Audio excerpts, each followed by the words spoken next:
Chapter 228. As soon as Fang Xianling asked for the heavenly grand ritual, Pai Lupi agreed immediately. Then Yuan Tiangang and others showed up. This was simply telling others that they had planned it long ago.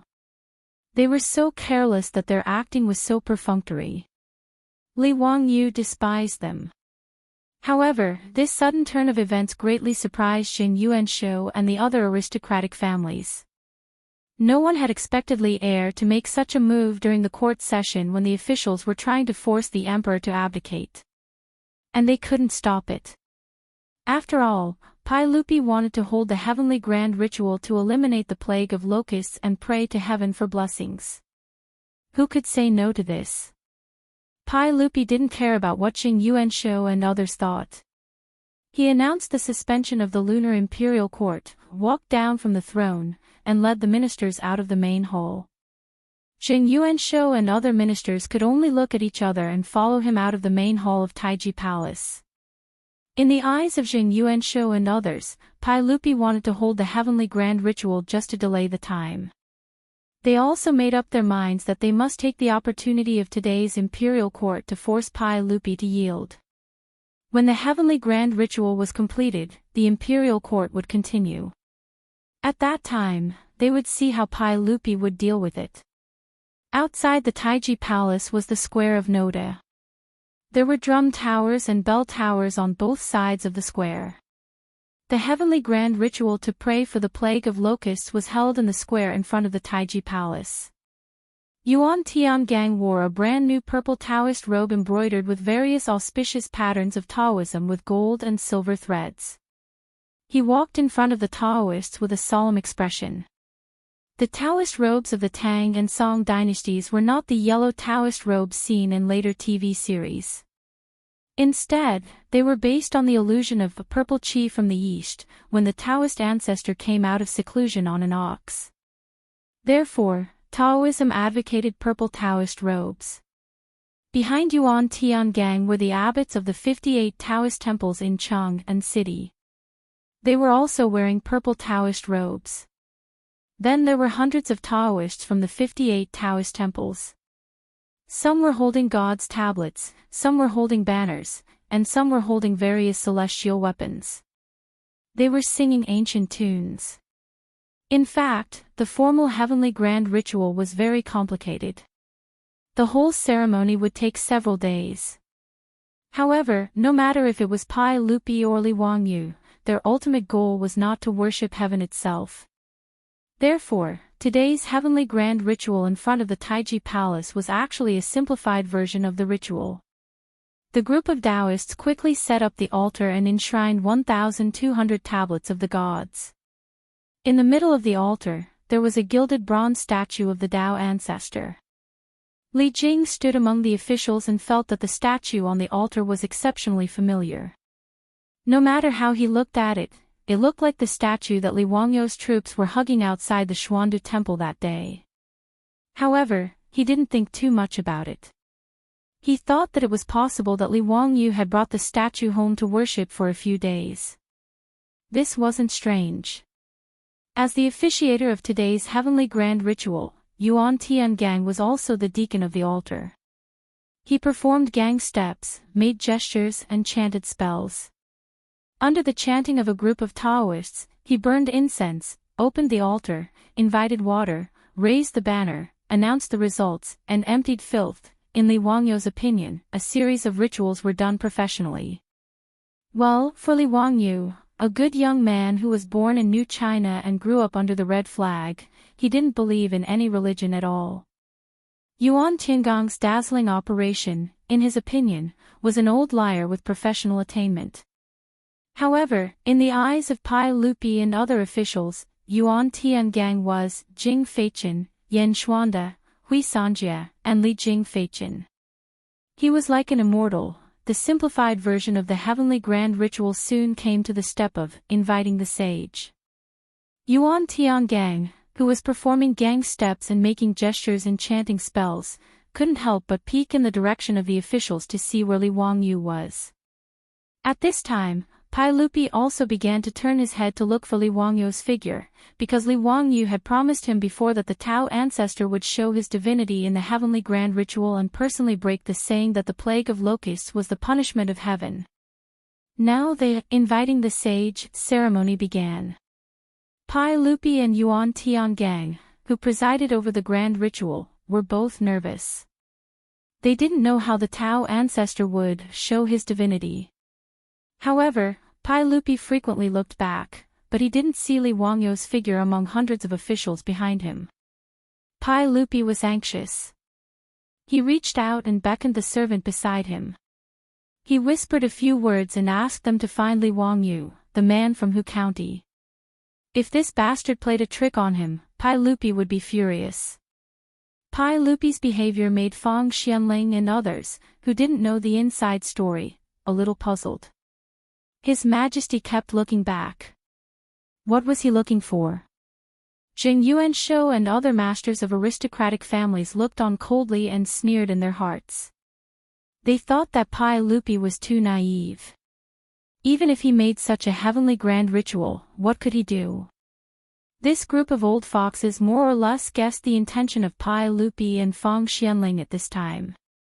They just wanted to use the heavenly grand ritual to break the saying that the plague of locusts was the punishment of heaven. The deacon who presided over the ritual was a minister of aristocratic families. Some people recognized him as a famous Taoist priest in the land of Shu, named Yuan Tiangang. It was said that he was an unprecedented genius in divination. So what? Jing Yuanshou and Jing Shanghua, as well as the masters of the Fanyang Lu family, the Taiyuan Wang clan, the Qinghe Chui family, and the Bowling Chui family, looked at each other silently and coldly.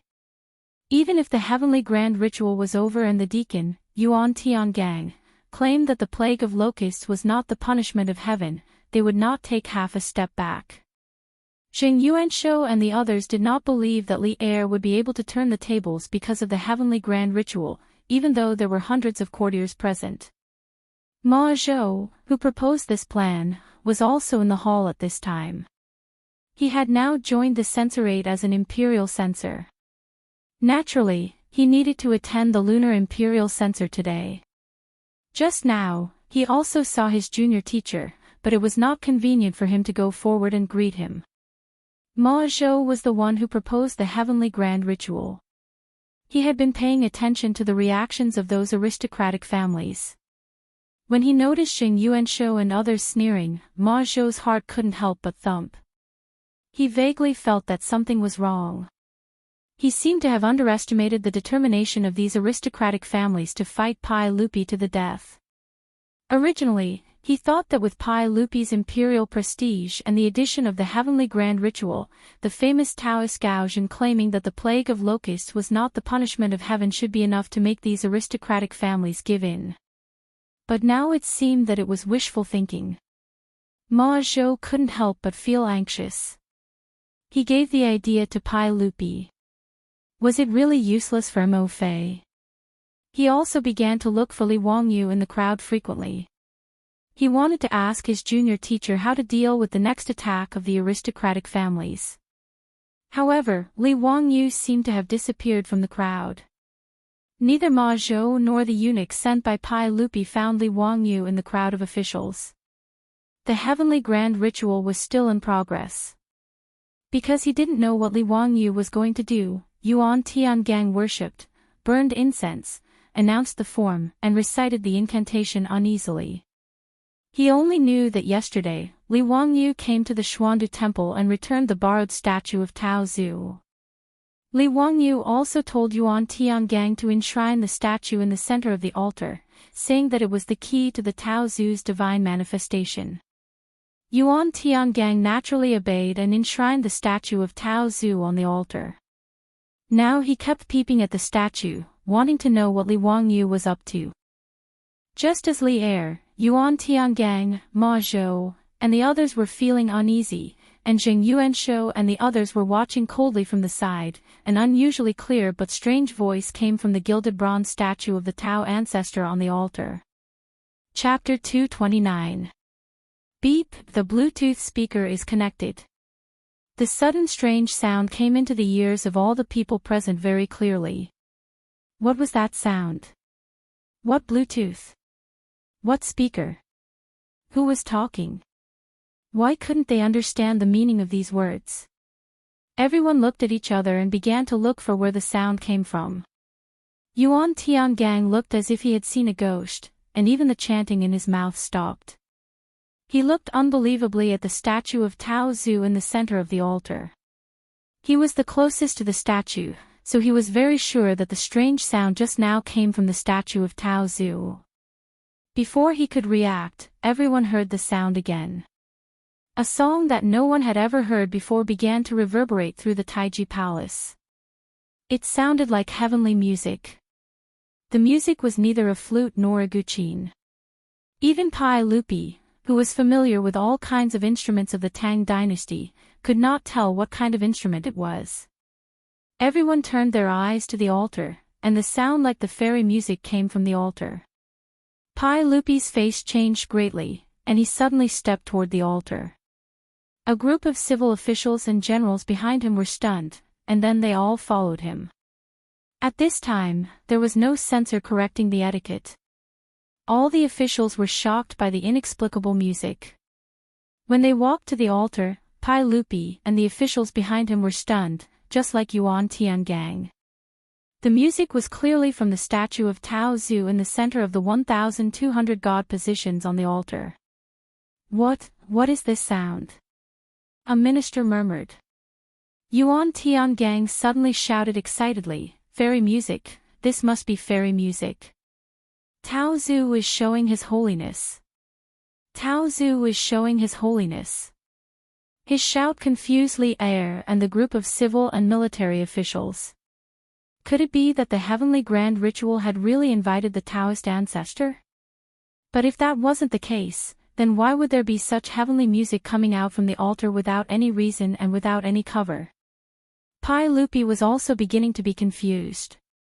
Could this be the Tao ancestor's divine manifestation that Li Wangyu swore? But this was too inconceivable. Was it really the Tao ancestor showing his divinity, or was it Li Wangyu, that little brat, who was playing tricks?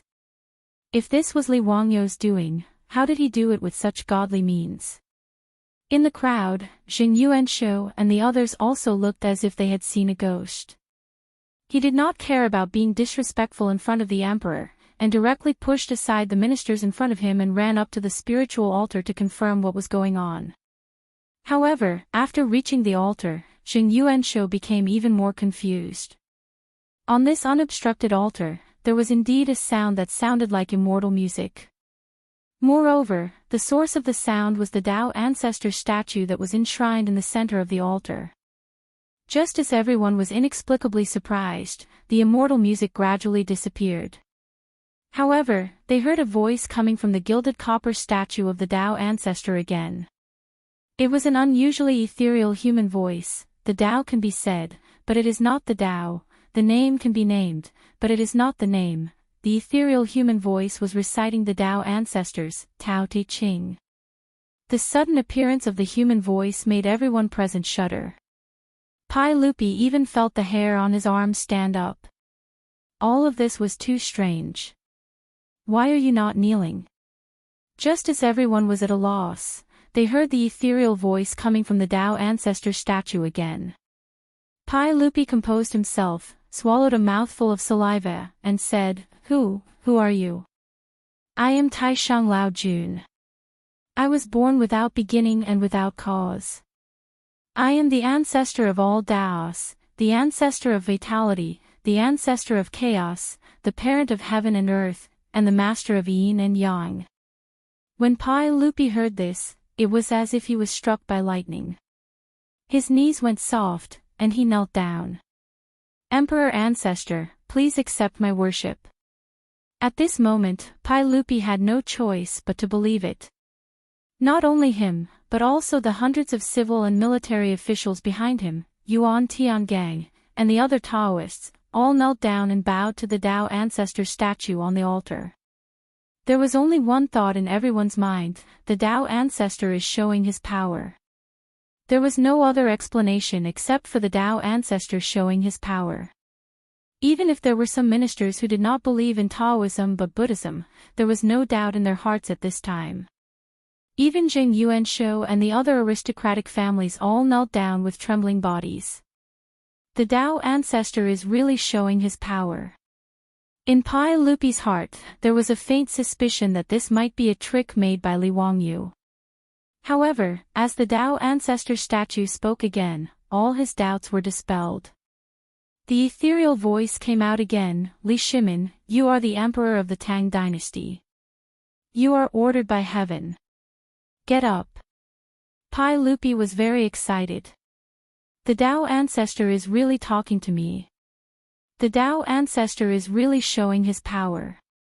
Although he did not know why the Tao ancestor would show his power, he did not forget the purpose of holding this heavenly grand ritual, so he quickly asked.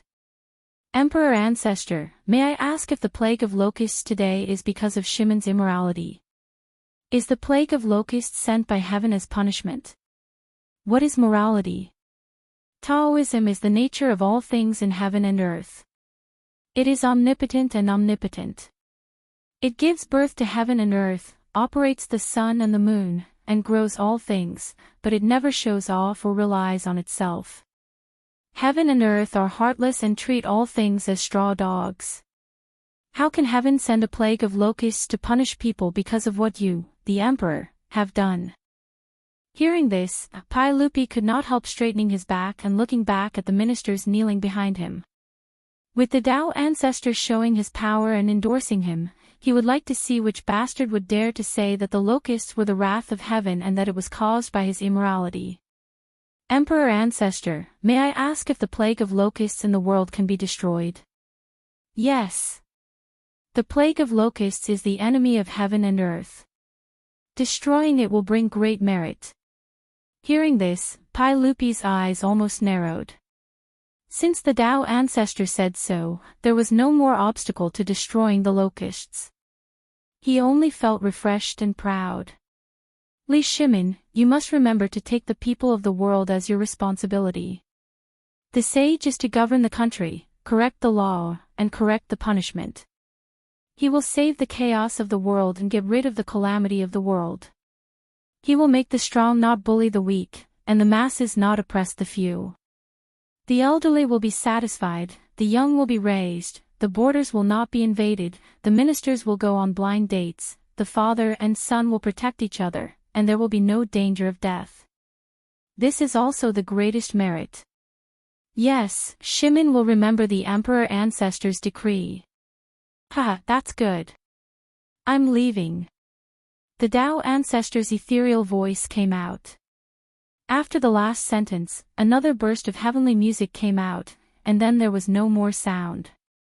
On the altar, under the sunlight, the Tao ancestor's gilded bronze statue seemed to be plated with a layer of golden light, emitting a dazzling light. Farewell, Emperor Ancestor. Under the leadership of Pai Lupi, everyone once again kowtowed 3 times and 9 times, kowtowing to the Tao ancestor statue on the altar. Yuan Tiangang also came back to his senses at this time, and quickly led a group of Taoists to recite the Tao Te Ching. Although Jing Yuanshou and others followed the crowd to kowtow 3 times and 9 times to the Tao ancestor at this time, all of their faces were gray, and their hearts were like being cut by a knife. The Tao ancestor actually showed his divinity, and personally dispelled the locust's plague as the wrath of heaven.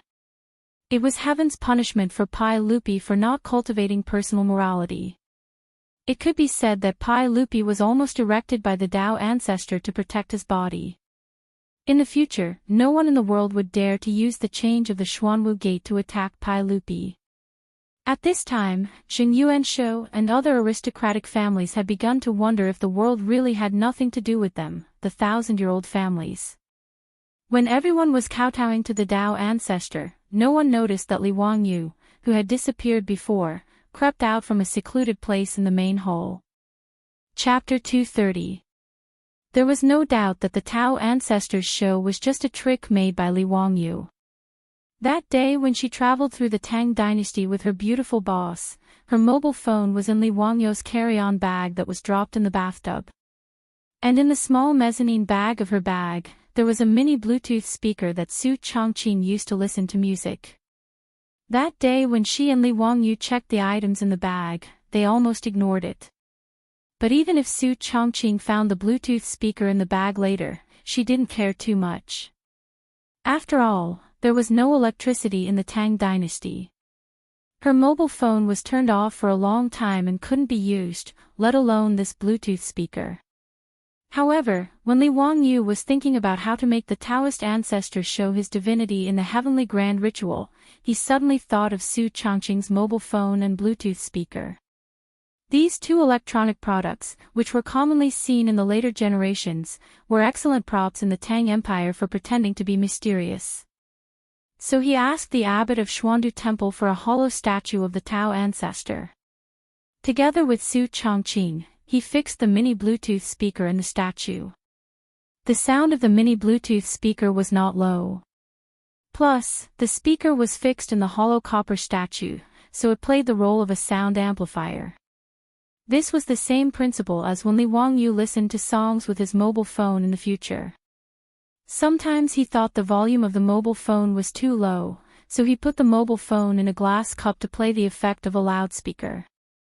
After Li Wangyou's experiment, the wireless connection distance of the Bluetooth speaker was about 10 meters, which gave him enough room to operate. When the heavenly grand ritual was going on, Li Wangyou slipped to a secluded place in the Taiji Palace and connected the Bluetooth speaker with the beautiful boss's mobile phone while everyone's attention was attracted by Yuan Tiangang, who was performing dipper steps and reciting spells on the altar. Yuan Tiangang and others heard the beep, the Bluetooth speaker is connected. There was no doubt that it was the sound after the mobile phone was connected to the Bluetooth speaker. To Pai Lupi and the others, the music that sounded like heavenly music was actually the music that their beautiful boss had downloaded on her phone. If a friend from the future transmigrated to this Taiji Palace, they would definitely realize that this was the theme song of the movie, Big Fish Begonia. As for the Tao ancestor showing his divinity and talking to Pai Lupi, it was even simpler. Li Wangyou used the voice-changing software in his phone to make his voice ethereal, just like the voice of a celestial character in a TV series. To put it bluntly, the so-called Taoist ancestor show of divinity was nothing more than Li Wangyou playing a wonderful magic show in front of the emperor and ministers of the Tang dynasty by using the high-tech electronic products of later generations. This was not worth mentioning in the future, and it could not even fool elementary school students. However, 1,300 years ago, it was a real miracle, an undeniable Tao ancestor showing his divinity. With Su Changqing's mobile phone and mini Bluetooth speaker, Li Wangyou showed off fiercely in the Tang dynasty, and his level was quite high. He pretended to show his divinity, and even Pai Lupi, the emperor, knelt down. It was very exciting. However, it was obvious that Li Wangyou could only rot in his stomach for such an exciting thing. Even if Pai Lupi interrogated him later, he could only insist that it was the Tao ancestor showing his divinity, and that he did not do anything behind the scenes. Otherwise, Pai Lupi would have skinned him alive. What made him even more regretful was that Su Changqing's mobile phone was completely out of power after such a toss.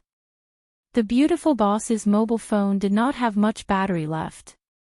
Even if it had been turned off for more than a month, the battery in the mobile phone was still running out.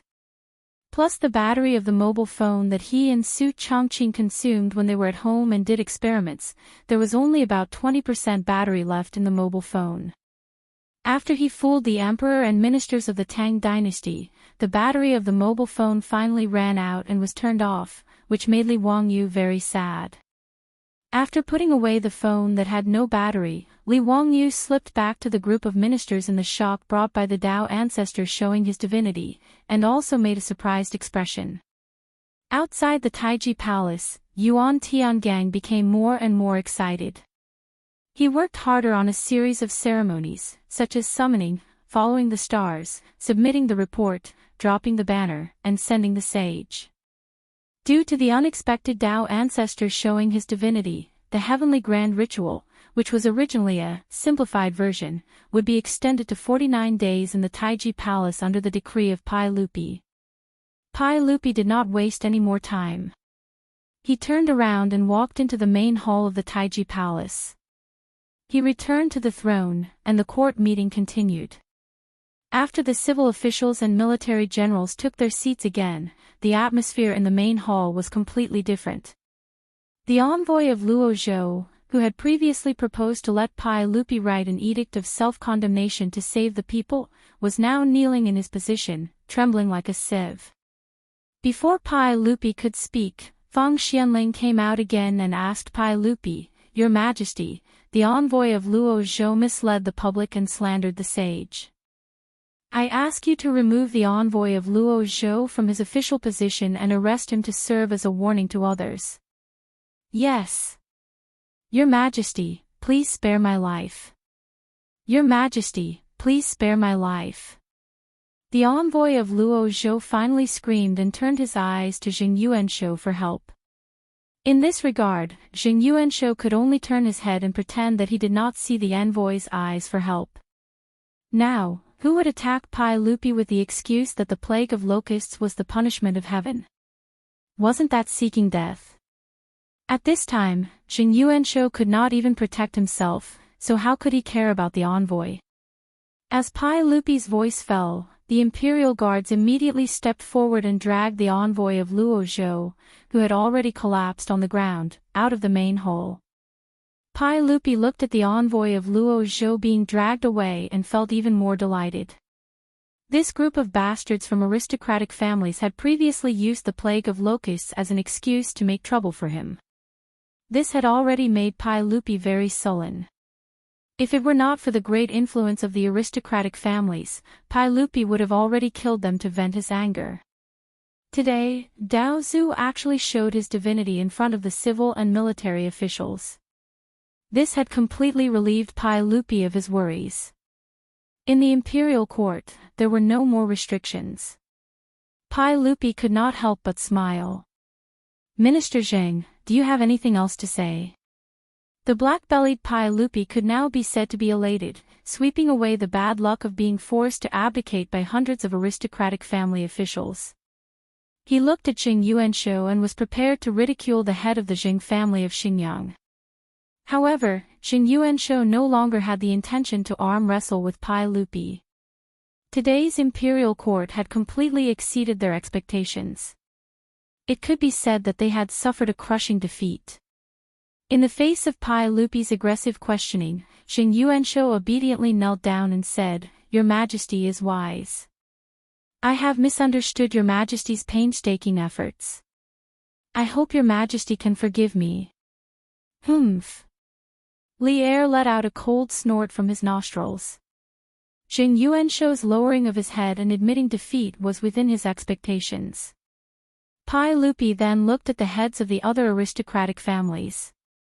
Before Pai Lupi could speak again, the heads of the Chui clan of Qinghe, the Chui clan of Bowling, and the Lu clan of Fanyang all knelt down and said, "Your Majesty is wise."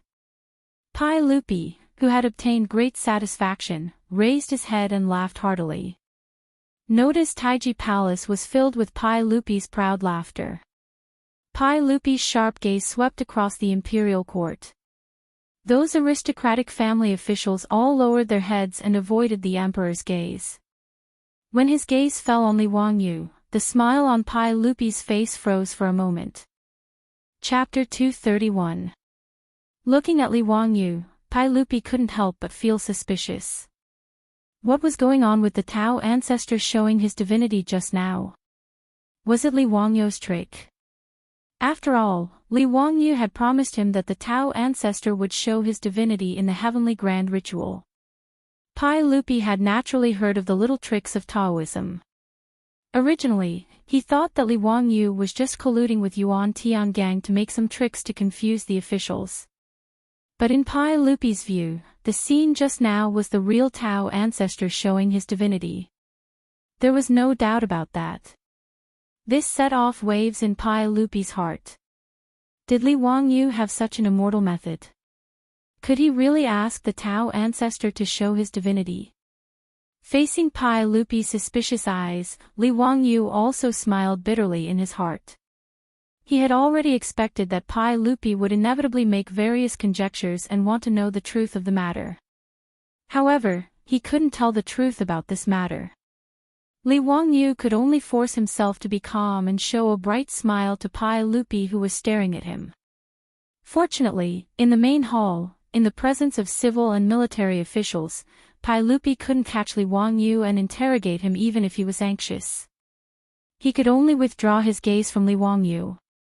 He coughed softly and said, "Come on, give me a banquet." "Give a banquet?" Pai Lupi's words made all the officials stunned. Why would the court give everyone a banquet for no reason? Was it to congratulate the Tao ancestor showing his divinity just now? The officials were confused. Only Li Wangyu couldn't help but show a sneaky smile. With Pai Lupi's order, the palace maids who had been prepared for a long time came in from outside the hall. Each of them held a food box in their hands and began to distribute food to the officials in the hall. It was very simple, just a plate and a pair of chopsticks. However, the food on the plate turned the originally solemn hall into a wet market once again. The officials discussed animatedly, and it was very lively. What is this? They look like locusts. How can this be eaten? Your Majesty, how can this worm be eaten? In the Taiji Palace of Noda, only Li Wangyu, Fang Xianling, Qing Yaojin, and the others were smiling as they looked at the food in front of them. Pai Lupi ordered people to deliver plates of fried locusts to the officials in the name of a banquet. In front of Pai Lupi's throne, there was also a plate of fried locusts. Pai Lupi opened his mouth under the gaze of all the officials in the hall. The people live by the grain, and you eat it. I would rather eat you to save the people. After saying that, Pai Lupi stretched out his chopsticks and picked up a locust that was fried until it was yellow and fragrant. He opened his mouth and was about to eat it. Your Majesty, you can't eat it. Your Majesty, you can't eat it. How can you eat locusts? Your Majesty, if you eat locusts, you might get sick. You can't eat it. Pai Lupi ignored the official's dissuasion and directly put the locusts into his mouth and started chewing. Seeing that Li Er had actually eaten the locusts, the officials in the hall once again let out a cry of surprise. Li Wangyu was speechless. Why did they make such a fuss when Pai Lupi ate fried locusts? In history, Pai Lupi ate locusts raw. That was disgusting. Pai Lupi swallowed the locusts in his mouth and looked at the officials again. Everyone, why don't you eat? These words made the officials in the hall look at each other. Did they really have to eat such disgusting locusts? Fang Xianling, Zhangsun Wuji, Qing Yaojin, and the others naturally reached out their chopsticks without hesitation and put the fried locusts into their mouths under the horrified gazes of their colleagues.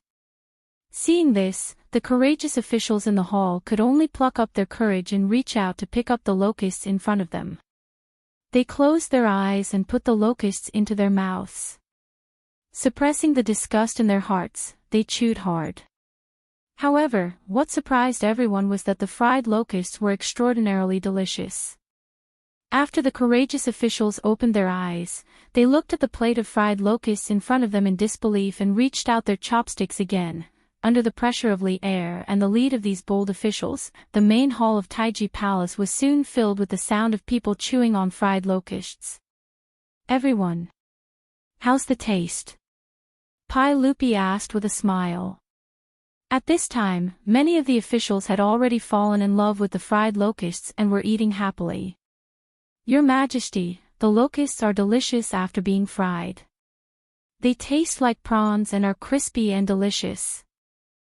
So although the locusts are a natural disaster, they can also be eaten to alleviate hunger and save thousands of people. Your Majesty is wise. Pai Lupi nodded with satisfaction and gestured to the provincial guards.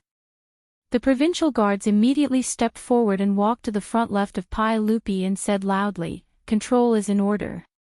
In the hall, the officials held their breaths and all bowed down. In today's imperial court, demons cannot win against virtue. In ancient times, locusts avoided the border. If they can avoid virtue, how can they not be virtuous? Today, you sit and watch the seedlings being eaten. How can you bear to not save them? How can you be at ease because of hunger? Instruct the censorate to immediately exterminate the locusts. Those who resist will be beheaded. Your Majesty, Your Majesty. Originally, there were many officials who objected to exterminating the locusts. They said that a natural disaster was not something that could be resisted by humans. There were even local officials who refused to exterminate the locusts. They said that exterminating the locusts would bring more harm.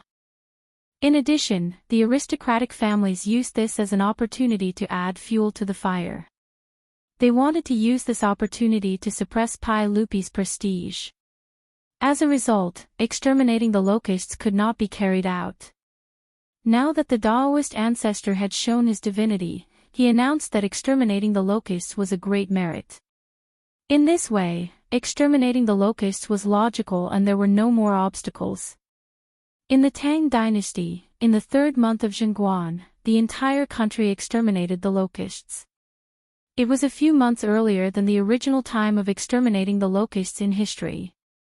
The imperial court's strength and determination to carry it out was also greater. A disaster of exterminating the locusts disappeared without a trace. After the imperial court meeting, the news of the Daoist ancestor showing his divinity at the Taiji Palace quickly spread in Chang'an city. Because at that time, there were no less than 1,000 people in the Taiji Palace who had witnessed this miracle with their own eyes, everyone had to believe it. Many officials even recorded the conversation between Pai Lupi and the sage, as well as the matter of Pai Lupi and the officials eating fried locusts in the main hall of the Taiji Palace. They printed it into books and spread it widely. In the Tang dynasty, which had a strong atmosphere of religious belief, this matter immediately spread to the entire Tang dynasty with Chang'an city as the center. For a time, the Taoist temples that were originally prosperous in the Tang dynasty became even more prosperous. The people of the Tang dynasty went to the Taoist temples in groups to burn incense and kowtow to the Daoist ancestor, asking for the Daoist ancestor's blessing. Under the strong push of Pai Lupi, the Tang dynasty began to exterminate the locusts. Exterminating the locusts was not complicated. At night, a fire would be lit, and the locusts would fly to the fire and be burned to death. Then, a pit would be dug to bury the locusts. In addition, with the help of manpower and other methods, exterminating the locusts was not too difficult. The landlords and villagers who were originally worshipping the locust god immediately changed their minds when they heard from the officials and scholars that the Daoist ancestor had shown his divinity at the Taiji Palace in Chang'an city and personally passed down a verbal order saying that the locust plague was the enemy of heaven and earth. Exterminating the locusts would be a great merit. In this year, the locusts were not a disaster. However, Li Wangyu was not happy at this time. He was racking his brains, thinking of how to fool Pai Lupi. Chapter 232. In the Yin and Yang Hall of Tai Chi Palace, Li Wangyu was restless. From time to time, he would raise his eyes to look at Pai Lupi, who was sitting at the side and reviewing memorials. As soon as the court meeting ended, Li Wangyu wanted to blend into the hundreds of officials and slip away. However, before he reached the entrance of Tai Chi Palace, he was stopped by the palace eunuchs, who were summoned by Pai Lupi. He knew very well why Pai Lupi summoned him. This was also the reason why he wanted to slip away. Feeling uneasy, he followed the eunuchs into the Yin and Yang Hall. However, he saw Pai Lupi sitting behind a few tables and reviewing memorials, completely ignoring him. Li Wangyu complained in his heart, "Isn't this King's psychological warfare?" He had seen a lot of movies and TV shows in his previous life. The police often did this during trials. They put psychological pressure on the suspect to make the suspect reveal flaws. Pai Lupi used this method to interrogate him. He had underestimated Li Wangyu's psychological endurance. Back then, he was able to change his mathematics score from 9 to 99 to lie to his parents without batting an eyelid. Although he had been severely beaten after being seen through, it was not because he had revealed flaws. It was because the bastard neighbor's child next door, his classmate, had exposed him. Therefore, even though Li Wangyu was nervous, he did not show any flaws on the surface. He was calm and composed, quietly watching Pai Lupi show off. In the yin and yang hall, it was quiet for a moment. Neither of them made a sound. Even the eunuchs who were waiting on the side lowered their breathing. After a full 30 minutes, Pai Lupi put down the pen in his hand and rubbed his slightly sore wrist. He raised his head and looked at Li Wangyu with a faint smile. He waved his hand and motioned for all the servants in the hall to leave. Then, he stared at Li Wangyu and said, "Zio, tell me, why did the emperor ancestor suddenly appear during the heavenly grand ritual today?" Li Wangyu, on the other hand, was not flustered at all. Just now, Pai Lupi had purposely left him to the side, and his mind had wandered off. In the end, he came up with a reasonable excuse. "Uncle, actually, as early as 3 days ago, the Taoist ancestor told me in my dream that he would show his divinity in today's heavenly grand ritual and open the eyes of His Majesty." Pai Lupi was stunned. "What? The imperial ancestor gave you a dream?" Li Wangyu nodded seriously and said, "That's right. That's why I'm so sure that the Tao ancestor will show his power during the heavenly grand ritual." His words made Pai Lupi a little confused. Was that really the case? Seeing that Pai Lupi didn't speak for a long time, Li Wangyu couldn't help but laugh in his heart. Although the excuse of giving him a dream was very bad, it was very effective. Even if Pai Lupi was suspicious, could he find Laozi and confront him?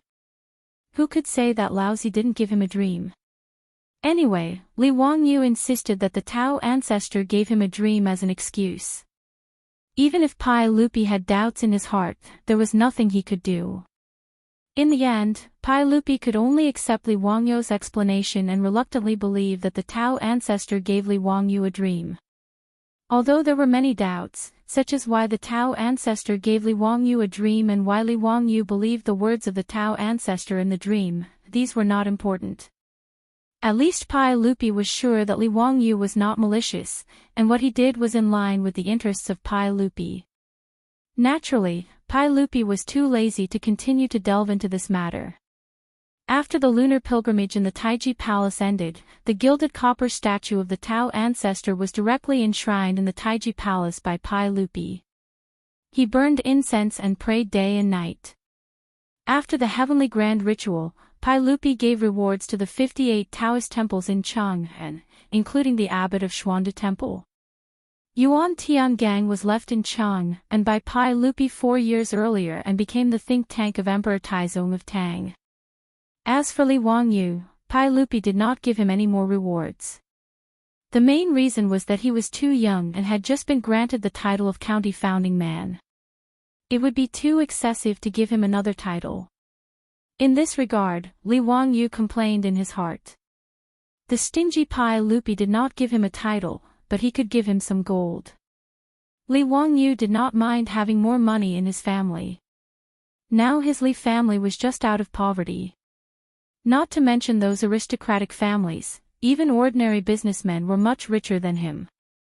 Even if Li Wangyu was granted a title, he had no interest in entering the imperial court. Now he was only interested in making money.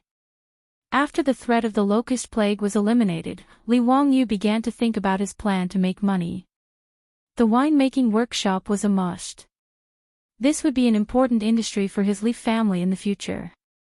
Glass was also a very profitable industry. Unfortunately, Li Wangyu did not know how to make glass. Glass seemed to be made of silicon and sand. But he was a second-tier college student who majored in electronic business. He really did not understand. In fact, it was not only Li Wangyu who did not understand. Su Chongqing, a top student at the University of Pennsylvania, also did not understand. In the future, the division of labor was too detailed. If one did not specialize in that industry, how many people knew how to make glass? It did not matter if they did not know how to make glass. If they could make high alcohol content wine and then purify the alcohol, it seemed like they could make perfume. This was also a very profitable industry. In any era, women's money was the easiest to earn. Soap could also be made. Li Wangyu still had the basic knowledge of chemistry. Li Wangyu had already learned how to make soap from the old people in the village. Li Wangyu had read many transmigration novels. Most of the protagonists did this. He also planned to follow suit. With a four-wheeled carriage business, winemaking, perfume, and soap industries, his Li family would be rich. After thinking about what to do in the future to get rich, Li Wangyu was in a good mood. On this day, Li Wangyu planned to have Niu Wu go to Chang'an City and ask him to help Fatty Cho Kun find food for him. He planned to buy grain and wine from Cho Kun. However, he saw the old housekeeper Li Hing come in from the outer courtyard with a smile. Lang Jun, Minister Feng of the Ministry of Works, is here to visit. Li Wangyu was stunned for a moment before he reacted. He could not help but reveal a look of surprise. He remembered that when he was knighted, Pai Lupi personally promised to build him a manor for free. In the Tang dynasty, there were 6 ministries: officials, rights, soldiers, punishments, and works. Each ministry had 4 divisions under it. Under the Ministry of Works, there were 4 divisions: Ministry of Works, Ministry of Land, Ministry of Works, and Ministry of Water. The Ministry of Works Minister, Assistant Minister, and Minister Assistant Minister were in charge of city labor. They were the assistants of the Minister of Works and the Minister of Works. This Minister Feng from the Ministry of Works was probably here to build a residence for him. Li Wangyu hurriedly told Li Heng to invite Minister Feng to the central room. He would be there soon. After Li Heng went to greet Minister Feng, Li Wangyu turned around and took out a scroll of blueprints from the study.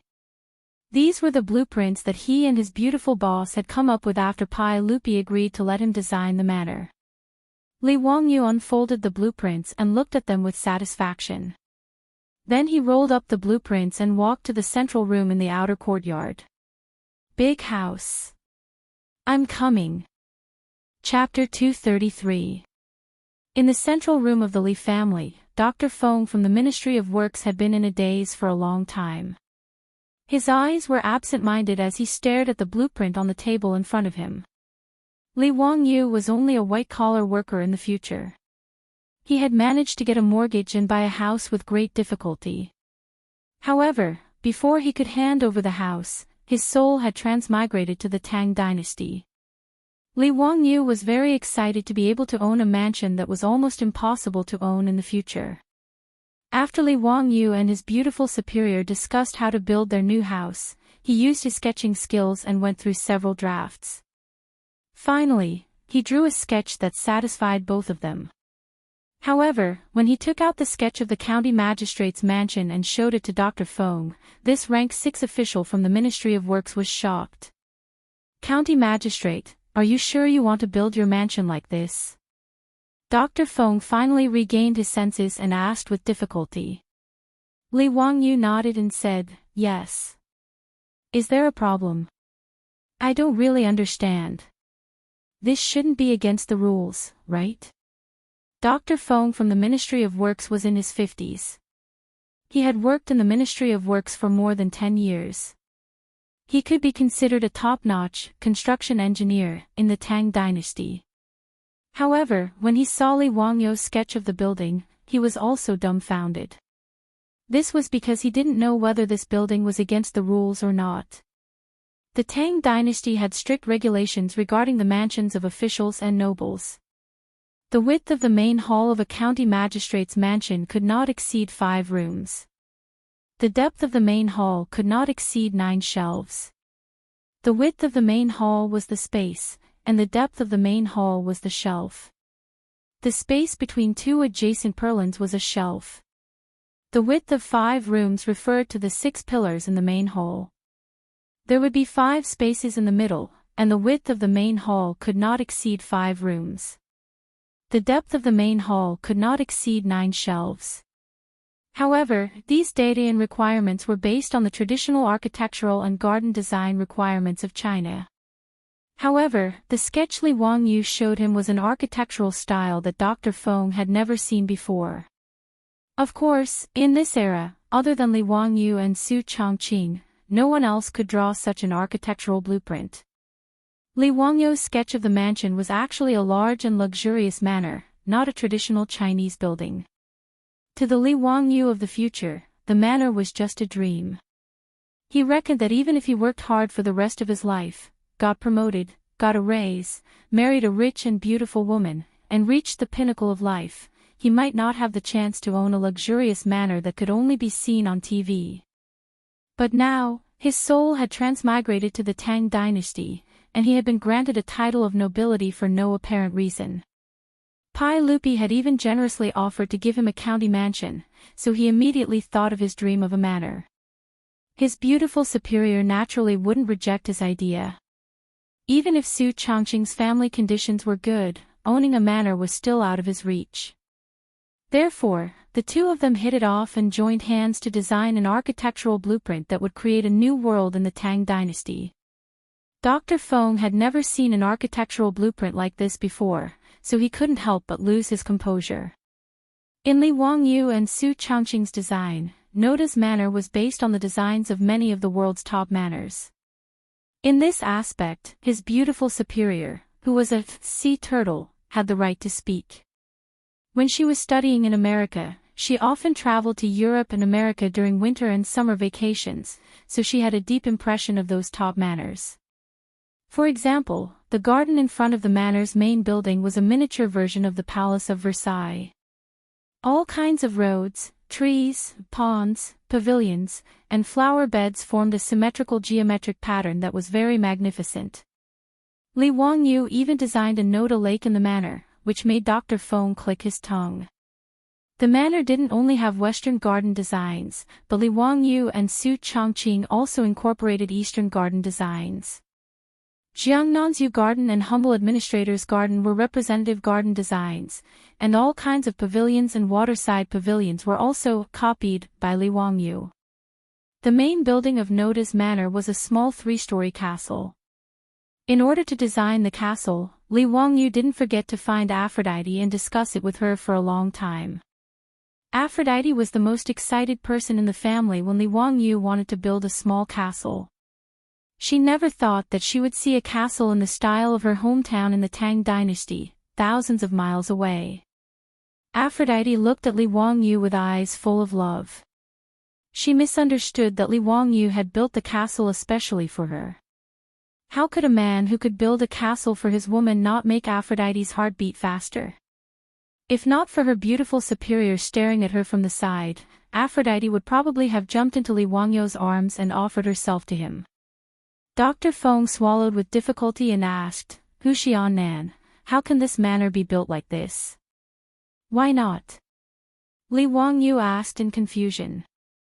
It's against the rules. Dr. Feng began to explain to Li Wangyu what the composition of feng shui was, what the front hall and back bedroom were, what the 3 entrances home were, what the hierarchy was, and what the differences between men and women were. In short, the architecture of the Tang dynasty wasn't as messy as Li Wangyu's sketches. What kind of manor would lead to Noda's garden, and the shape of the garden was so strange. As for the master and the servants living in the castle, it was even less in line with the residential culture of the Tang dynasty. Dr. Feng could only shake his head at Li Wangyu's strange idea. It was really too messy. Li Wangyu didn't care so much. No matter what Dr. Feng said, he insisted that his manor should be built like this. Dr. Feng, if this manor doesn't violate the rules, I still want to build it like this. In response, Dr. Feng could only shake his head. Forget it, this was the manor of the Huxian man. Before he came, he had already received instructions from Pai Lupi from the palace that the Huxian man's manor didn't need to be too concerned about whether it violated the rules or not. If necessary, it could be built according to the standards of a duke's manor. This could be considered the Pai Lupi's hidden compensation to Li Wangyu. In any case, Li Wangyu's manor was far away in Dingzhou village, not Chang'an city. Even if it violated the rules, it wouldn't be conspicuous. Dr. Feng was prepared to leave this hot potato to his superior to worry about. He didn't plan to express his opinion. As long as Pai Lupi and the Minister of Works agreed to build according to Li Wangyu's sketches, then everything would be fine. Dr. Feng of the Ministry of Works took Li Wangyu's sketch of the mansion and left, returning to Chang'an. Even the Minister of Works was dumbfounded when he saw the sketches for the Huxian man's manor. In the end, he simply pushed it to Pai Lupi and asked Pai Lupi to decide on his own. When Pai Lupi saw Li Wangyu's sketches for the manor, he was also thunderstruck. However, he was quite open-minded. If Li Wangyu wanted to build it this way, then so be it. 100 years later, the world-famous Li clan's manor in Huxian was ready to break ground with Pai Lupi's approval. When Li Wangyu heard that Pai Lupi had actually agreed to build a manor for himself, he was so happy that he couldn't close his mouth. However, his good mood didn't last for long. Following the arrival of the brats, Li Wangyu once again had the urge to go berserk. As expected, no matter which dynasty the brats were from, they weren't good people. Especially when one of these two brats was called Li Qingqian and the other Li Tai, it was even more so. Chapter 234. After Crown Prince Li Qingqian and Li Tai had acknowledged Li Wangyu as their master, Pai Lupi did not rush to have the eunuchs send them to Dingzhou village to study with Li Wangyu because Li Wangyu was busy preparing the heavenly grand ritual. Now that the matter had been settled, Pai Lupi finally remembered to have his 3 sons and daughters go to Dingzhou village to study with Li Wangyu and learn about the hardships of the common people. Although Li Qingqian and Li Tai had been forced to kneel and pay their respects to Li Wangyu and acknowledge him as their master, how could the two of them be willing to truly regard Li Wangyu as their master? What qualifications did an insignificant founding county official, only 16 years old, have to become the crown prince's master? They did not know what kind of bewitching potion Li Changshu had fed their imperial father, forcing the two of them to acknowledge him as their master. Of the 3, only the youngest, Chang'an, did not reject this matter.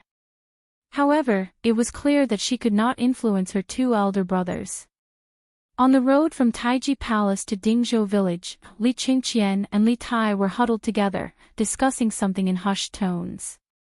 Princess Chang'an wanted to stop her 2 elder brothers, but at this moment, how could Li Qingqian and Li Tai listen to the little loli's words? They directly cast her to the side. Li Lizzie angrily glared at Li Qingqian and Li Tai, but she was helpless. The little loli's lips were so pouty that one could hang an oil bottle from them. When Pai Lupi escorted Li Qingqian and the others to Dingzhou village, he naturally did not bring out the full crown prince's ceremonial entourage. Only a few palace guards accompanied him, as well as a few eunuchs from the eastern palace. Li Wangyu had naturally received advance notice from Pai Lupi, but he did not take it too seriously. Regardless of whether it was Li Wangyu or Su Chongqing, their reverence for imperial authority was limited. There was no need to count on the 2 of them to have any reverence for 3 brats. Therefore, Li Wangyu did not instruct the old steward, Li Heng, to clean the streets and use yellow soil to pave the way. He also did not open the main door to welcome the arrival of the crown prince and the others. When Li Qingqian's car stopped in front of the Li family in Dingzhou village, not a single person from the Li family came out to greet them. Before Li Qingqian and the others could say anything, the eunuchs of the eastern palace flew into a rage. These eunuchs of the eastern palace felt that they were the people around the future emperor of the Tang dynasty, so they were very proud. Even though he knew that Li Wangyu was the crown prince and the others' teacher, he didn't take it seriously. Li Qingqian naturally had a teacher to teach him in the eastern palace. However, Li Qingqian's teachers were also very respectful to the crown prince due to their fear of imperial power. They didn't have the dignity of a teacher at all. This gave the eunuchs by Li Qingqian's side the misconception that the so-called emperor's teacher was nothing more than this. Now that the crown prince had condescended to visit the Li family in Dingzhou village, not a single person came out to welcome him.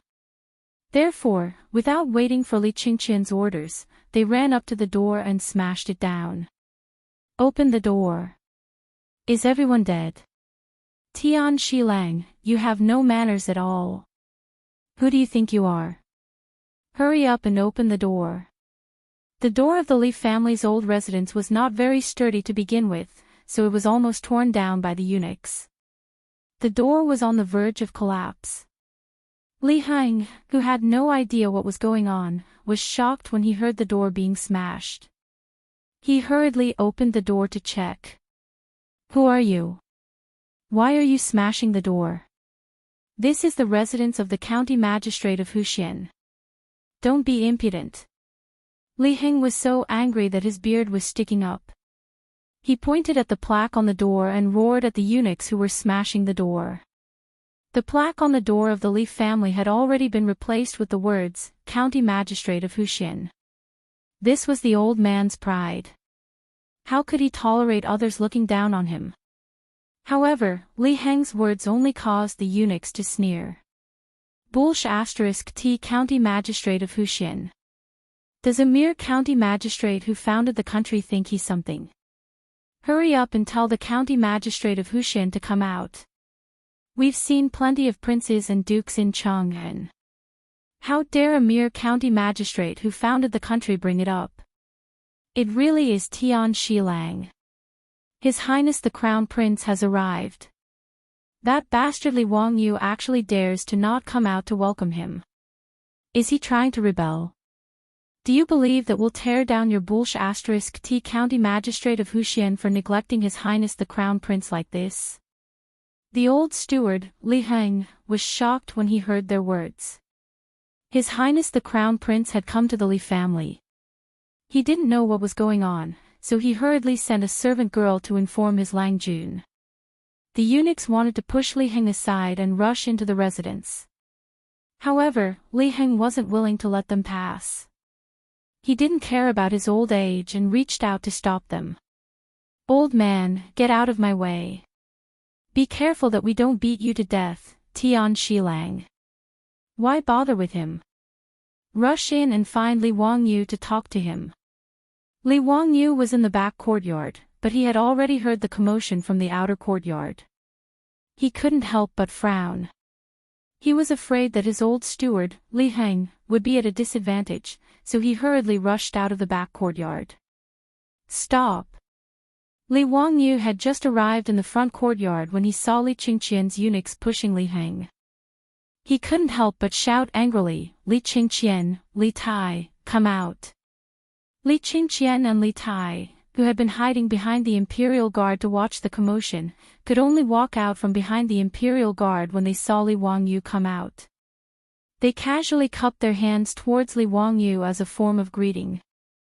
Although the eunuch's actions weren't ordered by Li Qingqian or Li Tai, they had tacitly approved of it. They wanted to give Li Wangyu, this junior division commander, a show of strength. "Li Qingqian, Li Tai, is this the gift for becoming a disciple?" Li Wangyu asked coldly. Before Li Qingqian and Li Tai could say anything, the eunuchs, eager to protect their masters and show off, jumped out again. "Shut up! Do you think you have the right to call out the names of His Highness the Crown Prince and His Highness the King of Yu? How unruly! Don't you know the difference between superior and inferior? Why aren't you bowing when you see His Highness the Crown Prince? How dare you! How dare you act so impudently in front of His Highness the Crown Prince?" Li Wangyu ignored the clamoring of the Eastern Palace eunuchs. He only looked coldly at Li Qingqian and Li Tai, waiting for them to give him an explanation. "Heh, big brother Wangyu, these servants don't know any better. Don't mind them, I'll teach them a lesson later." Li Qingqian smiled unconcernedly and played dumb. Although he was only 9 years old, he was used to being flattered by others. Why would he care about the actions of the eunuchs beside him? "Call me division commander." Li Wangyu stared at him and said. Li Qingqian's mouth twitched, but he could only reply, Yes, division commander.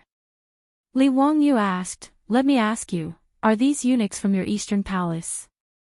Li Qingqian was still smiling mischievously as he replied, yes, they're just a few ignorant servants. I'll be sure to strictly control them later. Although the little fatty Li Tai didn't say anything on the side, he had a mocking smile on his face. He wanted to see how Li Wangyu would get off the stage. Li Wangyu nodded and suddenly took out an item from his sleeve. He shouted at Li Qingqian and Li Tai, you two, give me your hands. The item in his hand was the golden ferrule that Pai Lupi had bestowed upon him that day. The two brats, Li Qingqian and Li Tai, couldn't help but change their expressions when they saw Li Wangyu take out the ferrule. The mocking smile on their faces had long since disappeared and was replaced by an expression of disbelief. Could it be that this Li Wangyu really dared to punish the two of them? Was he crazy? Chapter 235. In Li Qingqian and Li Tai's minds, although their father had given Li Wangyu the golden ruler, it was only a gift for him to become a disciple. Could it be that this little Huxian man really dared to punish the two of them? Even in the palace, although Empress Chang'an was strict with her children, no one dared to actually punish the two of them. Unlike Chang'an, Li Qingqian was the crown prince and Li Tai was the king of Yu. Their statuses were different. The palace maids dared to use the ruler to punish Chang'an and Pai Lupi's other children, but no one dared to touch the two of them. As for Li Qingqian and Li Tai's original teachers, they were also afraid of the imperial power and abided by the rules of a ruler. Why would they use the ruler to punish them? It could be said that from birth until now, no one dared to touch a single hair on Li Qingqian and Li Tai's heads. When they saw their father give Li Wangyu the golden ruler, the two brats were still a bit afraid. However, the eunuchs beside them comforted them, saying that Huxian man, Li Wangyu, definitely did not have the guts to punish them. The two brats thought about it and felt that it was true. They were the most beloved sons of the Tang dynasty's crown prince and Pai Lupi. How could Li Wangyu, a mere founding county man, dare to touch them? It was because of this thought that they tacitly allowed the Eastern Palace eunuchs to provoke Li Wangyu. They wanted to give Li Wangyu a show of strength. Who would have thought that Li Wangyu would not play by the rules? He directly took out the golden ruler and prepared to punish them. This made Li Qingqian and Li Tai dumbfounded. On the other hand, the eunuchs of the Eastern Palace were all furious when they saw Li Wangyu take out the ruler. The eunuch stood in front of Li Qingqian to protect him. Huxian man, what are you doing? This is His Highness the Crown Prince. Unscrupulous. Simply unscrupulous. You, a mere founding county man, actually want to punish His Highness the Crown Prince. Do you still have any respect for saints? Huxian man, do you want to offend your superiors? Protect the Crown Prince. Don't let this madman hurt the Crown Prince and His Highness. Guards! Guards! Protect the Crown Prince. The Eastern Palace Chamberlain jumped up and down, trying his best to show that he was loyal to his master. However, the palace guards who had followed him to Dingzhou village were dumbfounded. Should they stop Huxian Nan, or should they pull away the eunuchs? They couldn't be blamed for their hesitation. Before they set off, the imperial guards had already received a warning from Pai Lupi. After going to Dingzhou village, they were only responsible for the safety of the three princes and princesses. They were not allowed to interfere with anything else and allowed Huxian Shenji to make the decision. But now, Huxian man wanted to beat the crown prince and the king of Yu. Should they protect the crown prince and the others, or should they let Huxian man make the decision? The imperial guards in the palace all looked at the imperial guard leader doubtfully, waiting for his decision. The leader of the guards gritted his teeth and silently shook his head at his subordinates, indicating that he would not interfere in this matter. Li Wangyu paid no attention to the clamoring of the Eastern Palace chamberlains, only coldly staring at Li Qingqian and Li Tai. What? You two have the courage to indulge your servants, but don't have the courage to bear the consequences. To the side, Princess Chang'an hurriedly ran forward. After curtsying to Li Wangyu, she acted coquettishly and cutely towards Li Wangyu. Brother Wangyu, please forgive Brother Crown Prince and Brother Qingke. They won't be like this in the future, okay? Li Wangyu's originally frosty expression was immediately melted by the little loli's pleading. That damned Pai Lupi. How did he give birth to such an adorable little loli? Smiling, he dotingly stroked Princess Chang'an's small head. Okay. Since Chang'an has pleaded for leniency on their behalf, then the 10 lashes each will be changed to 3 lashes each as punishment for their lack of respect for their elders. Okay. How could Princess Chang'an, a 7-year-old little loli, be a match for Li Wangyu? She believed that Li Wangyu had truly pleaded for leniency on behalf of her 2 elder brothers, reducing the punishment of each being struck by the ferrule 7 times. On the other hand, Li Qingqian and Li Tai were on the verge of tears. This scoundrel of a junior commander was bullying them again. Both sides were going to beat them, yet he was still trying to swindle a favorable impression from their younger sister. Truly a scoundrel. However, Li Qingqian and Li Tai did not dare to disobey. After all, Li Wangyu was currently holding the golden ferrule bestowed by their imperial father. On that day, the two had clearly heard Pai Lupi's words. If Li Wangyu were to use this ferrule to punish them, Pai Lupi would definitely not blame them. In a sense, this ferrule bestowed by Pai Lupi to Li Wangyu represented the authority of Pai Lupi. How could the 2 brats have imagined that Li Wangyu would be so forceful? They had only tacitly allowed the eunuchs to do as they pleased, yet the punishment was now in their hands. At this moment, the 2 were in a dilemma. They could only use silence to resist Li Wangyu. As for the eunuchs, they were unwilling to let the matter go. They stood in front of Li Qingqian and Li Tai, cursing incessantly. Out of the way! Li Wangyu coldly shouted at the group of eunuchs. These eunuchs were currently immersed in resisting the evil demon and protecting the crown prince. How could they possibly listen to Li Wangyu's words? Li Wangyu could not be bothered to pay them any attention. He only raised his eyes to look at the group of imperial guards. Everyone, these eunuchs are all people of the palace. If they continue to cause trouble, then please return. I will explain to the saint that I am unable to instruct the crown prince and his imperial highness, the prince of you. Finished speaking, he took Princess Chang'an's small hand and returned to his residence without looking back. After he entered, the main doors of the Lai hut behind him slammed shut. Seeing Li Wangyu not give them any face, whether it was the imperial guards, Li Qingqian or Li Tai, they were all dumbfounded. This county man had shut them out of the main doors just like this. He even wanted to drive them back to Chang'an. The eunuchs were still unaware. Seeing Li Wangyu return to his residence, they began to urge Li Qingqian and Li Tai on. Your Imperial Highness, the Prince of you, this county man is truly repulsive. Let us return to the palace. That's right, Your Imperial Highness, let us return and ask the saint to uphold justice for us.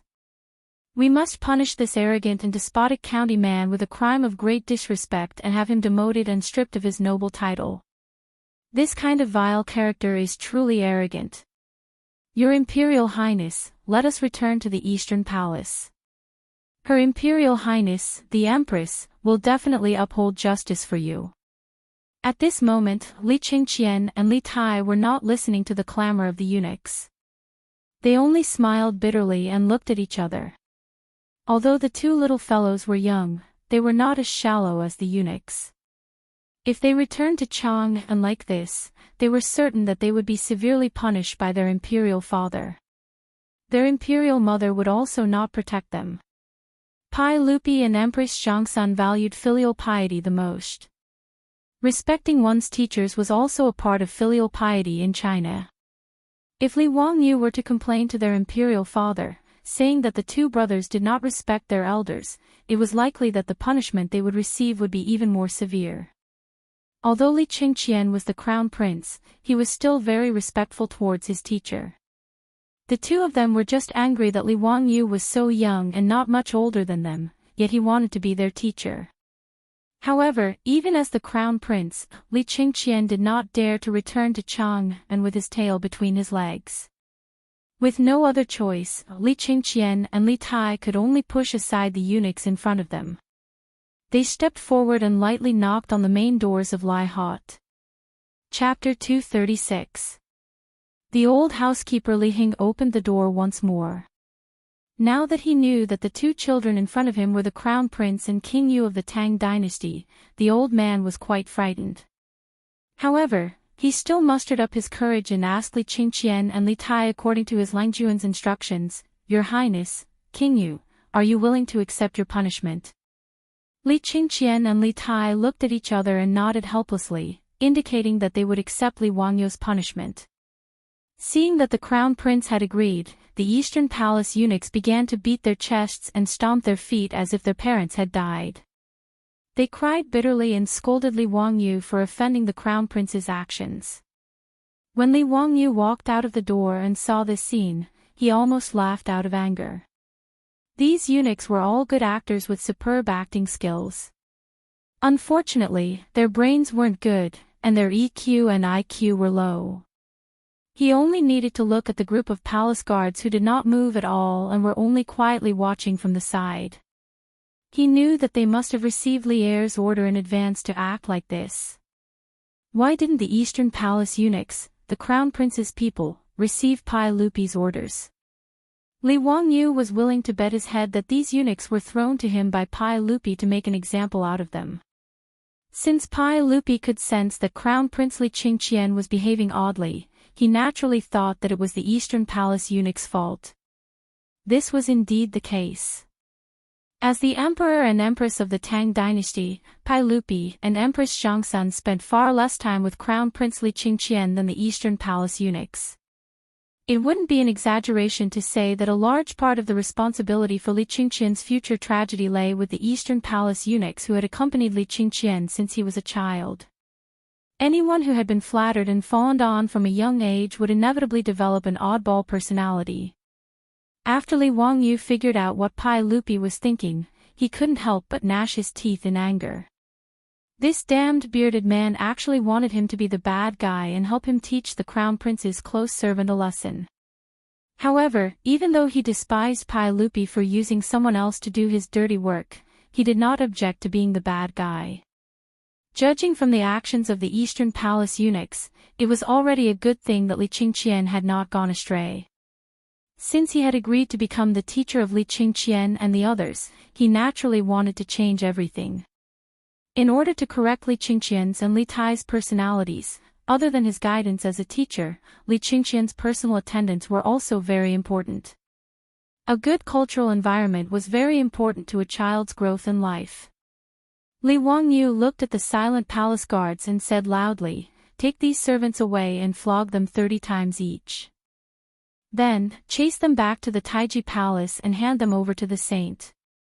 The leader of the guards hesitated, then raised his eyes to look at the crown prince. Even though Pai Lupi had told them to listen to Li Wangyu, these Eastern Palace eunuchs were the crown prince's people. He was somewhat undecided as to whether or not to listen to this county man's words. Hearing Li Wangyu's words, Li Qingqian couldn't help but clench his small fists. His eyes were filled with anger as he glared at Li Wangyu. No! They are people of the Eastern Palace. Before Li Qingqian could finish speaking, he saw Li Wangyu flash the golden ruler that the emperor had bestowed upon him, blocking his words. Li Wangyu's expression did not change. He looked at Li Qingqian and said, "They are your personal attendants. Logically speaking, I should not be the one to punish them. However, these people took advantage of the situation to do evil and flatter you. As personal attendants of the Crown Prince, they instigated the Crown Prince to be disrespectful and unreasonable. As your teacher, I naturally have the duty to teach these impudent eunuchs a lesson so that they will not tarnish the Crown Prince's reputation in the future." He then used his palm to lightly tap the golden ruler twice in a threatening manner. "Qingqian, do you have any objections to your teacher's words?" Even if Li Qingqian had objections, he was scared away by the ruler in his hand. He shook his head repeatedly. Teacher is right. Qingqian has no objections. It's good that you have no objections. Li Wangyu couldn't help but smile. He then looked at the leader of the guards. Why aren't you moving? Do you really want me to ask for the saint's decree? The leader of the guards saw that even the crown prince had given in. Naturally, he wouldn't oppose Li Wangyu. He immediately waved his hand at his guards, indicating for them to come forward and hold down the Eastern Palace eunuchs. When they were pressed to the ground by the ferocious guards, the Eastern Palace eunuchs finally dared to feel fear. Your Highness the Crown Prince, please save me. How can I let Tian Shilang humiliate you so wantonly? County man, I know I was wrong. Please spare me. Crown Prince, save me. Hearing these eunuchs, who were usually obedient to him, cry and beg for mercy, Li Qingqian's eyes couldn't help but redden. Although he was the crown prince, he was only 9 years old. In the future, he would only be a little brat in the 3rd grade. Many of these Eastern Palace eunuchs were his playmates. After interacting with them day and night, Li Qingqian also had feelings for them. He was like a little brat whose beloved toy had been broken. He looked at Li Wangyu with anger in his eyes. Li Wangyu ignored Li Qingqian's anger. He just stared at the palace guards as they pressed the Eastern Palace eunuchs to the ground and began to beat them with planks. 30 planks, and under the circumstances where the guards didn't hold back, it was enough to beat the Eastern Palace eunuchs until their butts split open. The Eastern Palace eunuchs, who had been incomparably arrogant earlier, now realized that they had kicked an iron plate. However, it was too late for regrets. They were beaten until tears and snot flowed out of their eyes and noses. Some of the weaker ones directly fainted. Not long after, the 30 planks were finished. Li Wangyu pointed at the eunuchs on the ground who didn't even have the strength to cry and said seriously to Li Qingqian and Li Tai. Qingqian, Qingke, this is the first lesson I'm giving you. Remember, if you're in a high position and are unfilial, you won't be the only unlucky ones. You'll also harm the people around you and the people of the Tang dynasty. He then said to Li Qingqian and Li Tai, now it's your turn. Stretch out your hands. Seeing that Li Wangyu was still going to punish them, Li Qingqian and Li Tai didn't care about the eunuchs anymore. They pouted and stretched out their small hands, feeling wronged. Li Wangyu didn't hold back with the two of them. He raised the golden ruler in his hand and slammed it down a few times. Although he didn't use too much strength, it still hit the two kids until tears immediately welled up in their eyes. It was only by doing their best not to cry out loud. After teaching Li Qingqian and Li Tai a lesson, Li Wangyu led the two of them into the residence. Let's go. I've prepared some new toys for you. Although Li Wangyu didn't have a family and children in the future, nor did he become a teacher, even if he hadn't eaten pork, he would have seen pigs run. Giving a sweet date after a slap. When he was young, he was often taught a lesson by his grandfather like this. Li Wangyu was going to follow suit and use this method to teach Li Qingqian and the others a lesson. After the slap, it was time to give a sweet date. Chapter 237. Ever since that day in Taiji Palace, when Li Qingqian and the others had taken him as their master, Li Wangyu had been thinking about how he should be the king of the children. For this reason, he had discussed many methods with his beautiful superior. As for how to educate the naughty children, the two had a common understanding. First, they would use play to attract Li Qingqian and Li Tai, and then slowly teach them. As for Princess Chang'an, there was no need to worry. The adorable little princess was not only clever, but also sensible. Li Wangyu planned to have his beautiful superior and Aphrodite accompany Chang'an to play, while he would concentrate on teaching Li Qingqian and Li Tai. As for how to attract Li Qingqian and Li Tai's interest, Li Wangyu was not worried at all. When it came to playing, Li Wangyu could boldly say that there was not a single person in the Tang dynasty who could fight. Although Li Wangyu was unable to create the mobile phones and computer games that the naughty children of the future loved to play, when he was young, where would he have had these to play with? Li Wangyu's childhood was abnormally lacking in material things, but his mental life was extremely happy. His memories were still fresh in his mind. Eagle-catching chicks, hopscotch, ice skating, cross-legged cockfighting, goat jumping, and even mud. These were all things that his group of little friends could play for an entire day. Rolling iron rings, spinning tops, and other toys were their favorite. Li Wangyu planned to bring all of these to the Tang dynasty. First, he would attract the interest of the two most noble naughty children of the Tang dynasty. From Li Wangyu's point of view, Li Qingqian and Li Tai, as well as Pai Lupi's other sons, had been locked up in the palace for too long and lacked contact with their peers. Spending every day with those feminine attendants, it would be strange if they did not feel awkward. He planned to first attract the interest of Li Qingqian and Aphrodite, and then slowly have these two naughty children play with the naughty and mischievous children of Dingzhou village. This would allow them to understand the hardships of the common people, and also allow these two spoiled brats in the palace to reawaken their childlike nature. For this reason, Li Wangyu took great pains to find Carpenter Lu and his family from the village. They busied themselves for 2 to 3 days and made many new things in the open space of the outer courtyard. After Li Qingqian, Li Tai, and Li Lizzie entered the Lai Hot, they were immediately attracted by the things in front of them. In the open space in the front yard, there were wooden slides, swings, merry-go-round, and all kinds of climbing frames. Even though Li Qingqian and Li Tai still hated Li Wangyu in their hearts, they couldn't take their eyes off the rides and kept staring at them. Li Wangyu paid no attention to them. Leading the little lowly, Princess Chang'an, he led her to the front of the amusement facilities, explaining to her one by one how to play. The two brats, Li Qingqian and Li Tai, whose faces were filled with unwillingness, were immediately attracted by these novel rides. Regardless of whether it was the wooden slide or the wooden horse that required the manpower of the palace's imperial guards to move, they were all extremely excited. Previously, when they had been punished by Li Wangyu and had their eunuchs beaten and driven away, they had long since thrown their dissatisfaction and anger to the back of their minds. To the side, Li Wangyu smiled as he looked at the three little fellows, cheering and jumping up and down. At this moment, the imperial guards were so busy that their foreheads were covered in sweat, frantically protecting the extremely excited crown prince, His Imperial Highness the Prince of Yu, and the eldest princess. With a snap of his fingers, it was settled. Dealing with these brats was too simple. All he needed to do was find something that they were interested in and guide them. Although Li Qingqian and Li Tai had previously appeared unwilling, Li Wangyu dared to bet that even if he drove them away, it would be useless.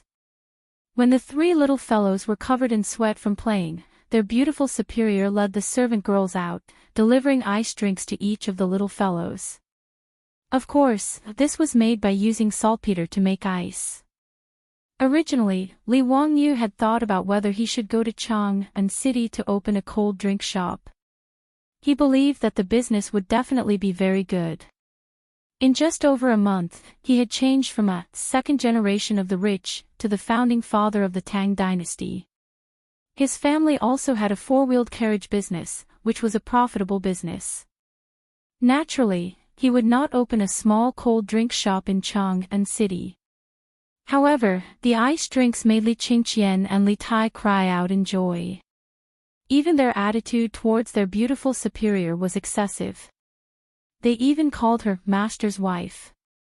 Li Wangyu was speechless.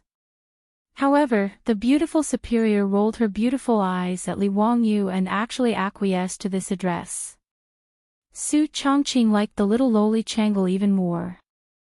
After delivering the ice drinks to the three little fellows, he took the cute little lowly to the backyard to play. For the entire morning, Li Wangyu played with Li Qingqian and Li Tai, making the two little brats extremely excited. How could they have imagined that someone would have so many fun things to play with? Compared to those palace eunuchs, this was much more interesting. After having a delicious lunch at the Li family at noon, the three little fellows were extremely satisfied to learn from Li Wangyu. This was not because the imperial cuisine in the palace tasted bad, but because Li Wangyu was too shameless. He actually used unhealthy fried food to attract Li Qingqian and Li Qingqian. Even in the future, the brats who were used to eating all kinds of delicacies had no resistance to KFC and McDonald's, not to mention the three little brats from 1300 years ago. Fried chicken steaks, fried chicken burgers, and iced drinks, that's right, burgers. In order to please Afro, Li Wangyu had already figured out how to make bread. Speaking of which, making bread was not complicated and Afro knew a little about it. Su Chongqing was also a baking enthusiast in the future. The only thing lacking in the Tang dynasty was an electric oven, but this was not important. They could just find the masons in the village to build an oven. After a few experiments, the bread was successfully baked. When Afro took the first bite of the steaming bread, tears flowed uncontrollably down her cheeks, making her beautiful superior feel sorry for her.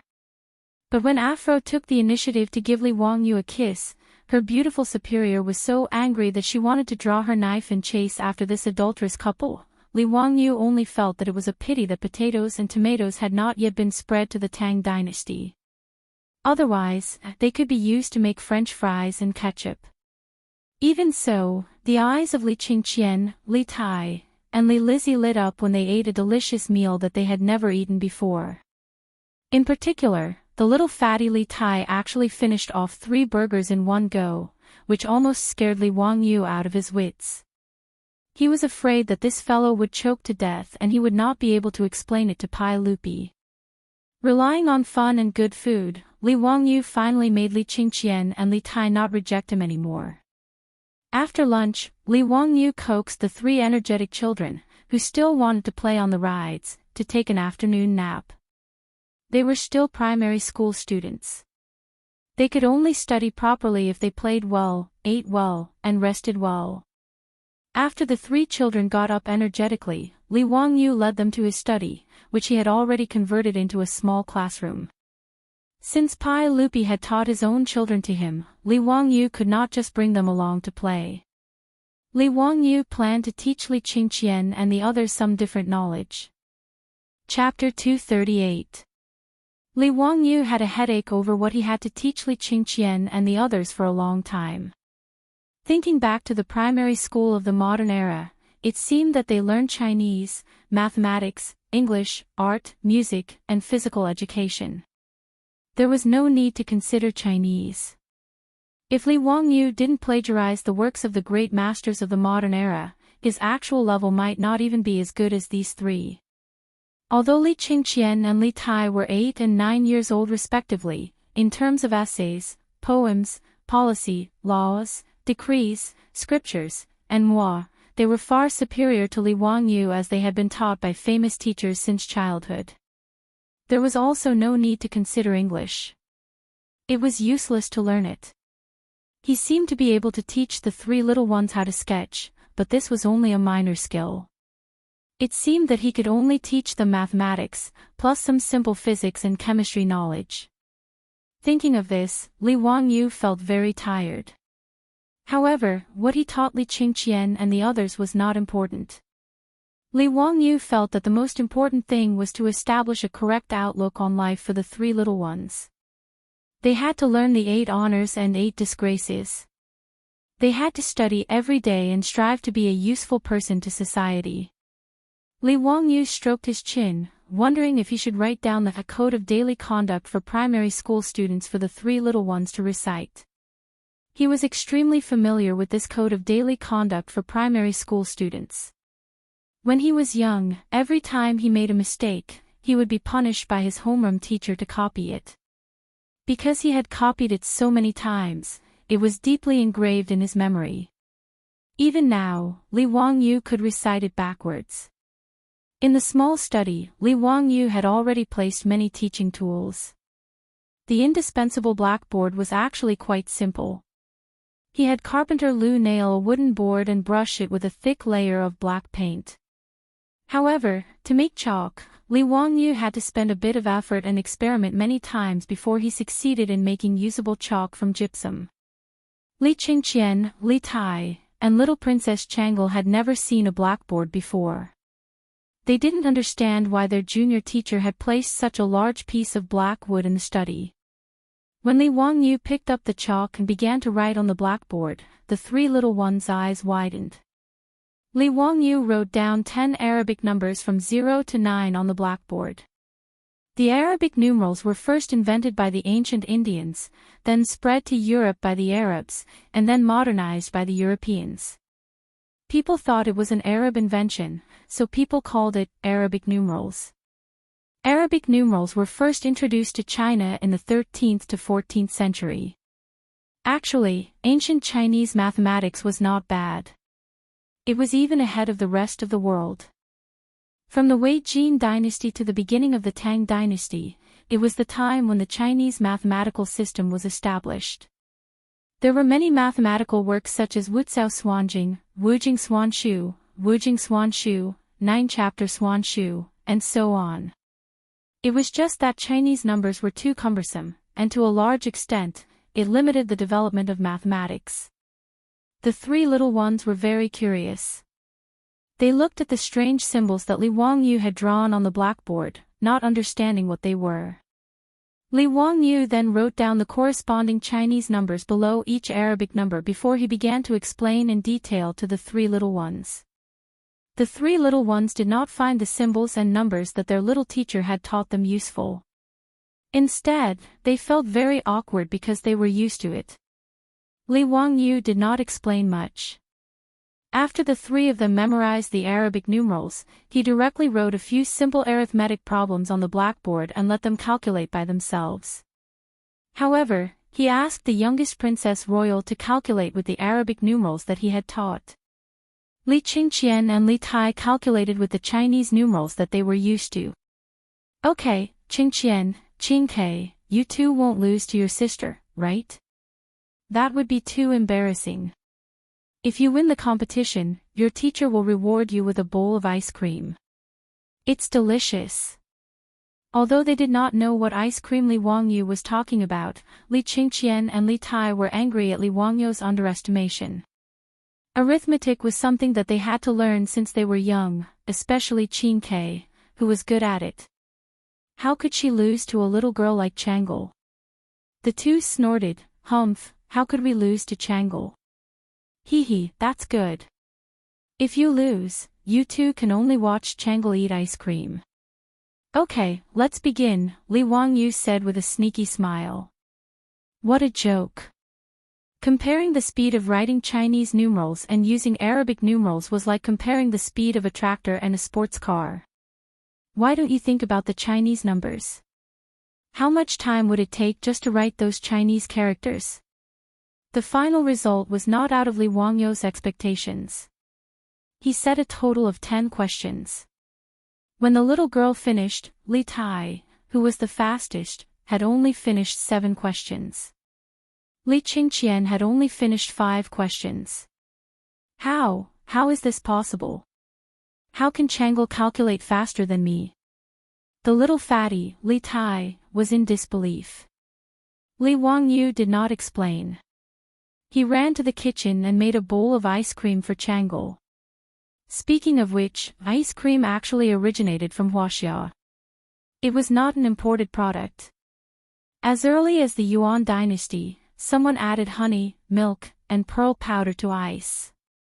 As a result, the world's first ice cream was made. When Marco Polo returned to Italy, he brought back the method of making ice cream from Huaxia. Therefore, ice cream became popular in Europe. Although the ice cream made by Li Wangyu did not have the delicate texture of the ice cream of the future, it was still a rare delicacy in the Tang dynasty. The little girl had won against her 2 brothers and received such a delicious reward. She smiled so widely that her eyes narrowed into crescents. While eating the ice cream, she made exaggerated smacking sounds.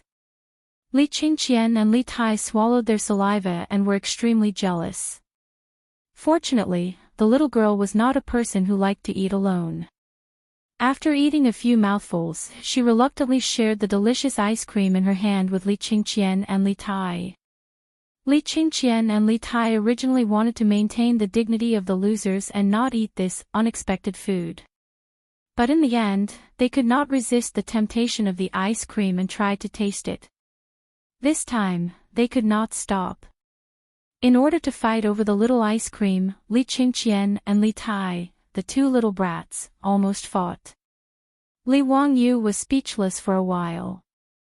The crown prince of the Tang dynasty was really pitiful. If others saw the way he was holding the bowl and licking the last residue, they would probably think he was a beggar. There was fun and there was delicious food. In just a day's time at Dingzhou village, Li Qingqian and Li Tai had completely forgotten how they had looked down on Li Wangyu. It was not until evening that the three children reluctantly returned to Chang'an city after the imperial guards urged them several times. Because Li Wangyu was not interested in being the king of the children every day, he had agreed with Pai Lupi to send Li Qingqian and the others to Dingzhou village twice every 10 days. That was to say, once every 5 days.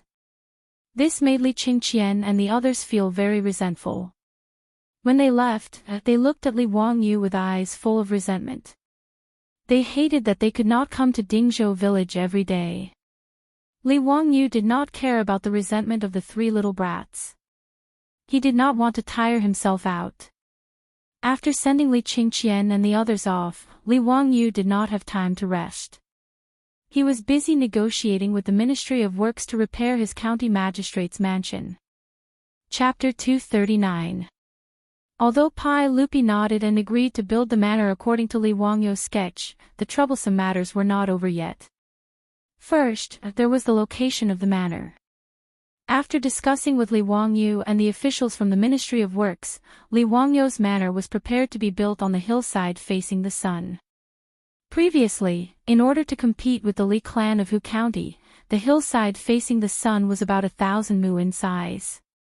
The Li clan's ancestral grave only took up a very small area, and the Daoist temple that Sun Simiao was currently building took up less than 50 mu of land. The remaining few hundred mu of land were empty.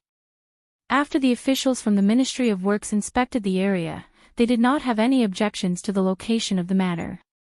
But the officials from the Ministry of Works were at a loss as to how to build Li Wangyu's castle. Even in ancient China, building a house was a very strict matter. It was not just the craftsmen who came up with the idea, but there were also detailed blueprints and construction plans. The Song Dynasty's Construction Methods was the most complete book on building techniques in ancient China. The Great Tang had detailed regulations on the various design standards, specifications, materials, construction quotas, targets, a clear hierarchy of buildings, the artistic form of buildings, and so on. Therefore, before the construction began, the officials from the Ministry of Works of the Tang dynasty would draw up detailed construction plans according to the needs. The level of detail and complexity was not inferior to the construction plans of the modern era. But even the most senior official from the Ministry of Works did not know how to build the small castle that Li Wangyu wanted to build in his manor. This gave the officials from the Ministry of Works a headache. Thus, Feng Longzhong from the Ministry of Works led a few technical officials to Dingzhou village to pay Li Wangyu a visit. Huxian Nan, we have never seen this castle that you drew before. Can you draw a more detailed sketch of the building for us? Feng Lang directly asked Li Wangyu. Li Wangyu naturally did not have a problem. He had already drawn many sketches when he was discussing how to build the castle with his beautiful boss and Aphrodite. Hearing Dr. Feng's words, he immediately stood up and went to the study to retrieve a stack of sketches. These were all drawn by him using the perspective drawing method. It was very intuitive and clear at a glance. But when they saw the detailed blueprint Li Wangyu had drawn for the castle, Feng Longzhong and the officials he had brought with him fell silent once more. This kind of construction method was unheard of in the Tang dynasty. But putting aside whether this castle violated the law or not, the key point was that in the eyes of the officials from the Ministry of Works, this castle looked a bit like a small military fortress. What was the man from Huxian trying to do by building something like this near the capital of Chang'an? the officials from the Ministry of Works were not wrong. Castles were military fortresses built by European nobles to protect their land, food, livestock, and population. They used them to guard their own territories. First and foremost, it would be used for military defense. Of course, Li Wangyu didn't think too much about it. He just felt that building a castle was mighty and domineering. After Dr. Feng and the other officials from the Ministry of Works ran to Dingzhou village many times, they still didn't dare to make a decision on their own. In the end, they still pushed the responsibility to Pai Lupi. They asked Li Wangyu to go find Pai Lupi himself and let His Majesty make the decision. Li Wangyu was also tormented by the repeated communication with the Ministry of Works. Wasn't it just building a castle? Why was it so troublesome? He still had to find Pai Lupi to make the decision. Looking at the stack of sketches in his hands, Li Wangyu was worried that Pai Lupi wouldn't understand what he was going to do. This was his beautiful boss, and Aphrodite's painstaking work. Just as he was feeling a little depressed, Li Wangyu suddenly thought of something and his eyes lit up. Several days later, in the Yinyang Hall of Taiji Palace, Pai Lupi looked at the item that Li Wangyu had the palace guards carefully move in with a puzzled expression. The item was about the size of a table and was square in shape. There was even a piece of red silk covering the item below so tightly that it was impossible to see what it was. However, since it could be moved into Taiji Palace, it had obviously been carefully checked by the palace guards and couldn't be anything dangerous. Pai Lupi wasn't worried that Li Wangyu would cause any trouble. "Zio, what is this?" Li Wangyu chuckled. "Uncle, this is your nephew's newly built residence." Pai Lupi was stunned for a moment before he laughed heartily. "Zio, what nonsense are you talking about? How can your mansion be so small? Don't tell me you want to become a mouse." Ha! Without waiting for Pai Lupi to finish laughing, Li Wangyu pulled open the red silk to reveal the item below. However, Pai Lupi was dumbfounded and his laughter was also stifled in his throat. Under the red silk was an exquisite sand table. It was the model of the manor that Li Wangyu wanted to build. The sand table model was the idea that Li Wangyu had suddenly thought of that day. Since the officials from the Ministry of Works and Pai Lupi didn't know what his manor and castle were like, he might as well make it for them to see. Wasn't a sand table model a method commonly used by developers in the future? The house that Li Wangyu bought with a mortgage was also facing the sand table in the real estate sales department. Wasn't he fooled by the saleswoman's glib tongue into paying for the house out of his own pocket? He could also make a sand table of the manor and show it to Pai Lupi. With the sand table model, everything would be clear at a glance and he wouldn't have to waste his breath. That's right, that's what he would do. Although the sand tables used by real estate developers in the future were all made of plastic, Huaxia actually had similar architectural models since ancient times, and they were even more detailed. Li Wangyu remembered watching a variety show on Central TV called National Treasure. In one of the episodes, the Palace Museum's collection of precious cultural relics, the Thunderbolt type, was an architectural model of Huaxia's ancient buildings. The so-called Thunderbolt type referred to a model made of straw, wax, wood, and other materials that was scaled down to the size of the real thing. Because there was an ironing process in the manufacturing process, it was called a Thunderbolt type. Li Wangyu naturally didn't know how to make a Thunderbolt type, but he didn't need to make it so detailed. He just needed to give Pai Lupi a direct impression.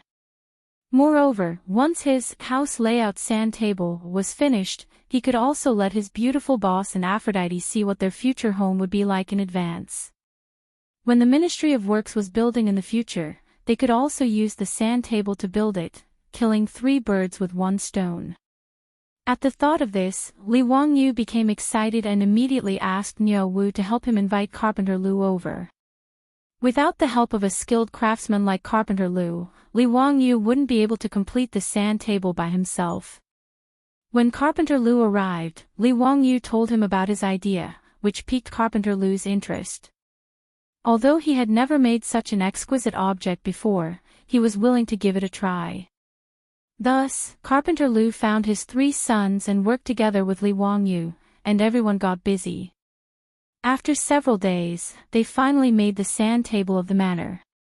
Li Wangyu then carefully transported the sand table to Chang'an city in a carriage and moved it into Taiji Palace, inviting Pai Lupi to take a look. Seeing Pai Lupi's shocked expression, Li Wangyu was indescribably pleased. Hee hee, Pai Lupi, you country bumpkin, you must have never seen such a good thing, right? Before Li Wangyu could finish showing off in his heart, he suddenly felt a sharp pain on his head. Pai Lupi had knocked him on the head with a chestnut. Bastard! Chapter 240. Just as Li Wangyu was feeling proud of himself, he was hit by Pai Lupi. Pai Lupi was still cursing and scolding him, leaving him dumbfounded. What was going on? He was just showing Pai Lupi the sand table of the manor. Why did he hit him? Was Pai Lupi jealous?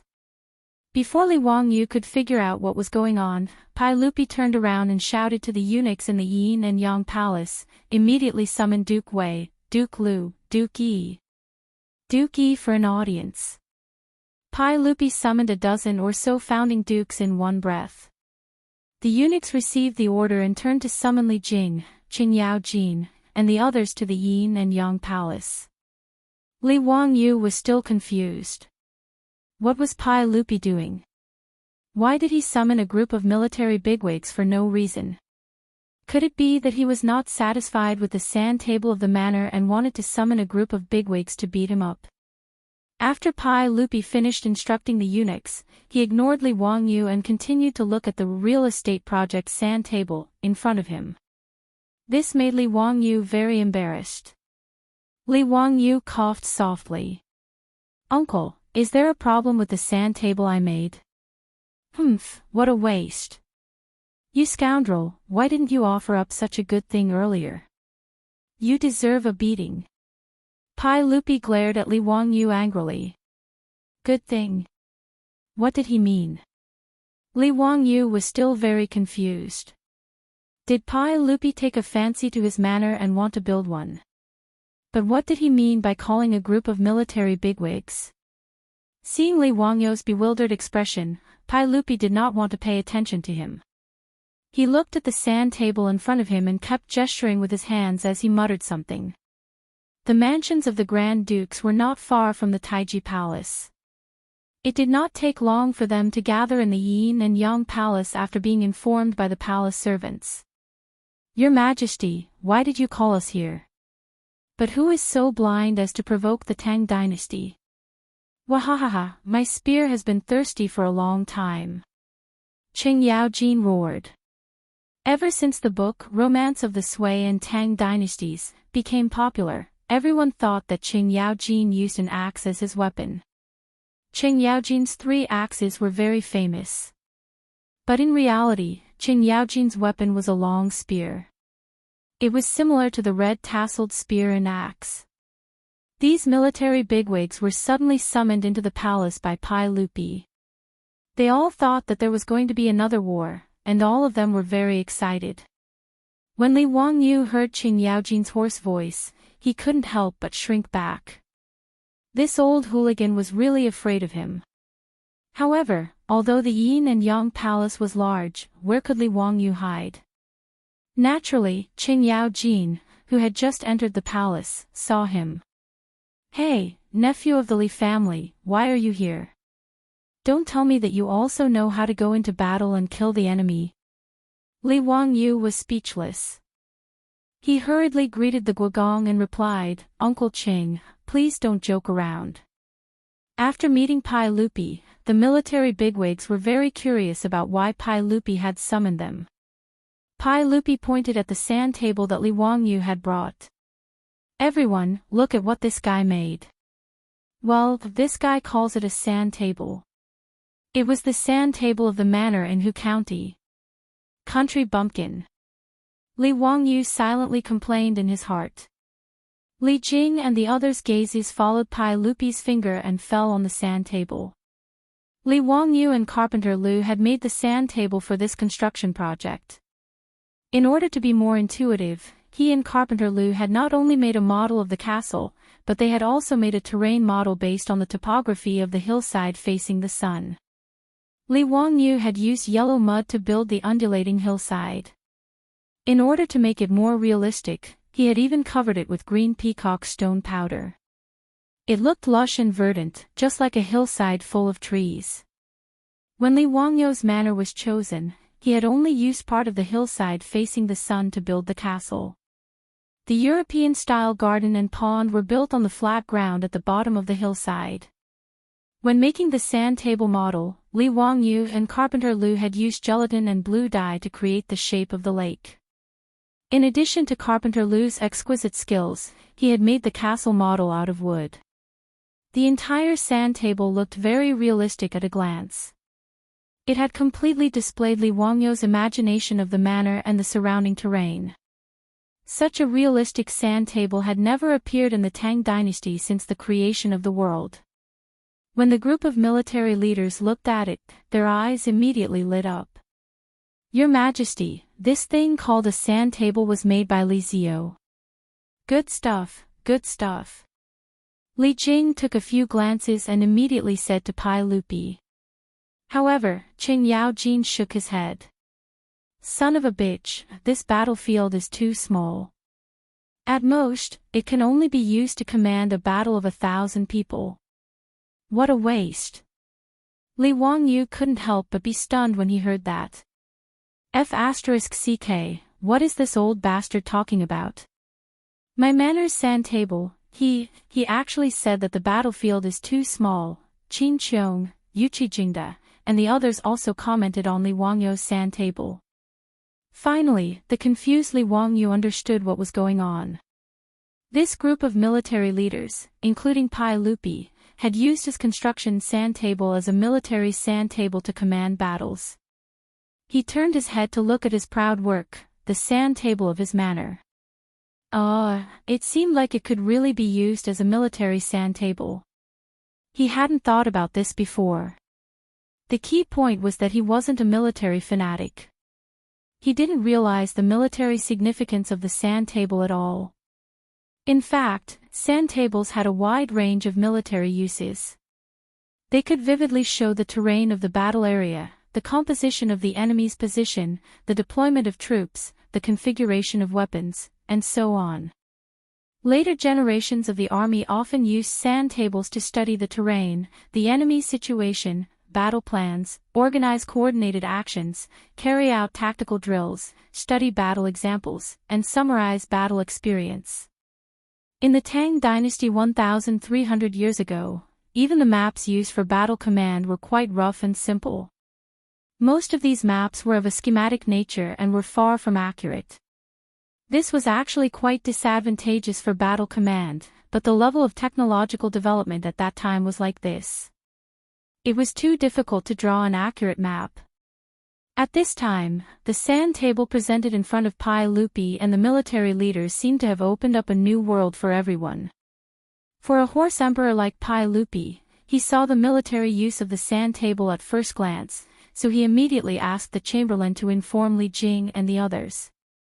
The appearance of the sand table piqued the interest of the military leaders. Everyone, including Pai Lupi, surrounded the sand table and looked at it with interest. On a whim, the Minister of War, Li Jing, and the other founding dukes actually planned to make a military chess deduction on the sand table. Seeing Pai Lupi and the group of military leaders rubbing their hands together, Li Wangyu felt very stifled. He wanted to cry but had no tears. My manor. Not for you to play like this. Chapter 241. I'll use a brigade of Mo blade soldiers to block the manor's gate, and 2 brigades of armored soldiers to harass you with arrows. I don't believe you can break in. Bah, old man. Why do I have to go through the gate? Which part of the manor's wall can't be broken through? Any cavalry can break into the manor with a single charge. You can only retreat to defend the castle. Even if I retreat to defend the castle, I can defend it for 10 days to half a month. So what if you have several times more troops than me? Don't forget, you are all cavalry. How can you attack the castle? In the Yin and Yang Hall of Taiji Palace, there was an uproar. Those founding dukes were divided into two factions. They were playing chess on the sand table of Li Wangyou's manor. Pai Lupi was the judge. The history of military chess in Huaxia could be traced back to 4,500 years ago. The Xia dynasty had begun to use stones and wooden sticks to demonstrate formations and research war on the ground. The most indispensable thing for the valiant generals in China's history was the deduction ability before and after the battle. The most famous chess deduction in history was during the Spring and Autumn Warring States period. Mozi wanted to stop Chu from attacking Song. Gong Shu Ban made cloud ladders for Chu, wanting to use them to attack Song. Mozi and Gong Shu Ban, in front of King Chu, used their pockets as the city walls and the wooden pieces as the city defense weapons, and began to deduce the strategy of the game of chess. Gong Shu Ban used many ingenious siege tactics, but they were all resolved by Mozi. Until Gong Shu Ban used up all his siege methods, Mozi's defensive equipment was more than enough. King Chu finally gave up attacking Song because of this deduction. In the Tang dynasty, the rules of chess deduction in the military were more complete. There were detailed rules and deduction methods. These military big shots could only do chess deduction based on a map that was not very detailed, which made them very unhappy. But today, seeing Li Wangyou's sand table, this kind of chess deduction method that seemed to have a God's view, made these big shots exclaim. The military big shots who were having fun even called the servants to bring wine, drinking while continuing the battle. Even Pai Lupi was the same. He kept drinking the wine in his cup and laughed heartily. Li Wangyou was completely speechless. If it weren't for the fact that he really couldn't beat these bastards, he would have fought it out with these old fogies who destroyed the sandbox of his manor's buildings. This was too much. This was not King military sandbox. A bunch of old men, old killers. Each and every one of them was trying their best to figure out how to destroy the small castle that he hadn't started building yet. This feeling was really too strange. However, he was just a small county official. In front of Pai Lupi and this group of old ruffians who were all dukes, he really had no right to speak. He could only grit his teeth and endure. It was not easy to endure until the group of military bigwigs had their fill. They even drank several jars of wine before the deduction of the military flag was finally over. Satisfied, Qing used his palm leaf fan-sized palm and began to ravage Li Wangyou's small shoulders. Nephew, not bad, this sand table is a good thing. You little bastard, you finally came up with something interesting. It's simply a waste of time to make water wheels and carriages. Qing words made Pai Lupi want to beat him up. Water wheels and four-wheeled carriages were so important to the Tang dynasty that he was willing to give Li Wangyou a title. However, this old man actually said that it was a waste of time. Pai Lupi was too lazy to pay attention to Qing. He reached out his hand and called Li Wangyou to his side. Zio, tomorrow you will teach the Ministry of Works how to make this sand table. Look at how rough you made it. It's really unusable. Pai Lupi even complained that Li Wangyou's sand table was not exquisite enough. Li Wangyou only felt his teeth itch. He really wanted to bite someone. Enduring Pai Lupi's ridicule, Li Wangyou rubbed his hands and looked at Pai Lupi with an embarrassed smile. Your Majesty, what do you think of my mansion? Is it okay to build it like this? The main reason he made this sand table was to get Pai Lupi to agree. Now that their war was over, he had to quickly ask. Pai Lupi once again looked at the sand table. After a while, he said, Zio, your castle is extravagant. I'm afraid I can't agree with you building it like this. Hearing his words, Li Wangyou became anxious. How could it be extravagant? Your Majesty, I'm afraid you've made a mistake. I've calculated it with the Ministry of Works Feng Lang. It doesn't cost a lot of money. It doesn't exceed the cost of building the mansion. Li Wangyu wasn't speaking nonsense. Although his mansion was not small, it didn't have the complicated structure of traditional buildings. Therefore, it didn't cost a lot to build it. The labor cost of building a traditional Chinese wooden building was quite high. Just the mortise and tenon structures that didn't use nails and only used tenons would require a lot of skilled craftsmen to build. In the future, the cost of repairing ancient buildings was much higher than the cost of cement. The main reason was the labor cost. Li Wangyu felt that his mansion didn't need that many skilled craftsmen to carve those complicated patterns. Why did Pai Lupi say that it was extravagant? Pai Lupi pointed at the small castle on the sand table and said with a bit of dissatisfaction, "Zio, how many stones do you need to build your castle? How many corvée laborers do you need to transport the stones for your castle? We can't agree to your nonsense. There are still many things to be done in the Tang dynasty. The plague of locusts hasn't been extinguished yet. How can you casually recruit so many corvée laborers just to build a mansion for you?" Hearing Pai Lupi's words, Li Wangyu couldn't help but laugh. It turned out that Pai Lupi had misunderstood. He quickly explained, "Your Majesty, you misunderstood. My small castle doesn't need to be built with stones. It can be built with bricks. I don't need to recruit corvée laborers to transport the stones." Many of the traditional European castles were built with large stones. However, Li Wangyu wasn't preparing for war. He just wanted to build a castle-like house to show off. Therefore, Li Wangyu's plan was to prepare bricks and then use cement to build a castle-like house. Build with bricks? Pai Lupi was slightly stunned, but he still shook his head. Nonsense. How can bricks be used to build a house? When Jin and the others heard the conversation between Pai Lupi and Li Wangyu, they all came over. "Zio, how can you build a house with bricks? Moreover, your castle is several stories high." "That's right. This old man has never heard of using bricks to build a house. Zio, you should stop fooling around." "Ha, Zio is a genius, but there are times when you make a fool of yourself. This old man has never heard of using bricks to build a house. Using bricks to build walls and towers, this old man knows. How do you build a castle?" In the Tang dynasty, there was no cement. Therefore, the bricks were made with sticky loess mortar. The walls of the Tang dynasty were built with loess and covered with bricks. Although it was strong, it wasn't suitable for building a house. If glutinous rice was boiled and added to lime to make bricks, it would be strong and durable after solidification. It wouldn't be inferior to the cement of later generations. However, the cost of doing this was very high. Only a small number of royal buildings could be used this way.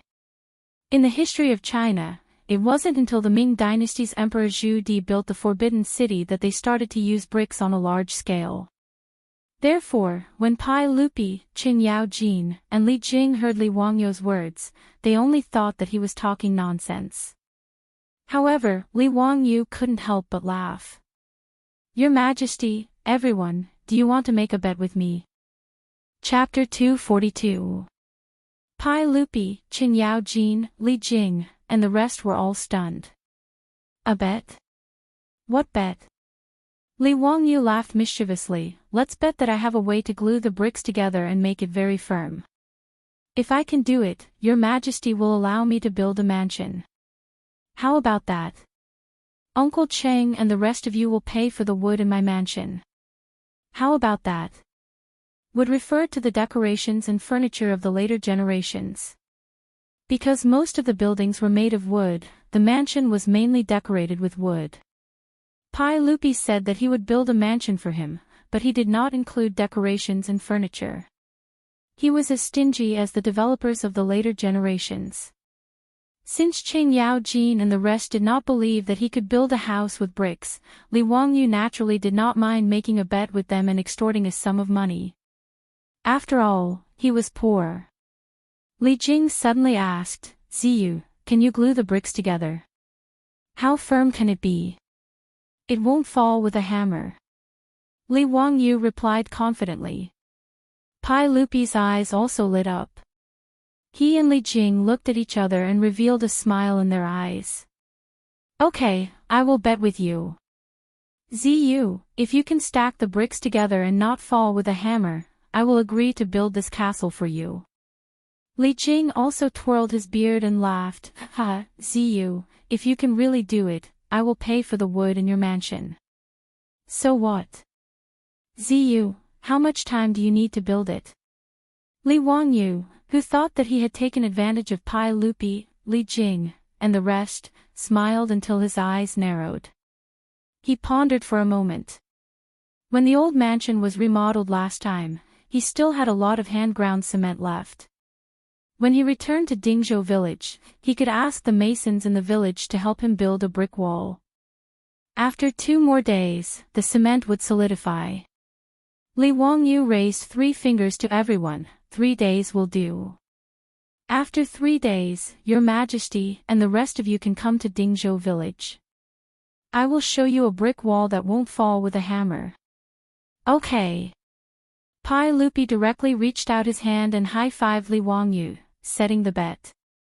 Li Wangyu looked at Pai Lupi and Li Jing's smiles and vaguely felt that something was wrong. But when he thought about it carefully, he did not find anything wrong, so he did not think too much about it.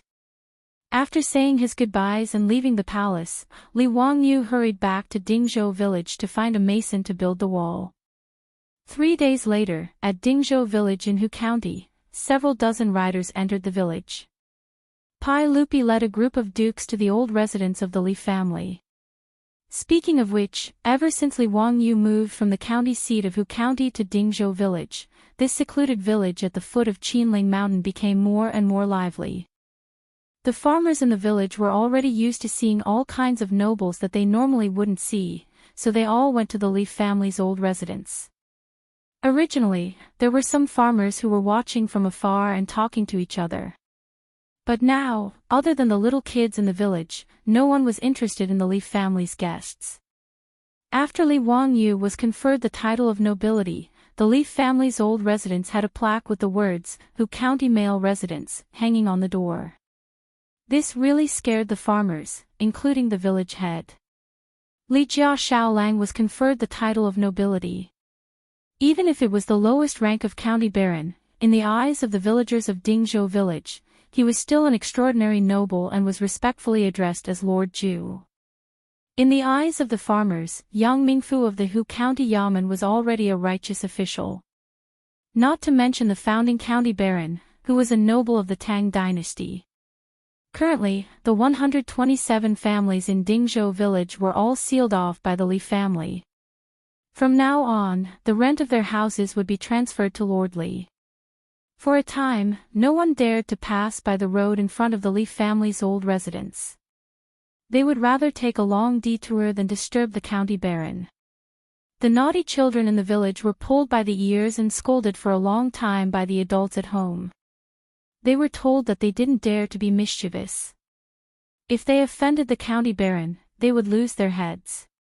Previously, when Li Wangyu's ducks ate locusts, the farmers who blocked the Li family's front door were in fear and trepidation. They were afraid that Li Wangyu would hold a grudge against them because of this.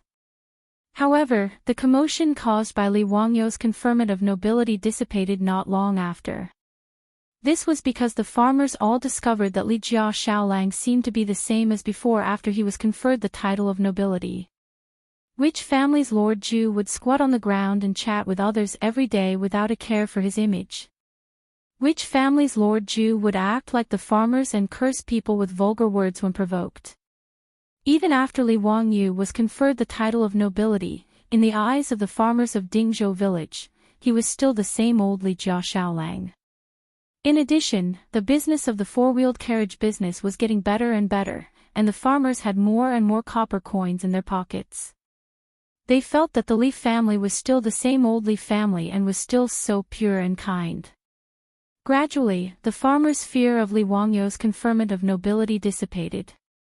Their attitude towards the Li family returned to normal, but there was more respect.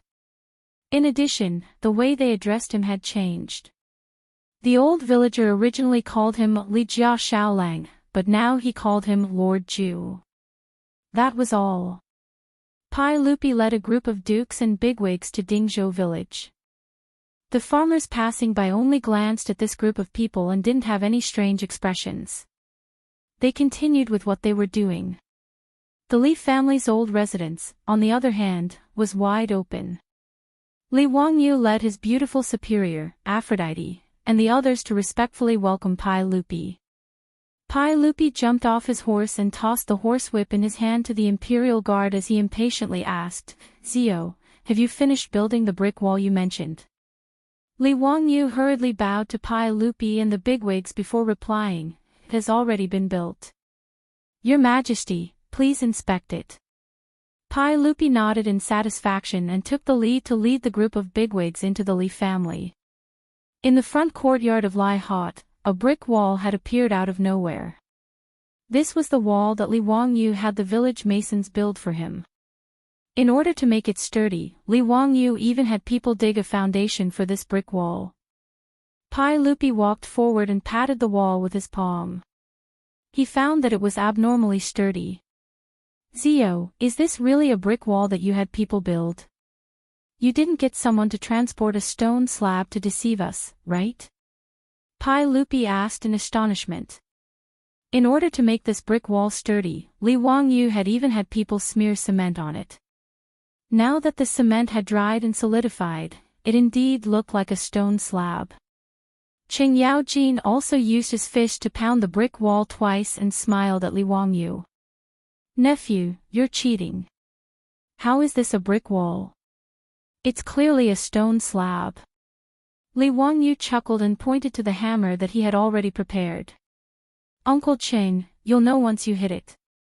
Could it really be a brick wall?" Li Wangyu's attitude made Pai Lupi and the bigwigs somewhat suspicious. Cheng Yaojin didn't hesitate. He picked up the hammer and smashed it at the brick wall. With a clang, there was only a white mark left on the brick wall after being knocked. "Son of a bitch, Li Wangyu, are you sure you're not messing with me? This is clearly a stone slab." Cheng Yaojin swung his hand that had been shaken by the hammer and cursed at Li Wangyu. Li Wangyu chuckled. "Uncle Cheng, how about we make another bet?" Chapter 243. Another bet. Cheng Yaojin was amused by Li Wangyu's words. Was this bastard addicted to gambling? "Nephew, what kind of bet do you want to make?" Cheng Yaojin asked angrily. Li Wangyu smirked. "Let's bet that this wall is made of bricks." "If it's really made of bricks, Uncle Cheng, you'll lose 50 troops to me." "How about that?" "If it's made of stone, I'll give you 50 jars of the best wine." He had his eyes on Cheng Yaojin and wanted to get some elite troops from the old hooligan. Originally, the Li family's mansion was not big, and he didn't need any troops. Even the Niu brothers were killed by Niu Yong first and then asked for permission. Thus, he had no choice but to accept them. But now, he was conferred the title of county man, and Pai Lupi was going to build him a county man's mansion. Thus, he was short of manpower. The new county man's mansion, according to his and the Ministry of Works plans, occupied a few hundred mu of land. When the manor was built, it would be impossible to have no one at home. Servants and maidservants were easy to find. He could go to Chang'an and spend money to buy them. But there was no place to buy this song. Thus, he had the idea of hiring Cheng Yaojin. For these military bigwigs, it was a trivial matter for them to choose some loyal and honest veterans from the army to be part of their troops. Seeing Cheng Yaojin questioning the brick wall made of cement, Li Wangyu naturally thought of this. He immediately teased Cheng Yaojin with a smirk. He wanted to make a bet with him and swindle some troops from Cheng Yaojin. Cheng Yaojin's big palm was about to fall again. "Bastard, are my troops only worth a jar of wine? You want to take advantage of me? Get lost." Li Wangyu smiled and dodged Qing Yaojin's palm. He smiled and said, "Uncle Qing, what are you saying? Didn't I see that you don't believe that this is a brick wall? I'll give you a chance. Hee, if you think that the wine is too little, we can discuss it again." How could Qing Yaojin, this old hooligan, let Li Wangyu take advantage of him? Looking at his confident appearance, Qing Yaojin knew that the stone slab wall in front of him must have been built with bricks. He glared with his bell-sized eyes. "You little bastard, you want to trick me? Move aside, I won't bet with you." After saying that, he raised the hammer in his hand and smashed it at the wall again. The strength of the artificial volcanic ash cement created by Li Wangyu was naturally not comparable to the high-strength cement of the later generations. After being smashed by Qing Yaojin with all his strength, the cement on the surface of the wall cracked and fell off, exposing the bricks inside. Qing Yaojin put down the hammer and couldn't help but exclaim in surprise, "Hey, this place is actually made of bricks. Nephew, what method did you use to make these bricks so sturdy?" Even with Qing Yaojin's strength and his full strength, he was only able to break the cement on the surface of the brick wall. This made everyone surprised.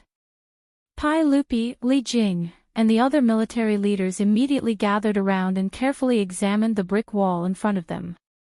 "Zio, what exactly is this wall and the material that holds the bricks together? Why is it no different from a stone? This is really mysterious, it's actually made of bricks." With Jijia's strength, he only broke the surface with a single hammer strike. What a sturdy brick wall. Tsk, could it be that he melted the stone and poured it onto the bricks? Li Wangyu was speechless. To think that they could think of such a thing. Did they think that it was casting metal? To melt stone, he had to have the ability to do so. "Your Majesty, everyone, this brick wall was made of cement by this little one." Pai Lupi stared at him. "Hurry up and say it clearly, what is cement? What is that?" Li Wangyu gave him the middle finger in his heart. Was the emperor so amazing? Was this the attitude of someone who was asking for advice? Why were you so fierce? Fine, the emperor was amazing. Li Wangyu admitted defeat. He lowered his head and obediently replied, "Your Majesty, the cement is a type of adhesive that I created. After mixing it with water, it can firmly glue the sand and bricks together. After it solidifies, it hardens into this state." "Zio, how much did this cement of yours cost?" Li Jing asked. Li Wangyu scratched his head. Cost? It didn't seem like it cost anything.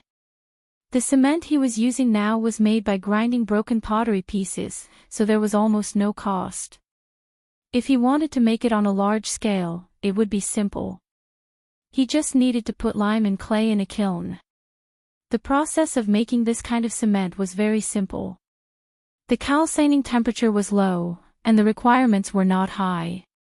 Of course, compared to the Portland cement of the future, it was far inferior in terms of strength and hardness. But in the Tang dynasty, this kind of artificial volcanic ash cement was enough. Li Wangyu didn't know how to make real cement. He wasn't a professional. It was the same as making glass. He knew what it was, but didn't know what it was. After pondering for a while, Li Wangyu replied with uncertainty, "Duke Wei, if this cement is made on a large scale, the cost should be very low. I haven't calculated the exact cost. It's just putting lime and clay in a kiln and calcining it. It's very simple." Pai Lupi couldn't believe it, "It's that simple." "Zio, this is a matter of great importance. You can't talk nonsense." Li Wangyu said with a wronged face, "It's really that simple, Your Majesty. I'm not talking nonsense."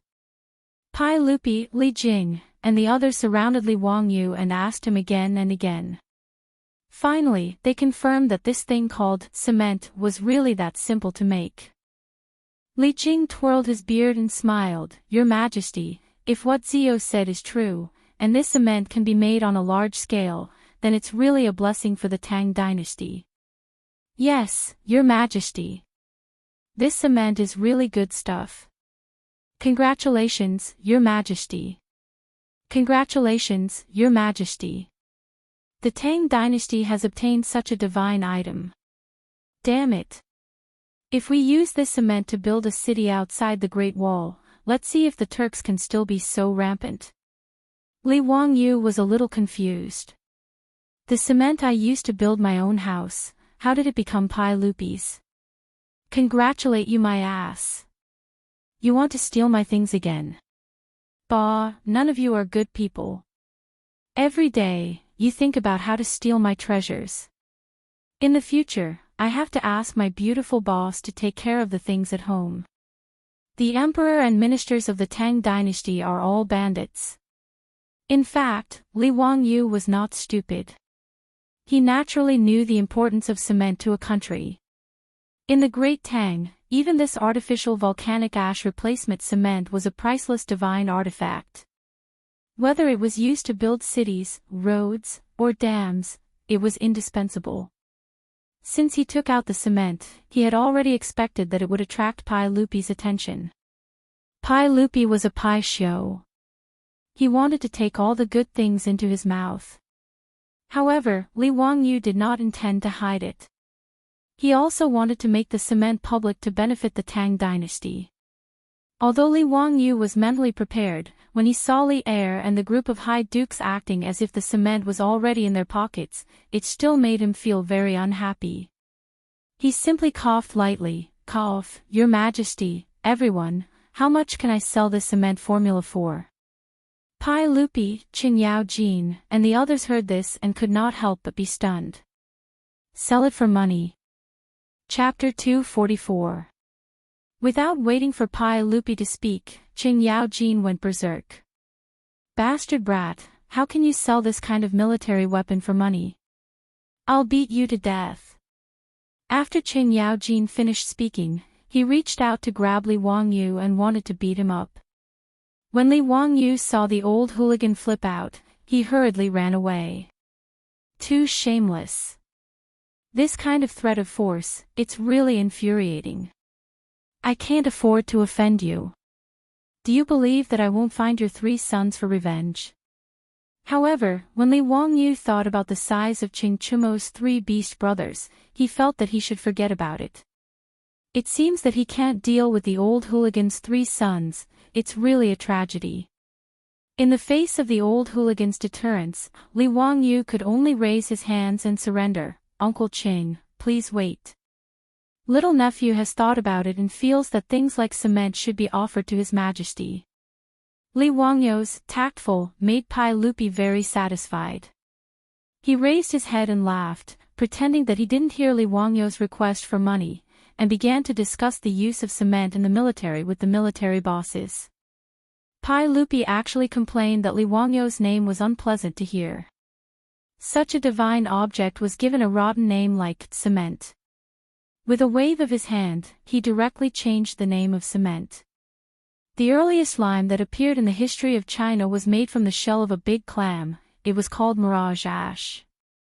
Hongji Wen State Records, mirage ash, oyster shell ash is the top, small oyster shell is the second, and small clam shell is the bottom. The 3 colors are different, and the big clam is the top. Since Li Wangyu said that cement was made from lime and clay, Pai Lupi cited the classics and changed the name of cement to mirage ash. In this regard, Li Wangyu could only silently roll his eyes in his heart. As long as you are happy, then so be it. It sounds more cultured than cement. Pai Lupi proudly accepted the mirage mud freely offered by Li Wangyu. He was overjoyed and asked Li Wangyu to prepare a banquet. He wanted to celebrate with Li Wangyu and the other military leaders. Li Wangyu's heart was filled with countless mythological beasts. F***ck, isn't this too much? You stole my cement, oh, no, mirage mud, and you want me to hold a banquet to celebrate. You've gone too far. With great resentment, Li Wangyu asked the old steward, Li Heng, to prepare the banquet. Pai Lupi was not polite in the slightest. He went to the Li family's central room and sat down. He also very impolitely asked the servant girls to pour tea and water. Li Wangyu silently criticized Pai Lupi's behavior of not treating him as an outsider. Qing Yaojin, Li Jing, and the others were very envious. As expected, the Li clan's little boy was favored by both the emperor and the Sacred Hearts. They really treated him as their own nephew. Although Yuqi Jingde was not familiar with Li Wangyu, he was secretly calculating in his heart. His two children seemed to be very close to this county man. It seemed that in the future, he should let them be closer to Li Wangyu. Among this group of leaders, there were many who had the same idea as Yuqi Jingde. How could Li Wangyu know what these leaders were thinking? He was still thinking about how to retaliate against Qing Yaojin, Pai Lupi, and the others. Hearing Qing Yaojin shouting for him to bring wine again, Li Wangyu's eyes turned and he had a plan in mind. Hey, old scoundrel, don't even think about walking out of my Li family's door today. I'll make sure you come in vertically and go out horizontally. Li Wangyu smiled and told Pai Lupi, Qing Yaojin, and the others to wait for a moment. He went to fetch good wine for everyone. Ever since he drank the disgusting water wine of the Tang dynasty, Li Wangyu planned to open a wine factory in the Tang dynasty. He had already begun to try brewing a small amount of sorghum wine. Although Li Wangyu's third uncle's family opened a wine factory in the future and specialized in brewing sorghum wine, he knew the process and method of brewing sorghum wine. However, he had never actually brewed it himself. Therefore, as early as when he moved to Dingzhou village, Li Wangyu tried to brew some sorghum wine as an experiment. He didn't expect that he would succeed on his first try. After more than 40 days of fermentation, the sorghum wine he brewed had already been distilled by Li Wangyu. It was now ready to drink. The biggest difference between the liquor of the future and the water wine of the Tang dynasty was the distillation process. Distillation was the process of heating up the wine and turning it into wine vapor. After cooling it down, it turned back into wine. After distillation, the liquor would be colorless, but the alcohol content of the wine would be much higher than the original liquor. Tang dynasty's 3 baskets of wine were mostly fermented and then directly filtered before drinking. According to Shen Kuo's Dream Creek writings, the alcohol content of the finished wine was between 3% and 15%. It was similar to the beer or rice wine of the future. After distillation, the alcohol content of the distilled sorghum wine was between 50% and 60%. It belonged to the category of hard liquor.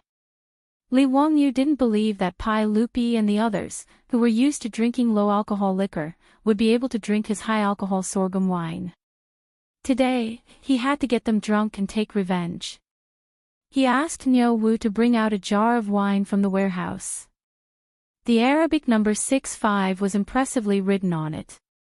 This was Li Wangyu's liquor with the highest alcohol content. Although there was no alcohol detector in the Tang dynasty, Li Wangyu's third uncle had taught him a few tricks that could roughly determine the alcohol content of the wine. After shaking the wine, there would be hops the size of a grain of rice to a grain of sorghum. According to the time it took to pile the hops, the alcohol content could be roughly determined. If the hops were the size of a grain of sorghum to a grain of corn, the time it took to pile the hops was about 3 seconds. The alcohol content of the wine was about 65%. The alcohol content of Li Wangyu's sorghum wine was equivalent to 3 times the alcohol content of the Tang dynasty's liquor. This was the weapon he was preparing to use to vent his resentment. Li Wangyu's face was full of smiles. He asked Niu Wu to bring the 65% alcohol sorghum wine to the central room. When Qing Yaojin saw that there was only 1 jar of wine, he couldn't help but feel disgusted. "Nephew, you're a county man now. How can you still be so stingy? How can this jar of wine be enough for us to drink? Quickly go and bring a few more jars." Li Wangyu said with disdain, "Uncle Qing, it's not that I'm stingy. It would be good if we could finish this jar of wine." What a joke. He asked Niu Wu to bring out a big jar of wine. This jar of wine was equivalent to 20 caddies of 65% alcohol content. It wouldn't kill you all. When Qing Yaojin heard Li Wangyu's words, he immediately jumped up and said, "Brat, don't talk nonsense. I can drink a bucket of wine by myself. Your jar of wine isn't even enough for me to rinse my mouth." Not only was Qing Yaojin jumping up and down, even Pai Lupi, Li Jing, Yuqi Jingde, and the others were dissatisfied. They felt that Li Wangyu was looking down on them. To these founding dukes who were addicted to wine, saying that they couldn't drink wine was like pointing at their noses and saying that men couldn't do it. This was a great humiliation. Pai Lupi also glared at him and said, "Zio, what nonsense are you talking about? Quickly go and bring the wine over. Don't mess around." Li Wangyu laughed mischievously and said, "Hee, Your Majesty, everyone, do you want to make another bet?" What do you want to do now? What do you want to bet on? Let's bet on whether you can finish this jar of wine." Li Wangyu pointed at the jar of wine and smiled proudly. It was as if a fox's tail was wagging behind him. Chapter 245. When Li Wangyu proposed another bet, Pai Lupi almost laughed out of anger. This little rascal was going crazy today.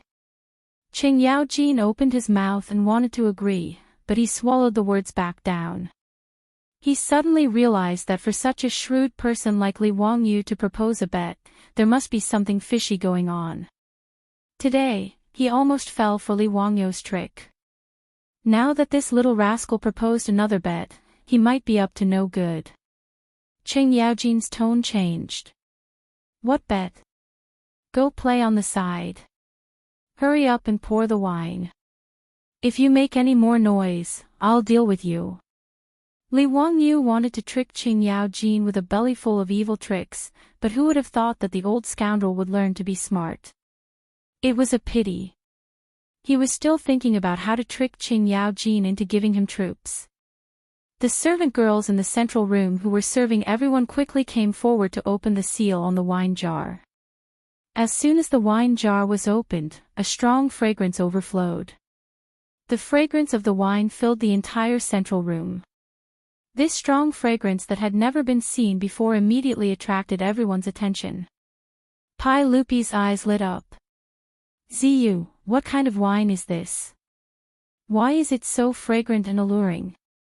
Qing Yaojin, Li Jing, Yuqi Jingde, and the other big shots were so stimulated by the wine that they almost drooled. They didn't even blink as they stared at the jar of wine. Li Wangyu chuckled. "I've let your Majesty see a joke. This is the wine that this subject brewed. I ask your Majesty and the other officials to taste it." "Little rascal, don't say so much. Hurry up and pour the wine," Qing Yaojin impatiently shouted. When the servant girls brought in cups of clear and transparent wine that looked like clear water, everyone, including Pai Lupi, was dumbfounded.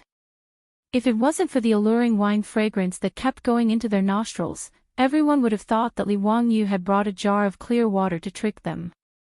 How could the people who were used to drinking turbid wine believe that wine could become as transparent as water? For a moment, they all held the wine cups and carefully sized it up. They leaned closer and greedily sniffed the wine fragrance. Only Qing Yaojin couldn't care less. He directly raised his head and poured a glass of white wine into his mouth. In the Tang dynasty, the alcohol content of the wine was not high, so the wine cups were quite bold and unrestrained. The size of the wine cups was also very large. Li Wangyu was also deliberately mischievous.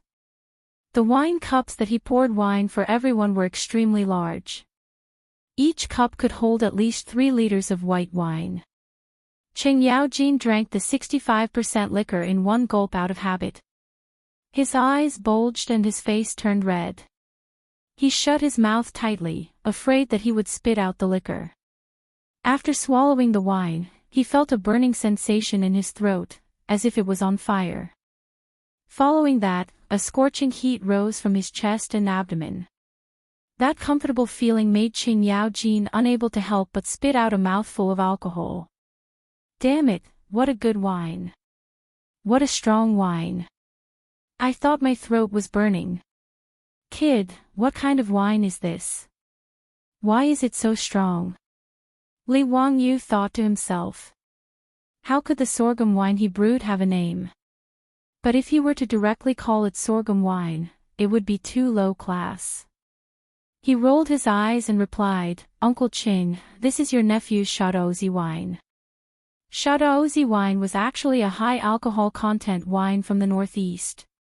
It was named because of its high alcohol content and strong taste. Li Wangyu thought that the name of the wine was quite good. Moreover, it should be liked by this group of old men. So, he directly plagiarized it. Shadozi. Good name. Drinking this wine is really like a knife scraping the stomach. Ha, it's addictive, it's even more addictive. Come, fill it up for me. Qing Yaojin didn't even take a bite of the food. He directly drank more than 3 liters of liquor. Even though he was addicted to alcohol, at this time, he also felt the alcohol rush to his head. This old hooligan couldn't help but shake his body. Seeing Qing Yaojin's exaggerated performance, Pai Lupi and the others also picked up their cups. Some took small sips to taste the wine, while others drank it in one gulp like Qing Yaojin.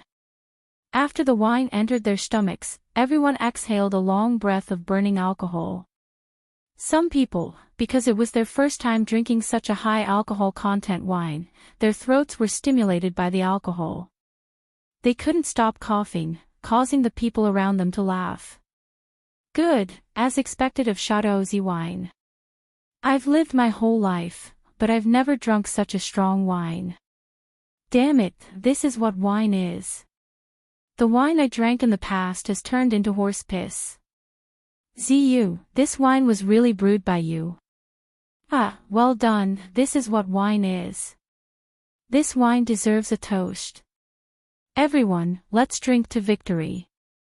After tasting a mouthful of Li Wangyu Shadozi wine, Pai Lupi and the group of dukes went completely crazy. Who would have thought that there was such a strong wine in this world? Everyone, who was used to drinking wine and 3 baskets of rice, felt that Li Wangyu Shadozi wine had opened the door to a new world. Qing Yaojin, who was slightly tipsy, grabbed Li Wangyu, who was laughing at the side. Kid, how many Shadozi wine do you have? Quickly give me 100 jars as a show of respect. Otherwise, don't blame me for falling out with you. Don't you want troops? When your mansion is repaired, however many troops you want, I'll give them to you. Qing Yaojin's words made everyone's eyes light up. They all looked at Li Wangyu. Ziyu, you can't favor one and discriminate against the other. I've treated you well, right? Ha, I don't want much of this Shadozi wine. 100 jars will do. Isn't it just troops? There's no need for the knowledge-seeking festival. I'll give it to you. Li Jing also came to join in the fun.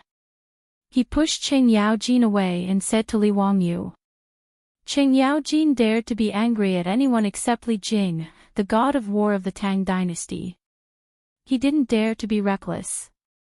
Seeing that Li Jing also came to snatch the wine, Qing Yaojin was so angry that he could only grab the wine that the maidservant had just poured for him and drink it.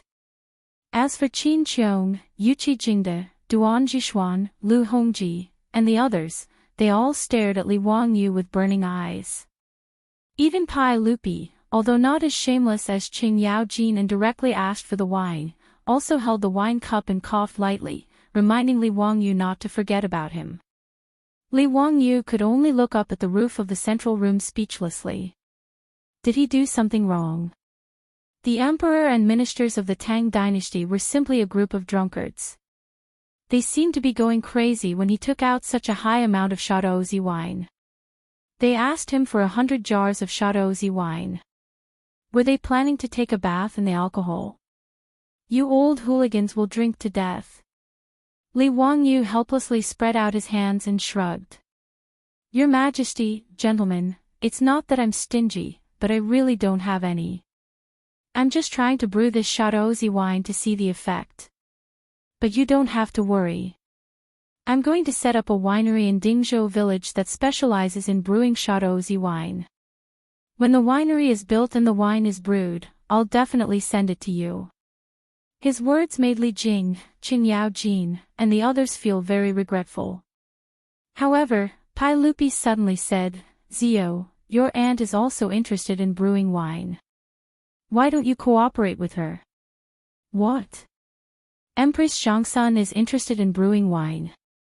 Pai Lupi, are you kidding me? Chapter 246. Pai Lupi proposed to cooperate with Li Wangyu to set up a brewery. Although Li Wangyu complained in his heart, he did not reject it. After the beautiful boss had a flash of inspiration and pulled Empress Chang'an to invest in the SF Express four-wheeled carriage company, the benefits were obvious. Not to mention that Empress Chang'an provided the much-needed development funds and horses for the carriage company, but the name of Empress Chang'an gave enough protection to the carriage company and the Li family. Zheng Konghua of the Zheng family in Xinjiang provoked the beautiful boss and let people surround the four-wheeled carriage company to force her to yield.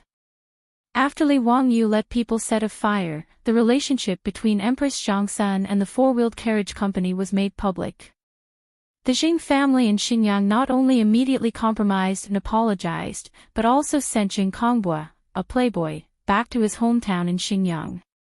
Since then, no one dared to obstruct the SF Express four-wheeled carriage company in Chang'an City. Originally, as the four-wheeled carriage company slowly developed, its profitability made many aristocratic families in Chang'an City envious. If it were not for Empress Chang'an, Li Wangyu and Su Chongqing alone might not be able to keep their industry even if Pai Lupi promised them the exclusive right to operate in Chang'an City.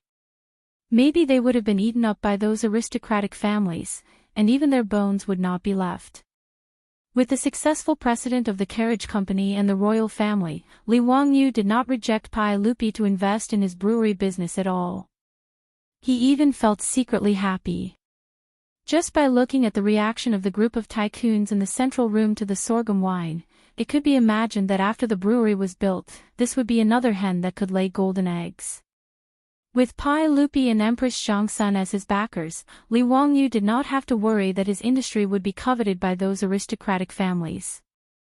The reason why Pai Lupi proposed to let Empress Chang'an invest in Li Wangyu's business was actually to protect Li Wangyu and to reward him for offering the Mirage Mud. At this time, there were several military bigwigs in the central room who were unfamiliar with Li Wangyu. When they learned that the Li family was going to build a brewery, they couldn't help but have some thoughts of getting involved. However, after Pai Lupi spoke, the few big shots immediately threw their thoughts to the back of their minds. Everyone began to toast and drink to their heart's content. The Li family's delicacies cooked with pork were constantly being served to the table. The military leaders who were tasting such delicacies for the first time couldn't help but exclaim in admiration. With the addition of the strong wine, the atmosphere in the Li family's central room became lively. Qing Yao Jin was the first to take off his clothes. He pushed away the table and ran to the center of the room and began to dance. Yuqi Jingde, Duan Jishuan, Lu Hongji, Chai Xiao, and the others were also unwilling to fall behind. They all took off their clothes and began to dance bare-chested. Li Wangyu was speechless. He covered his eyes with his hand. It was 2F** king painful to the eyes. He finally knew where Qing Chumo's group of debauches learned their unrestrained behavior from. This was simply a case of the upper beam being crooked, the lower beam being crooked. They were all the same kind of trash. The four maidservants of the Li family were also blushing from the bold and unrestrained performance of the Guadukes. They hid far away and didn't dare to come forward to pour wine or pour tea. Pai Lupi didn't mind. Instead, after drinking, he also began to dance. This made Li Wangyu even more dumbfounded. What made Li Wangyu even more frightened was yet to come. After the group of old assassins drank so much, they still felt that the dance wasn't exciting enough. Chang'an shouted and jumped into the front yard. He snatched a long spear from the hands of the palace guards. Wahahaha, which one of you will come down? Do you dare to fight with me? Bah, Changjie, you killing talent. Don't be so arrogant. I'll play with you. Yuchi Jingde didn't hesitate and also jumped into the front yard. He snatched a weapon from the hands of the palace guards and charged straight at Chang'an. Come, eat my spear. Li Wangyu was dumbfounded by the scene in front of him. His mouth was wide open as he watched Chang'an and Yuchi Jingde fight in the front yard. These two old killers had drunk too much and were now acting crazy. Pai Lupi, Qin Qiong, Li Jing, and the others didn't stop them. Instead, they all clapped and stamped their feet in approval. They also continuously drank wine. Seeing the two of them fighting, someone couldn't help but jump into the front yard. He snatched a weapon from the palace guards and also charged forward. Li Wangyu looked and saw that it was the yellow-faced man, Qin Qiong. He didn't care if the weapon was convenient or not, and he didn't care who his opponent was. He directly charged in. The three of them were in a chaotic fight. One moment, Chang'an and Yuchi Jingde besieged Qin Qiong. The next moment, Qin Qiong and Chang'an beat up Yuchi Jingde. Seeing them gnashing their teeth and not holding back their spears, Li Wangyu wondered if the three of them were mortal enemies. Li Wangyu already didn't know how to ridicule this group of founding dukes. They were all a group of bastards. He lowered his head and pondered. Was it wrong for him to push the high-content sorghum wine to the Tang dynasty? This group of people who went crazy after drinking too much really had poor alcohol tolerance. Just as Li Wangyu was lost in thought, he suddenly heard the sound of a sharp weapon piercing through the air. Then, a gust of wind brushed past his cheeks, and another, duh, sound was heard.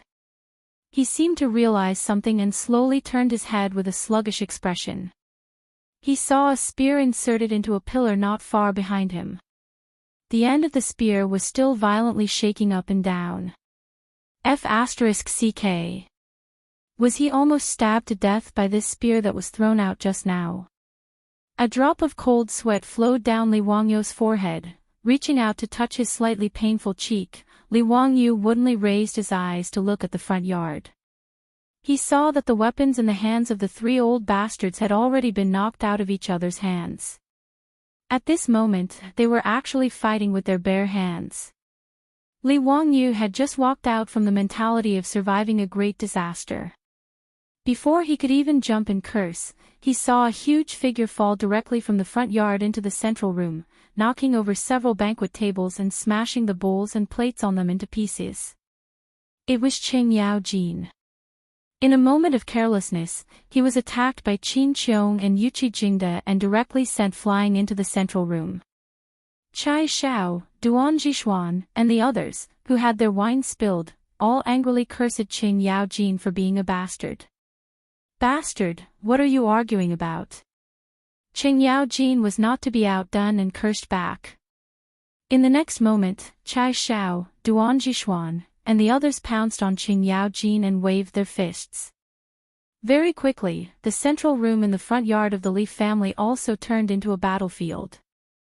Originally, everyone was ganging up on Chang'an, but then it became a fight between each other, becoming a chaotic mess. Other than Pai Lupi, who was surrounded by the imperial guards who had reacted, all the other dukes and bigwigs were randomly fighting. Not only did Pai Lupi not allow the imperial guards to mediate, he even held his wine cup and drank heartily while cheering for everyone. Jijie, kick him. Hey, you idiot, throw him. Jingde, are you stupid? Don't you know that monkeys pick peaches? If it weren't for the imperial guards holding him back, Li Wangyu reckoned that Pai Lupi would definitely have rushed up as well. Ever since the central room in the front yard turned into a battlefield, Li Wangyu scrambled to hide to the side. As for the four maidservants of the Li family, they had long been scared to the point that their faces turned pale and they screamed as they ran to the rear yard. The old housekeeper, Li Heng, was hiding behind the Niu brothers, but he still had a smile on his face. Lang Jun, it seems that the saints and guests are all very happy. Li Wangyu's tears fell. Happy your sister? Are you still the Li family's housekeeper? A group of bandits entered your home, and you're still smiling so happily. Are you crazy? Chapter 247. Pai Lupi and the others were not out of Li Wangyu's expectations. When the 10 caddies of 65-proof sorghum wine was finished, everyone, including Pai Lupi, was drunk. Chang'an and this group of founding dukes could be considered to be exceptionally talented. On average, each of them drank more than half a caddy of liquor and even got into a fight, which almost turned the Li family's front yard into ruins. Only then did they collapse on the ground and pass out drunk. The palace guards carefully carried Pai Lupi and the other dukes into the carriage and returned to Chang'an city. Li Wangyu, on the other hand, was about to cry when he saw the mess in the front yard. This group of old hooligans and murderous people. Even if they beat him to death, he would never entertain these bastards again. Their alcohol tolerance was so poor that it was despicable. After the group of generals got into the fight, even the entertainment facilities that Li Wangyu had Carpenter Lu build for Li Qingqian and the others in the front yard were smashed into pieces. As for the central room, the wreckage of several tables and broken bowls and plates were all over the floor, as well as the remains of dishes that had been overturned. Even the air was filled with the stench of alcohol. Not long after the old hooligans left, before Li Wangyu could have someone clean up the mess, his beautiful boss, Aphrodite, and Perrin took a carriage back home from Chang'an city. Now, his beautiful boss still went to Chang'an city every day, and the SF Express Carriage Company was becoming more and more popular under her management. However, he did not know whether it was because her relationship with Aphrodite was getting better and better, or because she was worried that Li Wangyu would cheat on her at home, but now she would bring Aphrodite with her whenever she went to Chang'an city. In this regard, Li Wangyu could only secretly gnash his teeth in hatred. How could he say no? When the 3 girls returned home, they were shocked to see the situation in the front yard. What was going on? Was there a war at home? When Su Chongqing found out that it was Li Er and a bunch of dukes who were drunk and causing trouble in his house, causing his house to look like it had been hit by a war, he glared at Li Wangyu. She was sure that Li Wangyu must have taken out the highly concentrated liquor he brewed to show off, resulting in such a result. Clean it up yourself, the beautiful boss said coldly before pulling Avro and Perrin back to the backyard. The teenage version of Angelina Jolie and Perrin both made faces at Li Wangyu and stuck out their tongues, indicating that Li Wangyu deserved it. Then, they left with Su Chongqing. Looking at the backs of Su Chongqing, Avro and Perrin, Li Wangyu opened his mouth, but he didn't know how to explain. His current mood was like AF * King Dog. Why did he feel like he had shot himself in the foot? If it weren't for the fact that he was afraid of pain, he really wanted to give himself 2 slaps. Why did he have to bring out the liquor for no reason? However, Li Wangyu also felt that he had been wronged. He only wanted to get Qing Yaojin and the others drunk to vent his anger. Who would have thought that these bastards would have such poor alcohol tolerance? They actually drank too much and resorted to martial arts. How immoral! Li Wangyu was furious. He turned around and raised his middle fingers in the direction of Chang'an city to show his disdain. After venting his grievances, Li Wangyu shook his head helplessly and began to call the old butler, Li Heng, and the maidservants to clean up the mess in the front yard. After cleaning up the front yard, Li Wangyu smiled apologetically and talked to Su Chongqing for a long time before the expression on her beautiful boss's face changed. However, what made Li Wangyu even more depressed was that the next morning, someone knocked on the door of his residence again. The fops were all shocked when they saw their father drunk like a pile of mud and sent back to the residence by the palace guards. It was the first time that Qing Chumo and the others had seen their father so drunk. After questioning the palace guards, they learned that their father had gotten drunk at the house of Huxian man, Li Wangyu. According to the guards, Huxian man had brewed a kind of liquor called burning knife. It was as clear as water, but as sweet as fire. The saints and dukes had all gotten drunk because they had drunk too much. How could the fops hold themselves back after hearing the words of the guards? If it weren't for the fact that it was late and the evening drum of Chang'an city had already sounded, they would have rushed to Dingzhou village overnight to taste the burning knife wine. Early this morning, when the gates of Chang'an city had just opened, the fops couldn't wait to ride their horses to Dingzhou village.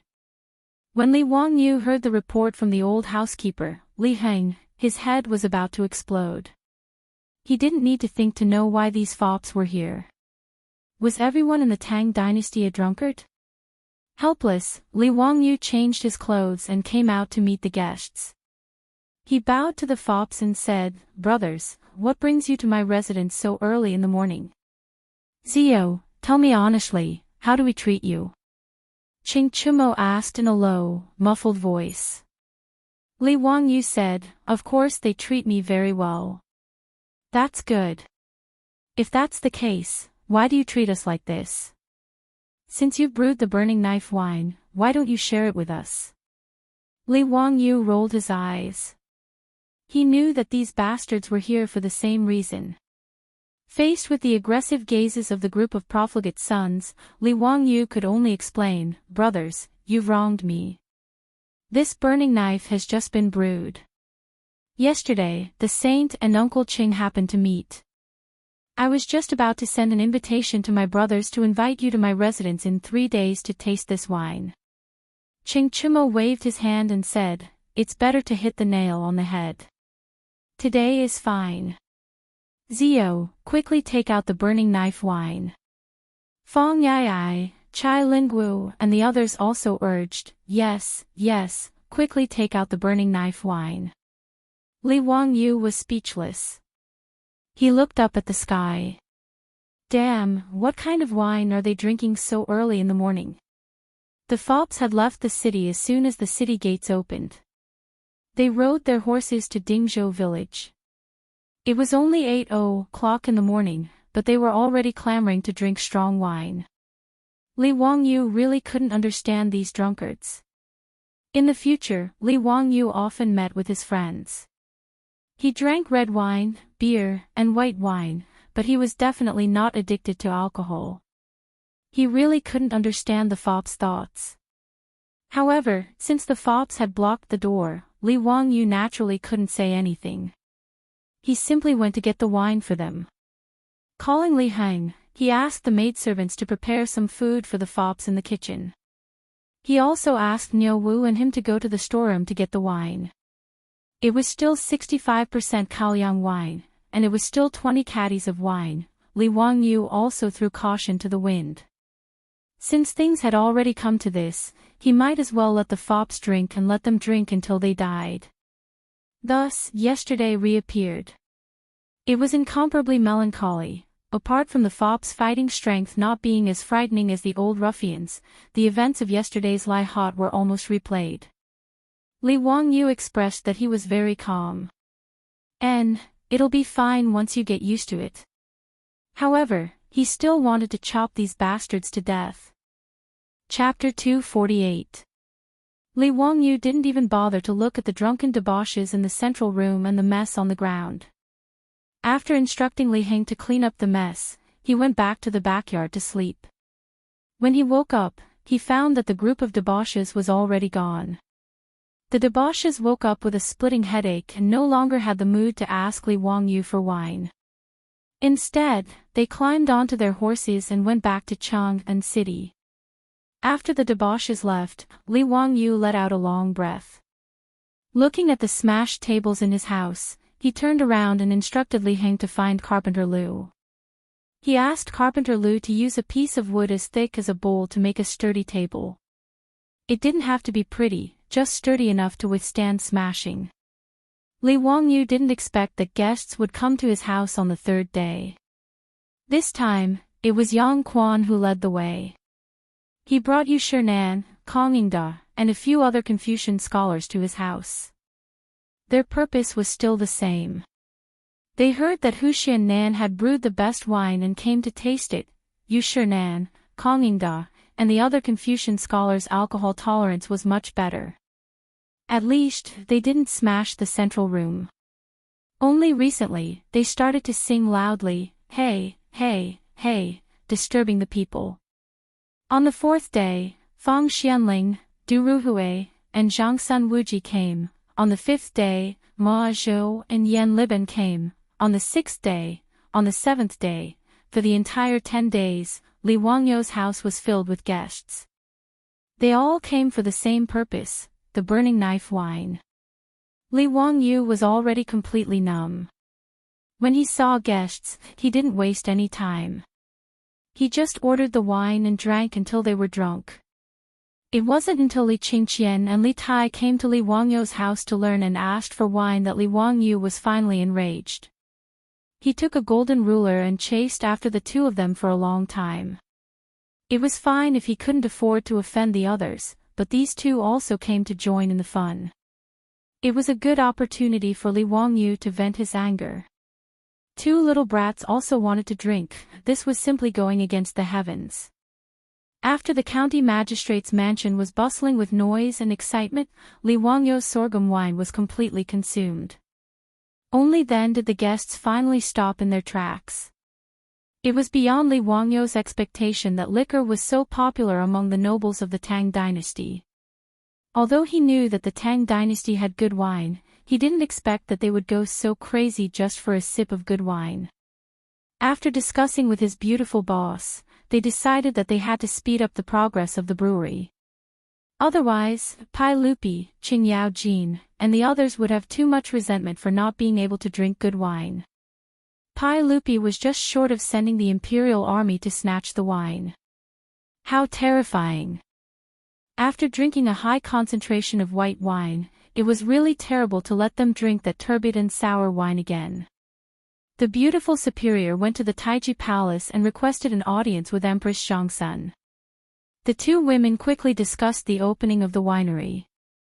Empress Zhangsun invested 5,000 strings of copper and took 40% of the winery, while the county magistrate took 60%.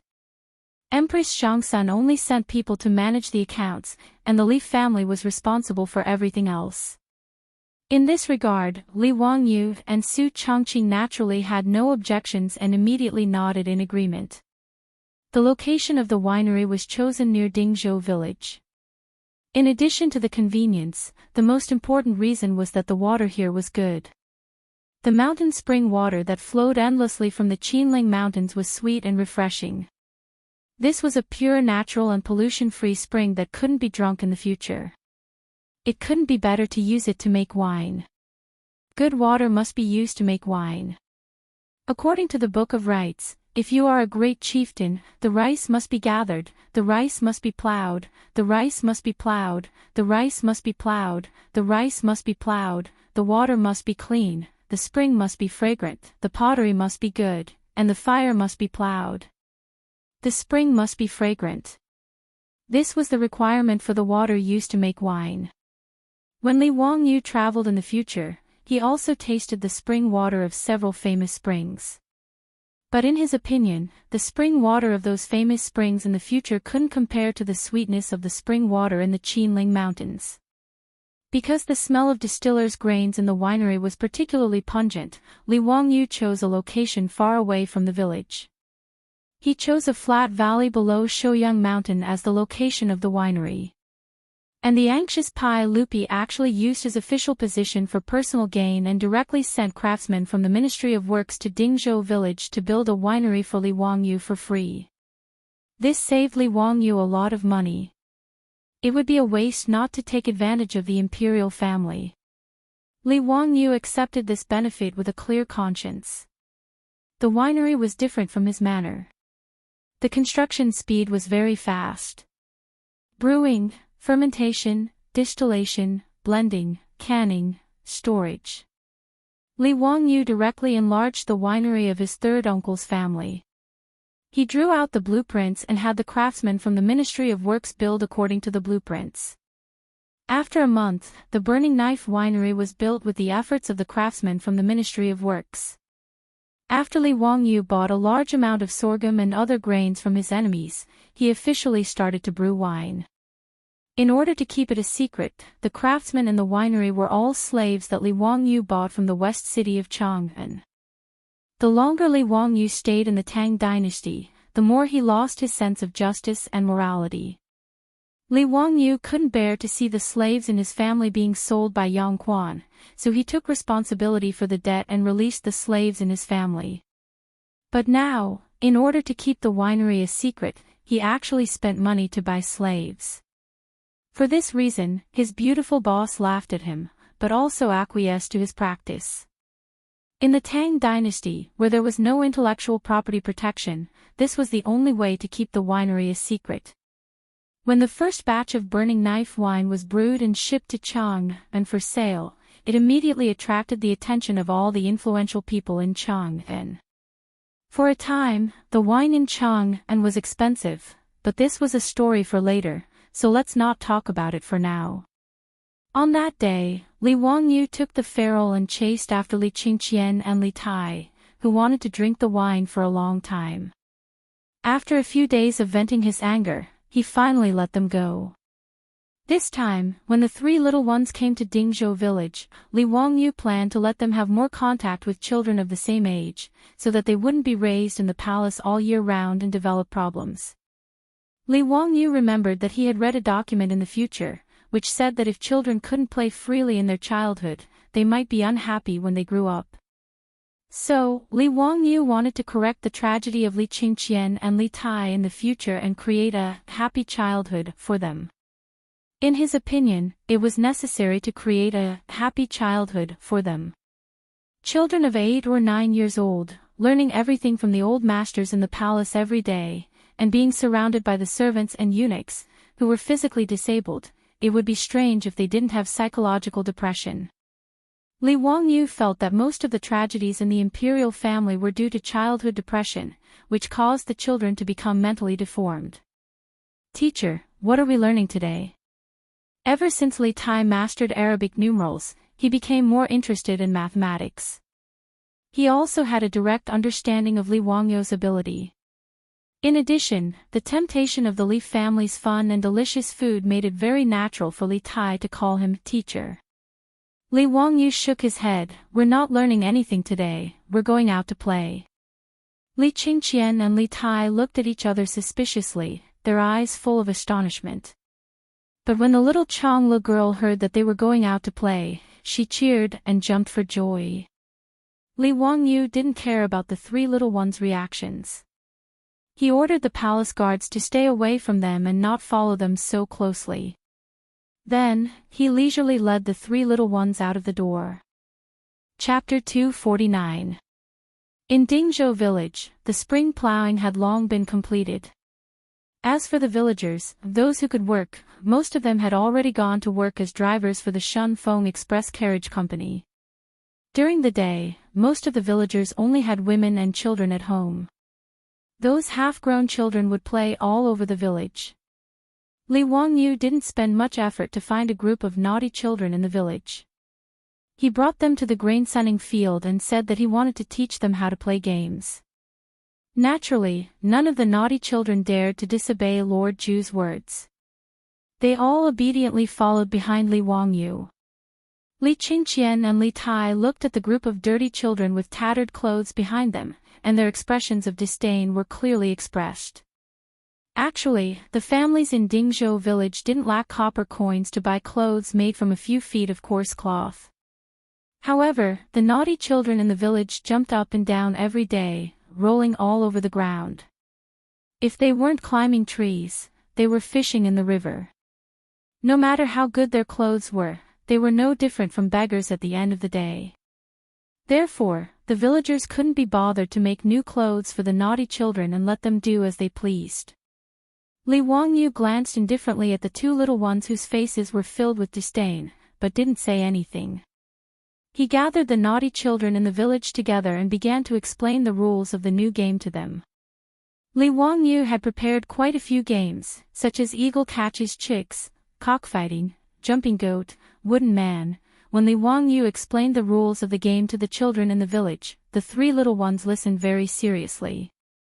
However, only the little lowly Chang'an cheered excitedly. She didn't dislike the naughty children in the village at all and immediately played with them. As for Li Qingqian and Li Tai, their faces were proud and aloof.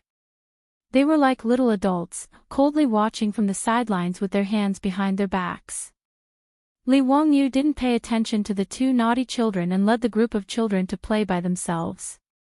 This group of naughty children in Dingzhou village had never played these modern games before. After hearing Li Wangyu explain the rules, they were abnormally excited and threw themselves into the game. The grain-sunning field instantly became a sea of joy, filled with the laughter of the children. Led by Li Wangyu, the naughty children in the village were about to go crazy. Even Chang'an, the little girl, was the same. She kept screaming excitedly. The imperial guards who had been chased away by Li Wangyu all had worried looks on their faces. Although Pai Lupi had already instructed them to listen to Hu Xiannan's orders when they arrived at Dingzhou village. But if the eldest princess was accidentally injured while playing, they were afraid that they would be implicated. Fortunately, Crown Prince Li Qingqian and King Yu Li Tai did not participate in the game, allowing the Imperial Guard leader to relax a little. In his opinion, although the Crown Prince and King Yu were young, they would never play with this group of dirty children. Then there would be no danger of injury. As for the eldest princess, she could only resign herself to fate. Actually, he didn't notice that as the game on the grain-sunning field progressed, Li Qingqian and Li Tai, who had been standing to the side with faces full of indifference, didn't even blink as they stared fixedly at the people playing the game. At this moment, Li Wangyu was leading a group of naughty children to play Eagle Catches Chicks. He personally entered the game and acted as the eagle. The little girl, Chang'an, was designated as the hen by him. She was trying her best to open her arms and block Li Wangyu's attacks. After Li Wangyu caught another chicken, Li Qingqian couldn't hold back anymore. He jumped up and shouted, "Chang'an, you're so stupid. Hurry up and stop the teacher. Turn left and run." Li Tai also had an empathetic appearance. He didn't care about his own chubby body and shouted at the top of his voice, "Little sister, why are you running so slowly? You're pissing me off." Li Wangyu didn't find Li Qingqian and Li Tai's reactions strange at all. When he was young, his grandfather was strict and rarely gave him pocket money. At that time, he often went to the game room after school to watch the other children play games. The people who watched from the side usually shouted louder than the children sitting in front of the game room. Each of them had an appearance of pointing at the world, as if they couldn't wait to push others away and sit in their place. Therefore, Li Qingqian and Li Tai, these two naughty children, wanted to pretend to be profound in front of him. They were simply asking for a snub. These were all the tricks he played in the past. As a result, the hearts of the Imperial Guards, who were originally calm, began to beat violently. His Highness the Crown Prince and His Highness the King of Yu were actually playing with that group of dirty farmers. The resentment the Imperial Guards had towards Li Wangyu was about to materialize. This county boy was too bold. He actually let the Crown Prince of the Tang dynasty play with this group of bumpkin children. If something happened to him, who could bear the responsibility? When Li Wangyu began to teach the naughty children how to play cockfighting, the Imperial Guard leader's heart almost jumped out of his throat. Damn it, that bumpkin actually dared to use his dirty leg to bump into the Crown Prince. Mother, I can't live anymore. His Highness the King of Yu was actually knocked down. At that moment, the Imperial Guard leader almost stopped breathing. He really wanted to rush up and grab all of these rebellious naughty children and give them a heavy beating. However, when he thought of Pai Lupi's orders and Li Wangyu's threatening glances from time to time, the Imperial Guard leader could only grit his teeth and endure. He swore that when he returned to Chang'an City, he would find a door and use his connections. Even if he had to spend money, he would be transferred to another place. He was determined not to be the Imperial Guard leader anymore. If he was scared like this every day, he was sure that he wouldn't live past 40 years old. on the grain-drying field, Li Qingqian and Li Tai, who were already having fun, didn't care about the royal etiquette, the identity of the crown prince, or whether their clothes were dirty or not. The two of them followed the naughty children of Dingzhou village, running and screaming on the grain-drying field. The gloomy expression on Li Qingqian and Li Tai's faces had long since disappeared. It was replaced by the bright smiles that children should have.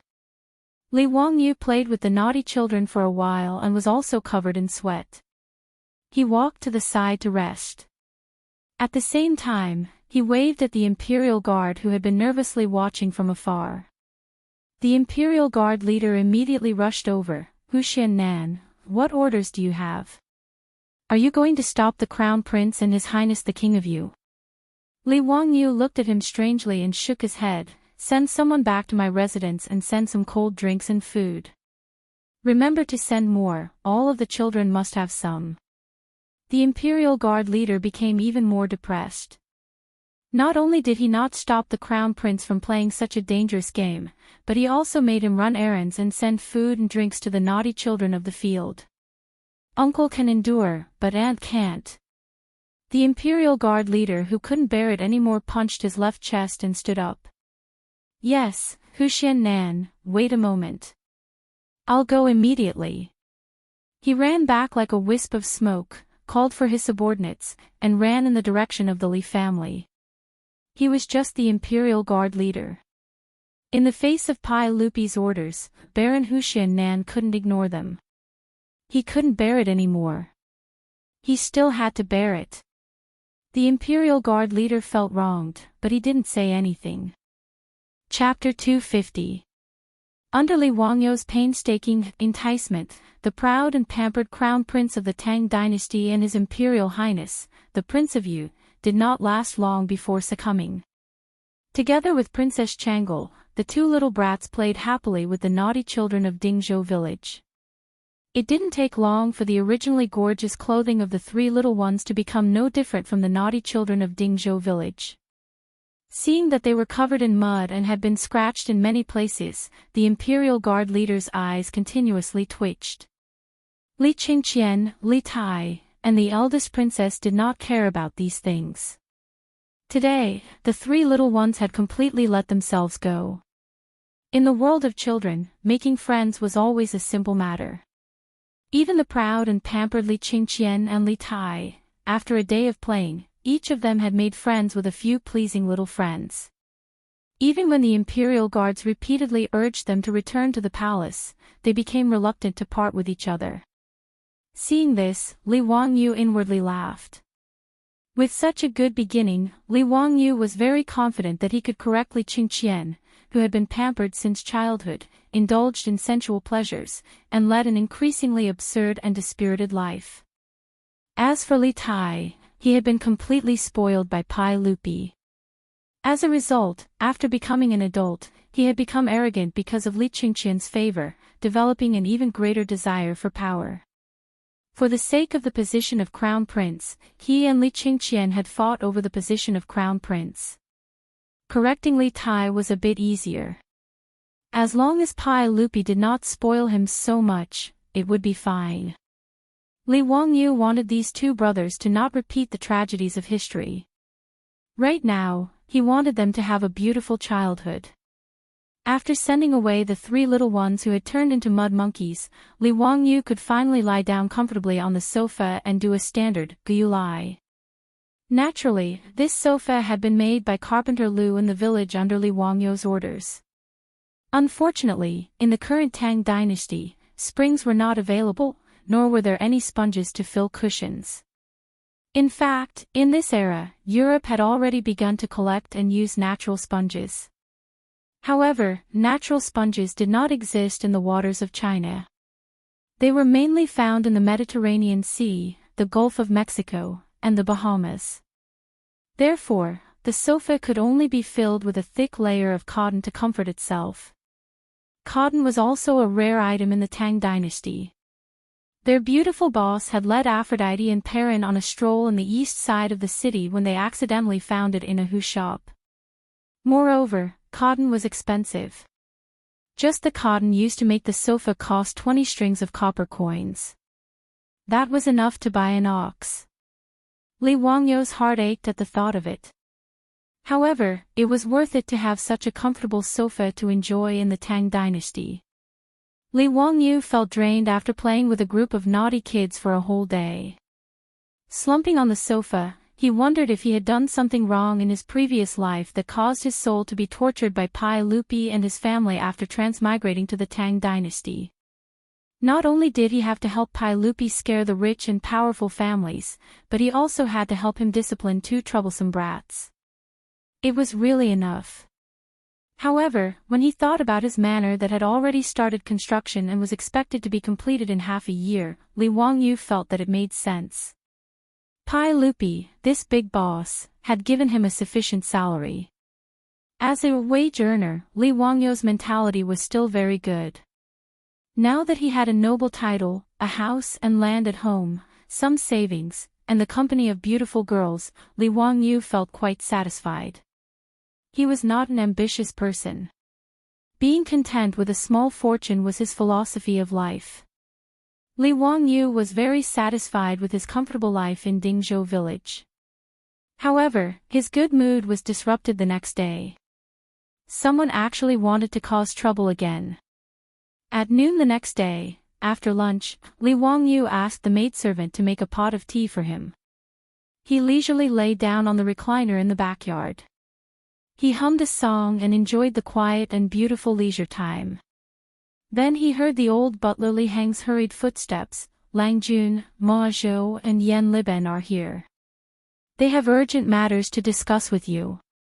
Li Wangyou turned his head in confusion. Counting the days, today was not the day off. Shouldn't Ma Zhou and Yan Liben be at work?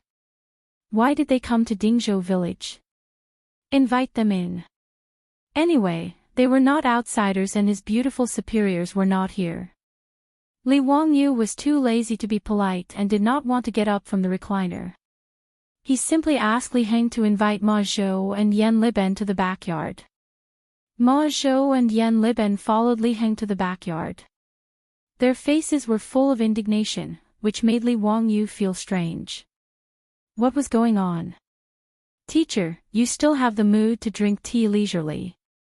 Do you know that the city of Chang'an is full of rumors about you? Seeing Li Wangyou's tired look, Ma Zhou shouted first. Li Wangyou was stunned. Why would there be rumors about him in Chang'an city all of a sudden?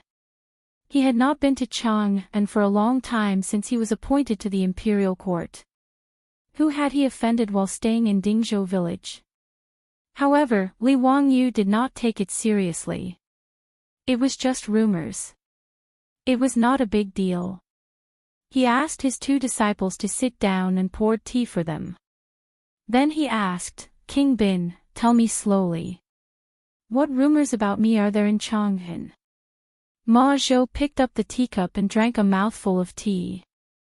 He said angrily, now in Chang'an, there are rumors in the big and small markets that you are a sycophant and lucky minister. You are just relying on the sage's favor to do whatever you want. You have no virtue, no ability, and no talent.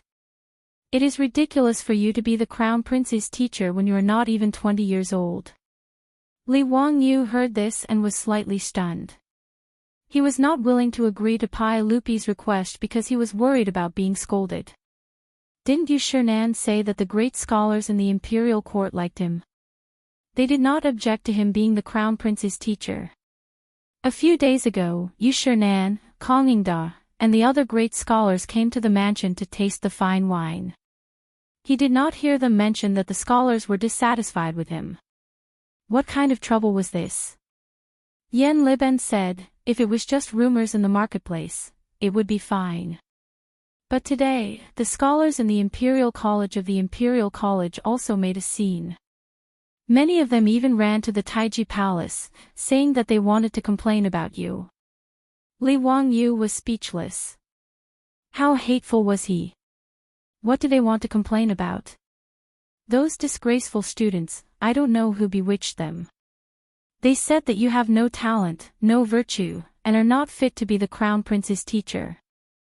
They also said that you flattered the saint, which was why you were conferred the title of Baron of Hu County, and that you are a sycophantic official. They even said that you are a lucky official, Yixing, who sits in the northeast of the imperial capital and attends to the crown prince. Ma Zhou angrily agreed. In the end, it was Chancellor Kong of the Imperial College who came out and reprimanded these scholars and chased them away. This can be considered as temporarily restraining them. Teacher, you have to think of a way. You can't let these people harm you. Nanny. The students of the Imperial College wanted to make a scene just to target him. Even if Li Wangyu was an idiot in politics, he could smell the thick scent of a conspiracy from this matter. It would be strange if there was no one behind this instigation. However, he was also puzzled. Who would spend so much effort to target him, a small county official who founded the country? What good would it do? Damn it, this was really a case of a person sitting at home, but trouble came from the sky. Chapter 251. Li Wangyu did not know that he was actually taking the blame for Pai Lupi again. He helped Pai Lupi to organize the heavenly grand ritual, the saint's divine manifestation, at the Shuowang imperial consultation, which made a series of arrangements of the aristocratic families useless. Not only did the aristocratic families fail to use the plague of locusts to attack Pai Lupi's reputation and gain more power, but because of the Tao Zu's divine manifestation, Pai Lupi showed more of his imperial power. Now in the imperial court, even if the aristocratic families still accounted for half of the officials and had great power in local areas, but they were suppressed by Pai Lupi everywhere and were in a difficult situation. There was no such thing as an impenetrable wall in the world. The Taiji Palace seemed to be strictly guarded, but in fact, there was no secret to the aristocratic families. Without much effort, they found out from the palace that it was Li Wangyu, the little county man who founded the country, who gave advice to Pai Lupi and made their painstaking plan useless.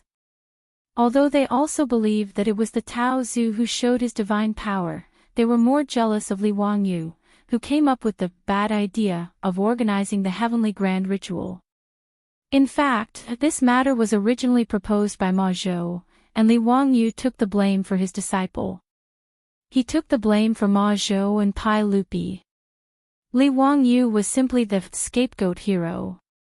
Therefore, the aristocratic families such as the Jing family of Xinjiang and the Wang clan of Taiyuan regarded Li Wangyu as a thorn in their side. However, Li Wangyu was only appointed as the county man who founded the country. He did not enter the imperial court to hold an official position, so there was no evidence for them to use against him. However, this 16-year-old county man who founded the country was actually invited by Pai Lupi to be the crown prince and the king of Yu's army. This was beyond the aristocratic family's expectations, but it also gave them an excuse to attack Li Wangyu. The aristocratic family's usual tactic was to use their pen as a knife and use their influence in the scholarly circles to discredit others. Words hurt people more than swords and sabers. Even Pai Lupi, the emperor of the Tang dynasty, was put in a difficult position by the aristocratic families using such means. If it weren't for Li Wangyu's shenanigans, Pai Lupi probably wouldn't have had an easy time either. Originally, the Wang clan of Taiyuan was dissatisfied with Li Wangyu because of the annulment of the engagement. The Jing clan of Xinjiang was even more disgraced because of Jing Kongbue. As for the Jing clansmen, Jing Shangyi was demoted to the Yeding Palace, which made the Jing clan of Xinjiang hate Li Wangyu even more. Even if he couldn't touch Pai Lupi, he could still deal with a little boy from Huxian. Thus, under the manipulation of the aristocratic families, they used their usual methods to attack Li Wangyu. They asked people to spread rumors in the marketplace and then asked people to encourage students and scholars to make trouble in the imperial college. These were all manipulated by the aristocratic families behind the scenes. Their purpose was to make Li Wangyu's reputation so bad that everyone wanted to beat him up. This move could not be said to be not vicious. If Li Wangyu's reputation was really bad, no matter how much Pai Lupi liked him and thought highly of him, he couldn't compete with the boiling public opinion. Public opinion could distort gold, and accumulation could destroy bones. Rumors were terrible. They could reverse right and wrong and put people to death. This was also the reason why Ma Zhou and Yan Liben hurried to Dingzhou village after the Imperial College students made trouble today. Li Wangyu was also stunned by the scene in Chang'an. This was the method of using public accounts and Weibo influencers to discredit their opponents in the entertainment circle of the future. He was originally quite calm, but because he was being smeared for no reason, he was also angered. Li Wangyu pretended to be calm and comforted his two students. He told them not to worry and that he had a plan. Ma Zhou and Yan Liben were worried that their little teacher would be at a disadvantage and wanted to say something, but they were stopped by Li Wangyu. After sending away Ma Zhou and Yan Liben, who came to report, Li Wangyu immediately jumped up from the recliner. Counterattack, this kind of thing must be counterattacked.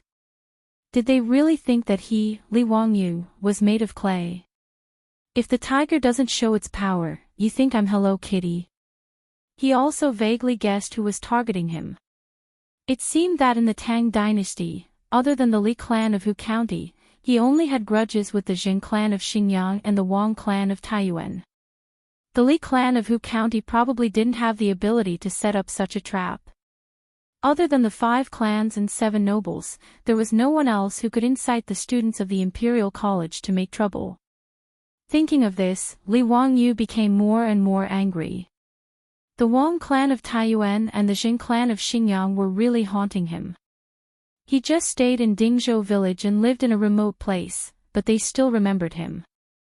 They were really domineering and unscrupulous.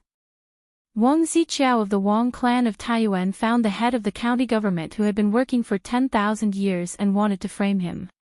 He hadn't taken revenge yet, but now they attacked him. It was really hateful. The cynical man paced back and forth in the backyard, thinking about how to fight back. Since they said that Li Wangyu had no talent and no virtue, then he would show his talent to the world and make them blind. But how to show his talent was a bit troublesome. After thinking about it, Li Wangyu decided to ask for help. Niu Wu, go to the carriage shop in Chang'an City and find Su Chongqing. I have something urgent to find her. For crisis public relations, well, it was reliable to ask the beautiful boss to give him advice. This was the specialty of the top students of the University of Pennsylvania. Li Wangyu didn't feel that there was anything embarrassing about asking a beautiful superior to give him advice. After Su Chongqing hurriedly returned from Chang'an City, Li Wangyu pulled her into the study and closed the door.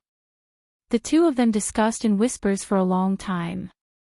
When the door of the study was opened again, Li Wangyu called Niu Wu again and told him a few words. Niu Wu nodded and rode to the county seat of Hu County. The next day, in the legislative hall of Taiji Palace, Pai Lupi was losing his temper. Yesterday, the students of the Imperial College made trouble, which made Pai Lupi aware that someone was targeting Li Wangyu. Before he could ask the 100 Horsemen Department to investigate the cause, the Imperial Censor had submitted a memorial to impeach Li Wangyu from Hu County. He was young and inexperienced, without talent or virtue, and was unfit to be the Crown Prince's tutor. Li Er had vented his anger in front of all the officials in the imperial court. It could be said that he had used his dignity as an emperor to temporarily suppress this matter. If Li Wangyu could guess who was targeting him, so could Pai Lupi. Other than those aristocratic families, no one else would dare to do such a discrediting method. Only the noble clans had such influence. Pai Lupi knew that Li Wangyu had probably taken the blame for him, causing the noble clans to hate him. That was why he was targeted like this. It was precisely because of this that Pai Lupi was so furious. His own nephew had taken the blame for him. How could Pai Lupi not be angry? What made Pai Lupi even angrier was that he still didn't know how to clear Li Wangyu's name. If he issued an edict to refute it, he was afraid that it would add fuel to the fire and confirm that Li Wangyu was a lucky subject. This feeling of having power but not being able to use it made Pai Lupi feel suffocated. Just as Pai Lupi was sulking, he saw the eunuch from the 100 Horsemen Department, who was responsible for passing messages in the palace, enter the hall with a piece of paper. "What's the matter?" Pai Lupi asked in an unfriendly tone. The eunuch's expression was strange. He respectfully presented the piece of paper with both hands. "Your Majesty, you will know once you see it." Pai Lupi reached out his hand to take it and carefully looked it over.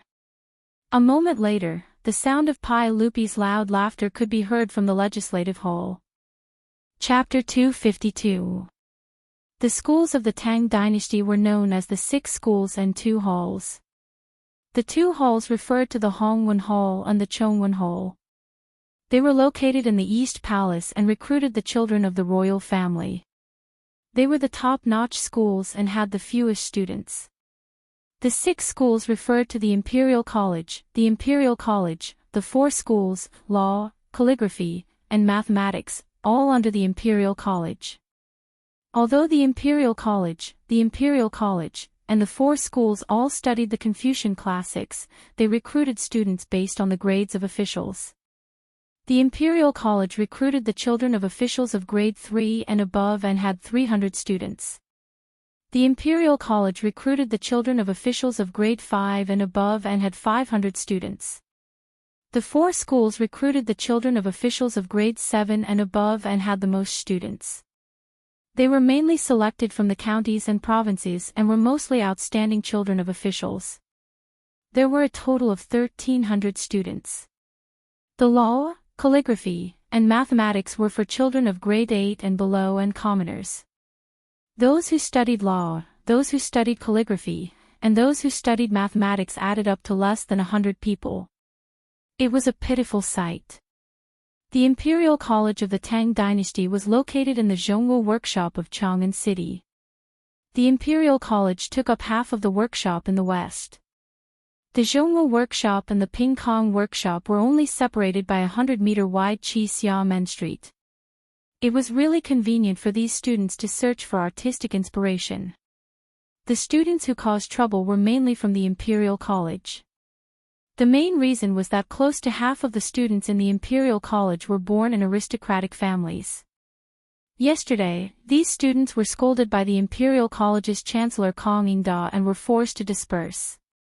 However, they were not going to let the matter rest. Within the Imperial College, students from the Jing family of Xinjiang and the Wang family of Taiyuan gathered a group of Imperial College students and prepared to cause trouble outside the Imperial City again. The leading student of the Jing family raised his arms and shouted, "If we don't get rid of the traitors, the country will not be at peace. How can we, the imperial scholars, sit by and watch such a scoundrel without virtue and talent lead the crown prince astray?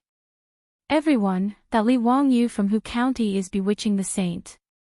How can we sit by and do nothing?" The Imperial College students all felt that they were righteous people who were helping the country get rid of evil, so they all agreed. However, there were also people who raised their doubts. Li Ziyou of Hu County was famous in Chang'an before, and several of his poems were handed down from generation to generation. Was there some kind of misunderstanding? I don't think Li Ziyou is a person without talent.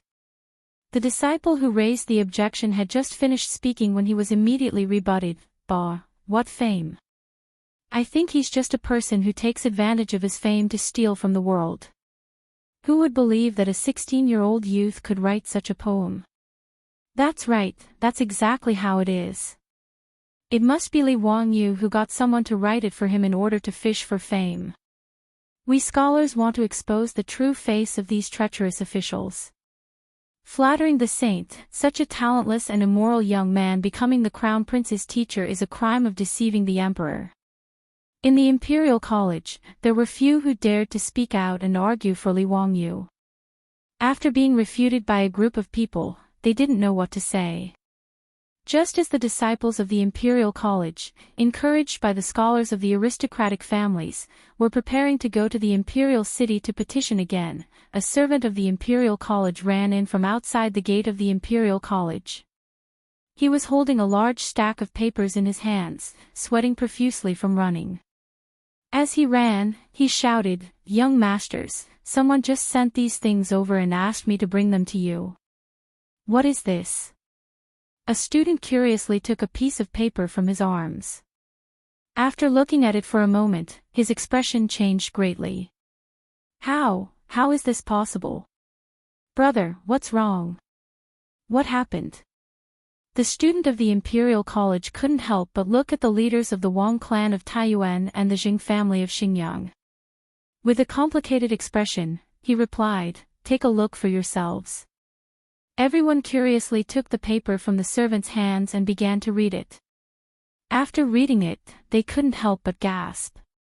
This Li Zio is really hard to predict. These were all written by that young man from Hu County. It's really too shocking. Works passed down from generation to generation, all of them are works passed down from generation to generation. How could he create so many poems that can be passed down from generation to generation? Brother, did you notice that? It says here that it's the first issue. Does that mean there's a follow-up? Hiss, how is this possible?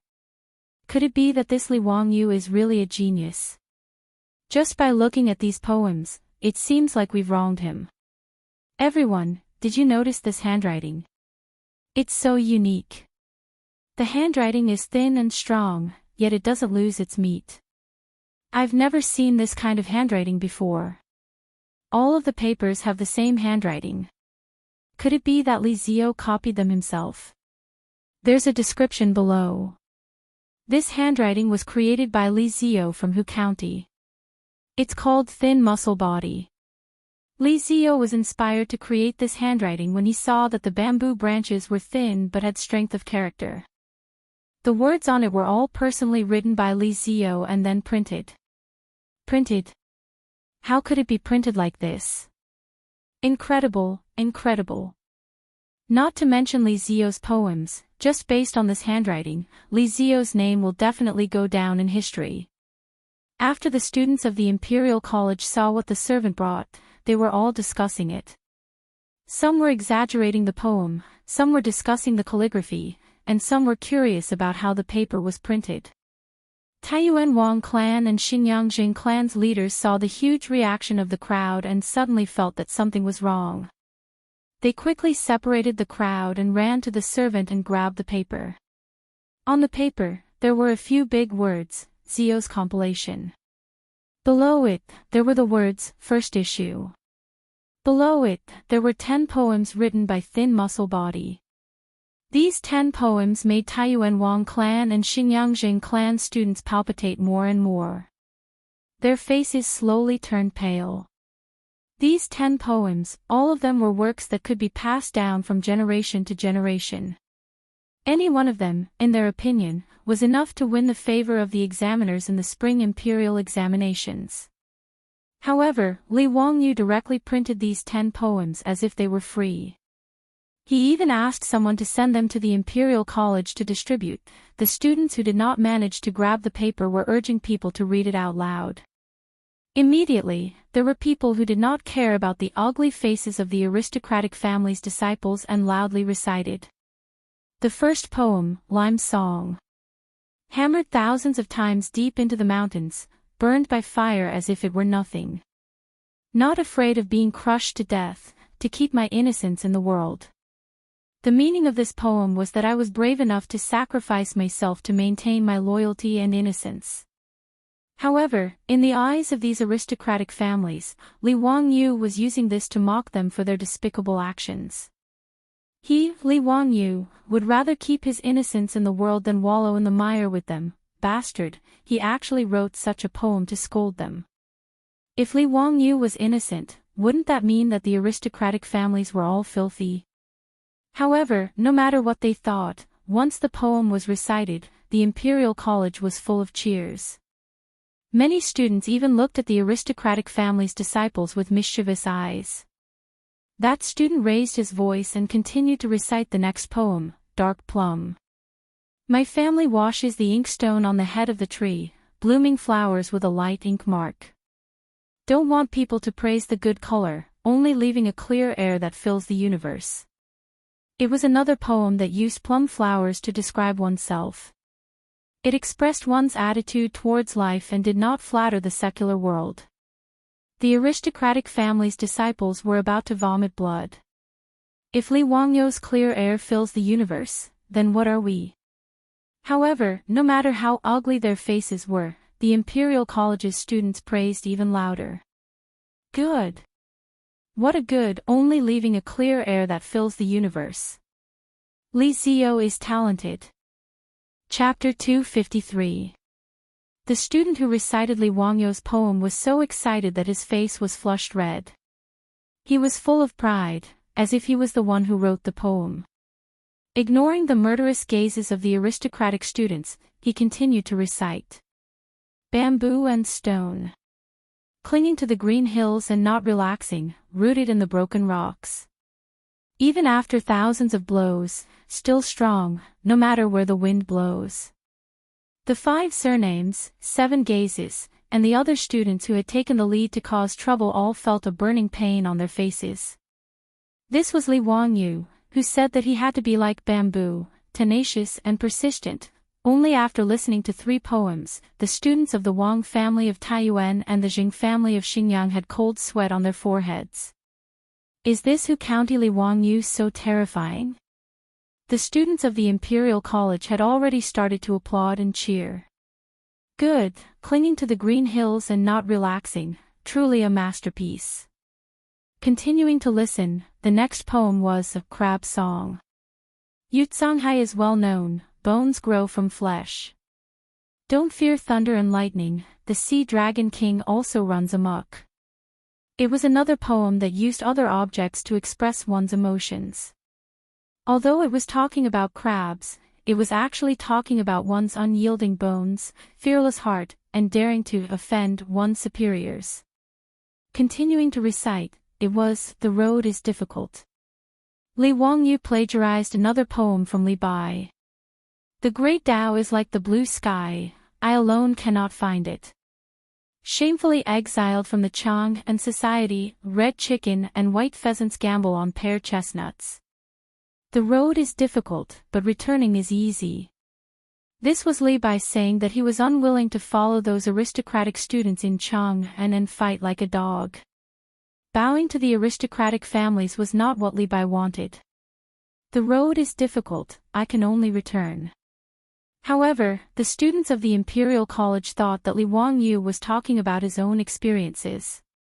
Everyone seemed to see a young man who was unwilling to follow the aristocratic families.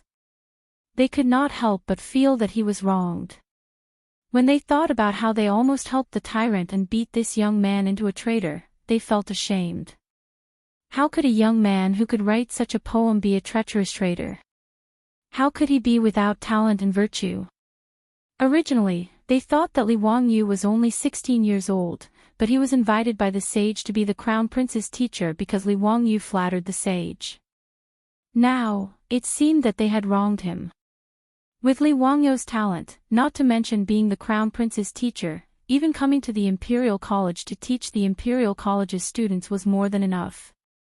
What was even more embarrassing were the disciples of the aristocratic families. Previously, they had been saying that Li Wangyou had no talent and no virtue, that his previous poems were plagiarized, and that he was fishing for fame. In the end, Li Wangyou threw out 10 masterpieces without a word.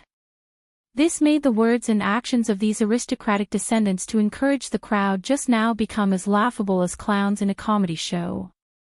Everyone, are we still going to the Vermilion Bird sect? A student suddenly asked, causing everyone to look at him as if he was an idiot. F***ck your sister. Are you going to embarrass yourself? A scholar from the Wang clan of Taiyuan tore the paper in his hand into pieces and roared, I don't believe it. I definitely don't believe that this was written by a 16-year-old young man. He must have plagiarized. His angry words caused the Imperial College's students to look at him with disdain. Plagiarism. Why don't you copy it for us to see? How could someone who could write such a poem be someone else's weapon? Actually, he didn't believe these words himself. After roaring, the Wang clan's student angrily separated the crowd in front of him and ran out of the Imperial College. Many students from aristocratic families followed closely behind. They all needed to rush back to their families to ask how to deal with this matter. Before these aristocratic descendants could return to report, the matter had already spread throughout Chang'an city. This was because at this moment, there were four-wheeled carriages running past every square in Chang'an city, continuously scattering the Zio's compilation that they had seen just now. Li Wangyu's name, today, had become a hot topic in Chang'an city. In fact, the Wang clan of Taiyuan really didn't wrongly accuse Li Wangyu. Li Wangyu really did plagiarize the poems. However, he only copied the poems of the big shots of the later generations. There were 300 poems of the Tang and Song dynasties, and there were many poems in his mind.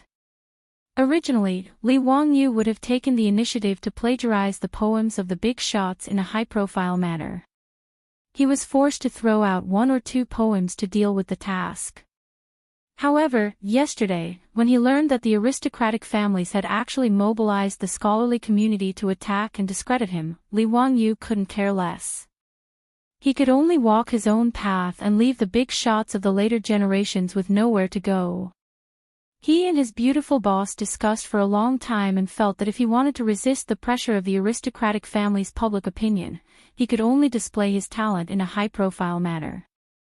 However, the Tang dynasty wasn't like the later generations, where one could post videos on Weibo and TikTok to quickly accumulate popularity. There were also no newspapers or media outlets to use. How to quickly display oneself was a problem. Li Wangyu couldn't help but sigh and say, "Sigh, it would be great if there were newspapers. They could pay for an exclusive interview or something. The effect would be great." Su Chongqing couldn't help but roll her eyes at him. Newspapers? Do you want to go on TV? If there were newspapers, would you have the chance to plagiarize 300 poems of the Tang and Song dynasties? After being rebuked by his beautiful boss, Li Wangyu could only touch his head and smile foolishly.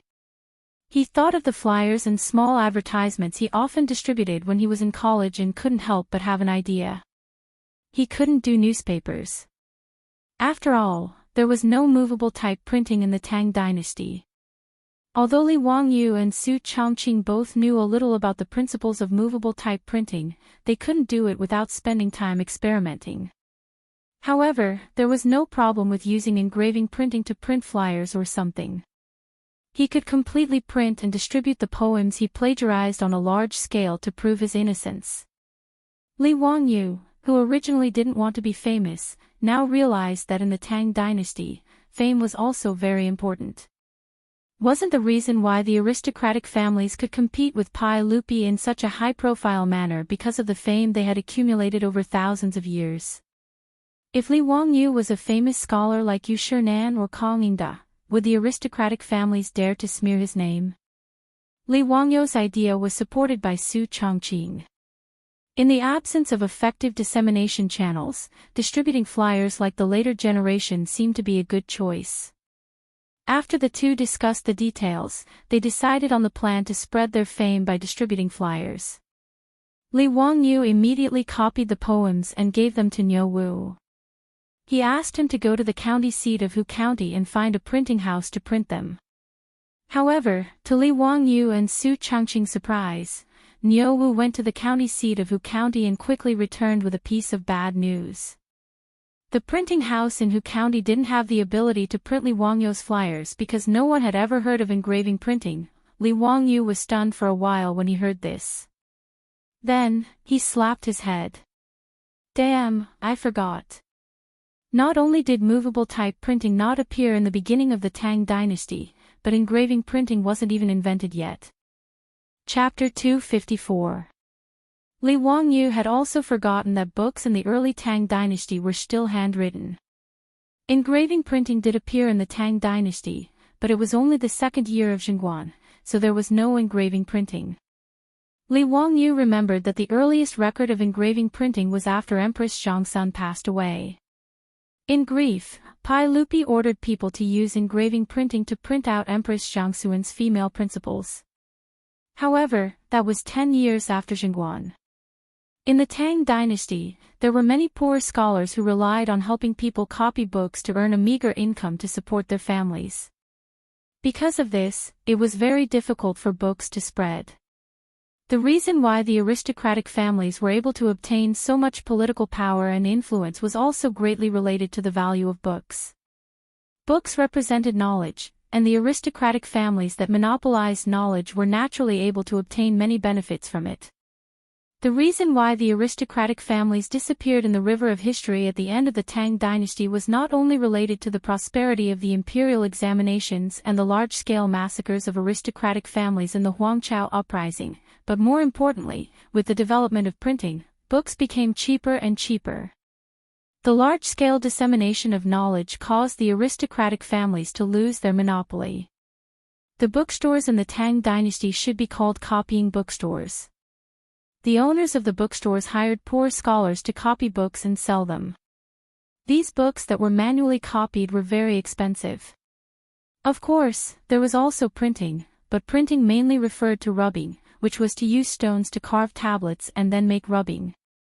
It was because printing was not popular that there were no bound books in the Tang dynasty. Instead, scrolls were popular.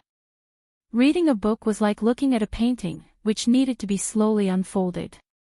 Every time Li Wangyu saw Guanyu reading a thread-bound book on TV in the Three Kingdoms, he couldn't help but want to spit at the director. Did you transmigrate into the past as well? Where did the thread-bound books come from in the Three Kingdoms? Before the invention of papermaking in the Han Dynasty, it was bamboo slips and books. From the Han Dynasty to the Tang Dynasty, it was scrolls and books. After the invention of engraving printing in the Tang Dynasty, thread-bound books began to appear, which was the book style that the later generations were used to. Niu Wu went to the bookstore in Hu County and naturally returned without any results. Regarding this, Li Wangyu also had a headache. This was forcing him to invent and create more things. In any case, engraving printing had only been around for a few years, and he had only slightly accelerated the course of history. Li Wangyu could only go with Niu Wu to the county town's bookstore. The owner of the bookstore in Huxin was surnamed Sun, and he was in his 50s. Although he was a merchant, he was also a scholar. Seeing that the Baron of Huxin had personally come to visit, he immediately came out to greet him. Old me greets the county's transfer agent. Owner's son, there's no need to be so courteous. I'm here because I have a request. I hope owner's son can help me. Owner's son smiled bitterly. Huxian Nan, your troops have already explained the matter to old me, but it's impossible to copy 10,000 manuscripts in a day. Old me is powerless. Li Wangyu wasn't in a hurry to answer. He just smiled and asked, Owner's son, do you have any craftsmen who can do seal carving? Owner's son froze for a moment, then nodded and replied, Of course we do. Does Huxian Nan need seals or stone tablets? Our bookstore can do both. Old me has a few craftsmen who are very skilled. They definitely aren't inferior to the seal carvers in Chang'an. That's good. Owner's son, do you have any wooden planks? They don't need to be too big, just about the same size as my manuscript. Li Wangyu waved the manuscript in his hand and continued to ask. His question confused owner's son, but he had no choice but to cooperate. Of course we do. Huxian Nan, please wait for a moment. Old me will immediately send someone to fetch it. Not long after, a high-quality boxwood plank was brought over. Li Wangyu picked it up and looked it over. He nodded in satisfaction and said to owner's son, please bring some paste. Owner's son, who didn't know what was going on, could only do as he was told. However, he was even more confused. Just what did this Baron Huxian want to do? Li Wangyu didn't explain. He took the paste and carefully brushed a thin layer on the boxwood plank. Then, he carefully pasted his manuscript back onto the plank. The xian paper was very thin, and the ink could clearly be seen on the back of the paper. After pasting the manuscript back onto the plank, the writing was still very clear.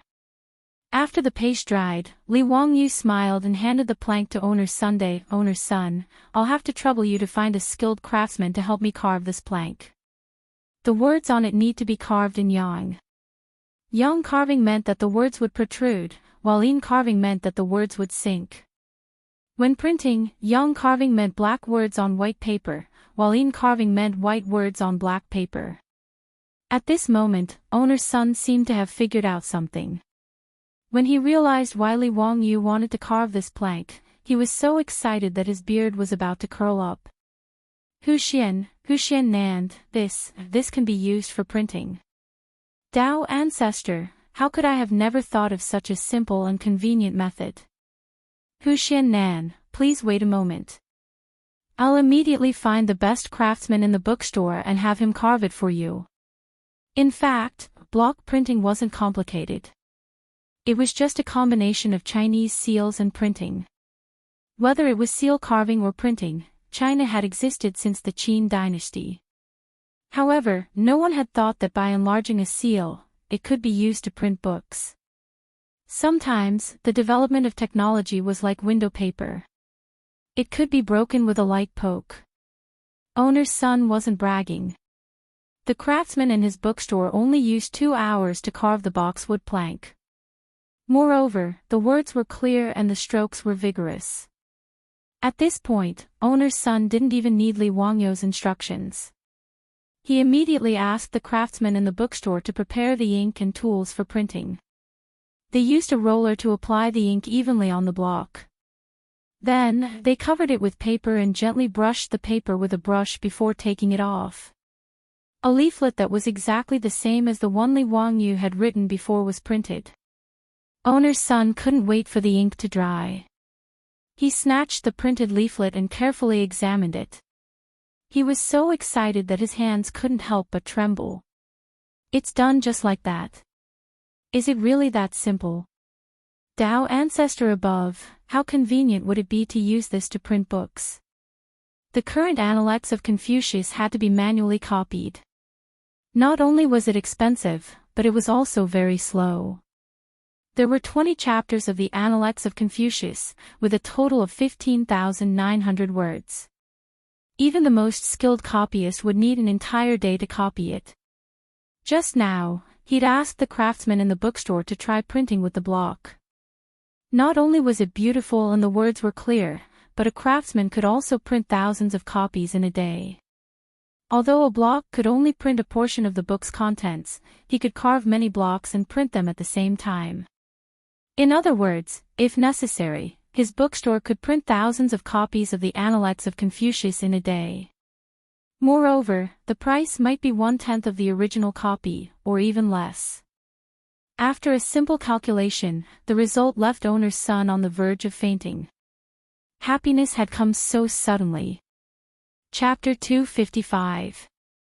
With the engraving printing technique, the 10,000 leaflets that Li Wangyu needed were not a problem at all. He just needed to carve 2 more engraving plates and print them together. Owner's son calmed down his excited mood, rubbed his hands, and looked at Li Wangyu uneasily. Huxian man, look at the engraving technique. Li Wangyu naturally understood what he meant. Li Wangyu did not value the engraving printing technique, so he just nodded indifferently. I'll give you the engraving printing technique, but I have to print a lot of things these days. Before Li Wangyu could finish his words, owner's son immediately patted his chest and promised, old me will only take the cost of the paper. The engraving, ink, and labor will all be borne by old me. Huxian man, what do you think? Seeing that the owner of the bookstore was so agreeable, Li Wangyu naturally nodded and agreed.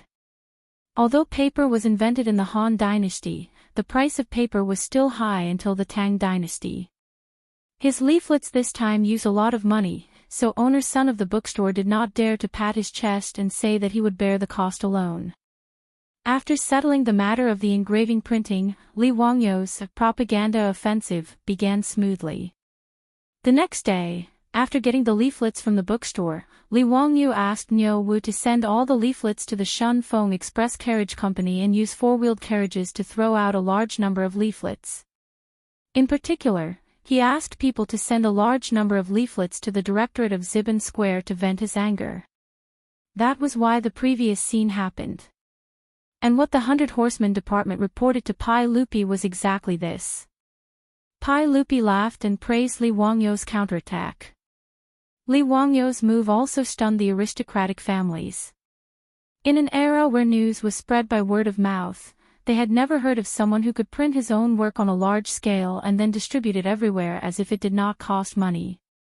Previously, they tried their best to smear Li Wangyou, but they could only send people to various markets in Chang'an city to spread rumors. How could the effect be compared with Li Wangyou's generous leaflets? Yesterday, it was still widely known in Chang'an that Li Wangyou of Hu County was a lucky courtier. Today, Li Wangyou's Zio's compilation was being circulated all over the capital, making the aristocratic families even depressed. Their method of smearing their political opponents could be said to be successful, but they did not expect that Li Wangyou would stumble. None of the discerning people in Chang'an city would believe the rumors that they had been spreading. If someone said that Li had no talent and virtue, they would be spat in the face. To be able to write such a poem, not afraid even if my bones are crushed, I want to keep my chastity in the world, how could he be a sycophant without virtue and talent? In an era when paper was still expensive and most people were illiterate, people naturally had a sense of trust for the words written on the paper. Even the illiterate residents of Chang'an city kept the leaflets carefully when they got them. There were even scholars in Chang'an city who held the leaflets and read it aloud while shaking their heads. The passers-by were amazed and talked about it. In the Peace House and the Hu People's Taverns in the West Market, there were immediately prostitutes who began to sing Li Wangyou's 10 poems, which made the guests in the brothel applaud. Li Wangyou's pamphlet did not have a single word of defense for himself. However, those 10 poems had made everything clear. They had also silently slapped the faces of those aristocratic families with loud slaps. In just half a day, the atmosphere of public opinion in Chang'an city was turned around by Li Wangyou's leaflets. Even in the directorate of Ziban Square, no students were discussing whether Li Wangyou was a sycophant. Instead, they were discussing his poems with interest and whether there would be a second issue of Zio's compilation. On the other side of the daily court, Pai Lupi proudly asked the ministers in the hall with Li Wangyou's leaflets in his hand. My lords, yesterday there was an imperial censor that impeached a man from Huxian County for being young and inexperienced, lacking talent and virtue. What do you think about this? Zhang Sun Wuji, Fang Xianling, Du Ruhui, and the others were all smiling. They naturally knew that Li Wangyou had made such a big fuss. The imperial censor who impeached Li Wangyou yesterday was now blushing like a monkey's butt. The aristocratic families and ministers who agreed with him were also embarrassed and did not know how to answer Pai Lupi. No one says anything. Humph, Shen has here a few poems written by Hu Xiannan. Why don't you read them for everyone? Li Er handed the leaflet in his hand to the eunuch, indicating for him to read it for the officials. In the hall, the chamberlain read the poems loudly with a sharp voice. Sheng Shangua, Sheng Yuanshou, and the others became more and more angry, but they could not do anything. They could only stay silent with a pale face. The imperial censor who impeached Li Wangyou knelt on the ground and apologized profusely. Not to mention how proud Pai Lupi was in the court. Today, in Chang'an city, whether it was the brothel of Pingkong Square or the directorate of Ziban Square, there were people looking forward to see if Zio's compilation would be distributed today. Li Wangyou naturally would not let them down. In the expectation of everyone, the four-wheeled carriage of SF Express set out again and distributed Zio's compilation to everywhere in Chang'an city. Another 10 poems that had been passed down for generations.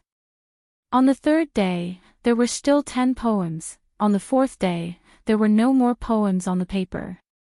Instead, there were 2 essays, Love of Lotus and Epigraph of My Shack. Love of Lotus grows from the mud but is not stained. Clear ripples but is not evil. Straight from the middle, neither creeping nor branching. Fragrance is far and clear. Beautiful plants can be seen from afar but not touched. As soon as the two essays were published, there was another frenzy in Chang'an city. The aristocratic families completely shut their mouths. They could not afford to offend this young man. Even the young ladies in their boudoirs were all holding a copy of Ziyu's compilation in their hands and reading it out loud. It was unknown how many young ladies from noble families were infatuated with the 16-year-old young man of the Li family just because of these few poems and anthologies. There were even clever peddlers who collected Ziyu's compilation all over Chang'an city and prepared to bind it to sell. The business was unexpectedly good. As for the scholars in Chang'an city, some of them were envious of Li Wangyu, some of them were disdainful of him. Now, they were only left with admiration. Just like the bad students in school, they might be jealous of the top students who were good at studying, but they were only left with admiration for the genius who was the top scholar in the college entrance examination. Everyone was a scholar, but why was he so outstanding? The original base of anti-Li Wangyu, the directorate of Wubenfang, had now become the largest gathering place of Li Wangyu's fans. Countless students were looking forward to seeing if there were any new copies of Ziyu's compilation. Li Wangyu's poems and essays were constantly analyzed by the students. Even the words on the flyers were copied by the calligraphy students and regarded as classics. Ziyu's compilation had ignited Chang'an city. On the fifth day, Li Wangyu finally threw out his trump card. Chapter 256. In the main hall of the Taiji Palace, the pregnant Empress Chang'an held a leaflet and read it in a low voice. Pai Lupi no longer had the smug look on his face. Instead, it was replaced with a serious expression. Li Wangyu had been throwing out his works in Chang'an for 5 days in a row. Every time Pai Lupi saw those poems and articles, he was full of pride. The more outstanding Li Wangyu was, the more it showed that Pai Lupi had a unique vision and was able to stand against all opposition and choose him as the crown prince's teacher. However, in Pai Lupi's eyes, Li Wangyu could not compare to those great scholars. He was only more intelligent than others. The reason he chose Li Wangyu as his teacher was more because of Li Wangyu's status as a member of the imperial family. He hoped that his 2 sons would have someone to restrain them in the future so that they would not be too arrogant and despotic and destroy his Li Tang empire. However, today's article made Pai Lupi re-evaluate Li Wangyu. Someone who could write such an article could already be called a great scholar of the present age. However, when he thought of Li Wangyu's age, Pai Lupi could not help but shake his head and think that he was a monster. Empress Chang'an read softly, "A teacher preaches, receives, and dispels doubts. People are not born with knowledge. Who can be without doubts? Therefore, there is no high or low, no long or young. Where the Tao exists, where the teacher exists." The last article that Li Wangyu threw out was Han Yu's, on teachers. Even in the future, this was an article that students had to memorize. However, in the years of Pai Lupi and Empress Chang'an, it was like a bolt of lightning. It shocked the most respected couple of the Tang dynasty to the point that they looked at each other and did not know how to evaluate it. After reading the article, Empress Chang'an let out a long breath and said leisurely, "Erlang, Ziyu is a great talent. You have chosen a good teacher for Qingqian and Qingke." Pai Lupi replied, "Yes, I didn't expect Ziyu's talent to be so outstanding." "Ha, Maid Guanyin, you didn't see the expressions of those aristocratic family officials in the main hall today. They looked as if their fathers had died. How delightful." However, Empress Chang'an's beautiful eyes flickered. "Erlang, Qingqian, Qingke, and Chang'an only go to Ziyu Manor to study for 2 days every 10 days. Isn't that too little?" Pai Lupi paused for a moment before nodding his head. "That's right, but it's too little. As the teacher of Qingqian and the others, how could Ziyu be so irresponsible? I think it would be best to visit Ziyu's residence every other day. I'm just afraid that Ziyu won't be willing." "How dare he? Second young master, why don't we do this?" In Li Zheng Hall, the male and female lowered their voices and began to discuss. Far away in Dingzhou village, Li Wangyu couldn't help but sneeze a few times. His beautiful boss couldn't help but look at him with worried eyes. Wangyu, be careful not to catch a cold. It's fine. Someone must be saying bad things about me. Who knows how those aristocratic families are cursing me behind my back. Li Wangyu smiled proudly. His beautiful boss rolled her eyes at him. Are you proud now? You plagiarized so many poems and essays. I was forced to do this, wasn't I? Those big shots will understand me. Li Wangyu put his hands together and casually bowed towards the sky. Big shots, it's not that I don't want to give you a way out, but those aristocratic families are really pushing me too far. I'm also a victim. Please forgive me. Su Changqing couldn't be bothered with his antics. He only rolled his eyes at him to show his disdain. Li Wangyu suddenly thought of a line from the movie Charlotte's Troubles. He couldn't help but smile and ask, Changqing, do you think that in the future, Li Bai, Han Yu, and the other big shots will say, I really admire Li Ziyo, but I've always felt like I'm living in his shadow? Su Changqing was speechless. He thought for a moment and replied, I don't know if Li Bai and the others will say that, but I'm sure that you'll be the person that the students will hate the most in the future. What do you mean? Why would they hate me? Look at the poems and essays that you plagiarized. How many of them are required to be memorized in the language classes of the future? Half of the book is signed by you, and they all have to be memorized and tested. Tell me, don't you think you'll be hated? Li Wangyu was momentarily stunned by Su Changqing's words. After pondering for a long time, it seemed to be true. A drop of cold sweat slid down Li Wangyu's forehead. F***ck, how much hatred would he receive in the future? Li Wangyu felt a chill down his spine when he thought of the countless students who would grit their teeth and memorize all the essays that were signed by him. Forget it. Anyway, that was more than 1,000 years in the future. They could do whatever they wanted. It was none of his business. Li Wangyu quickly threw this question to the back of his mind. He moved closer to his beautiful boss and began to flatter her with a cheeky smile.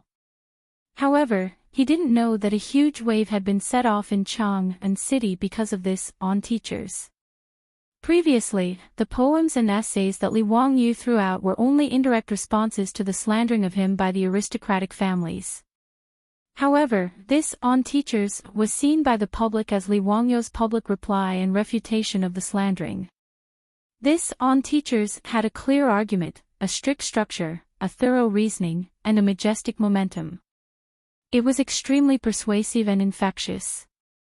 In particular, the sentence everyone has their own specialization in learning the Tao, and everyone has their own specialization made people applaud it. In Chang'an city, the aristocratic families closed their doors and refused to receive any guests, like cowards. In Chang'an city, a group of Confucian scholars led by Yu Shinan and Kong Yingda also applauded Li Wangyu's on teachers. However, no one dared to mention that Li Wangyu was too young to be the crown prince's teacher. As for the aristocratic families like the Wang clan of Taiyuan and the Jing family of Xinjiang, it was too late for regrets. They didn't achieve their goal of smearing Li Wangyu's reputation. Instead, they gave him the limelight in Chang'an city. This was simply asking for trouble. As for the students in the Imperial College, they started to make a fuss. This time, they didn't want to go to the Vermilion Bird Gate to impeach Li Wangyu.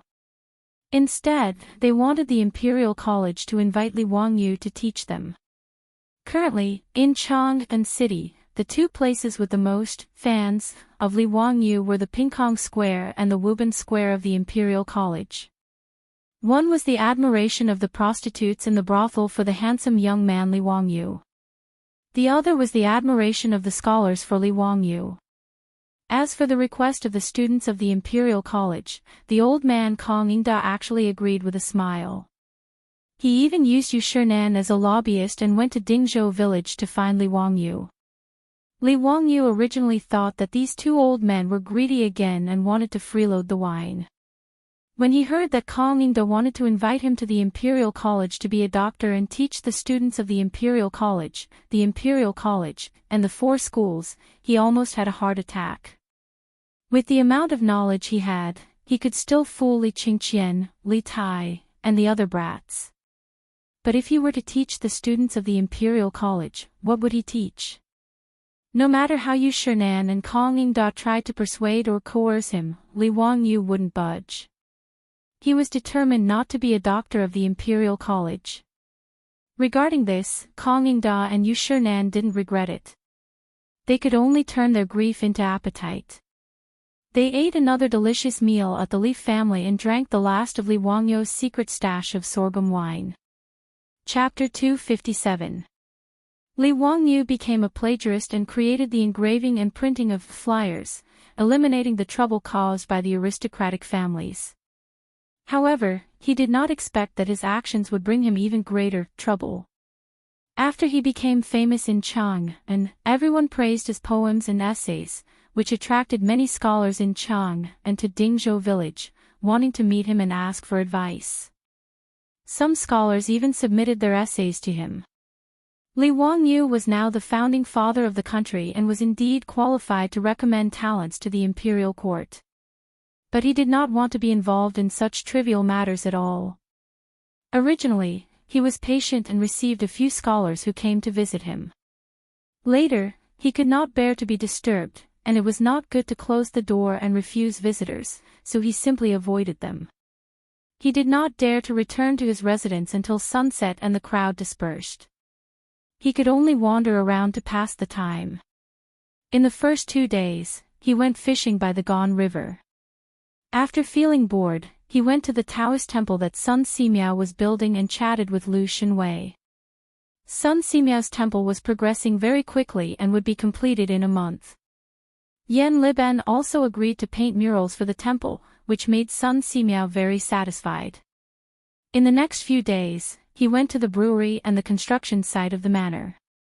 But he heard from Niu Wu that there were still scholars in the residence waiting tirelessly for his return. Li Wangyu was very depressed about this, but there was nothing he could do. In the end, he simply did not go out and hid in the backyard of his residence. If any scholars he did not know came to visit, Li Heng would say that he was not in and had gone out to visit friends. But the most unbearable thing for Li Wangyu was that it was too boring to stay in the residence. In the future, Li Wangyu could be considered half an otaku. When he was not at work, he liked to stay in his rented room, play games, watch videos, or read novels on the internet. He did not feel bored at all. But in the past few days, his beautiful boss, Aphrodite, and Perrin were not in the house during the day, so he found that the Tang dynasty was really too boring and seriously lacked entertainment. After forcing Li Heng, Niu Wu, and the maidservants in his house to play mahjong with him for 2 days, Li Wangyu was bored to death and was lying on a deck chair in the backyard, staring blankly into space.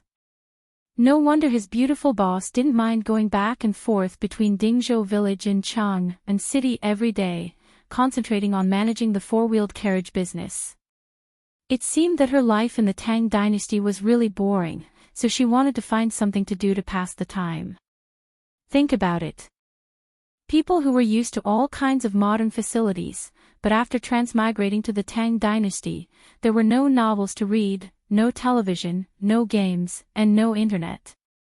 If they didn't find something to do, it would really drive them crazy. I'm so bored that I'm about to explode.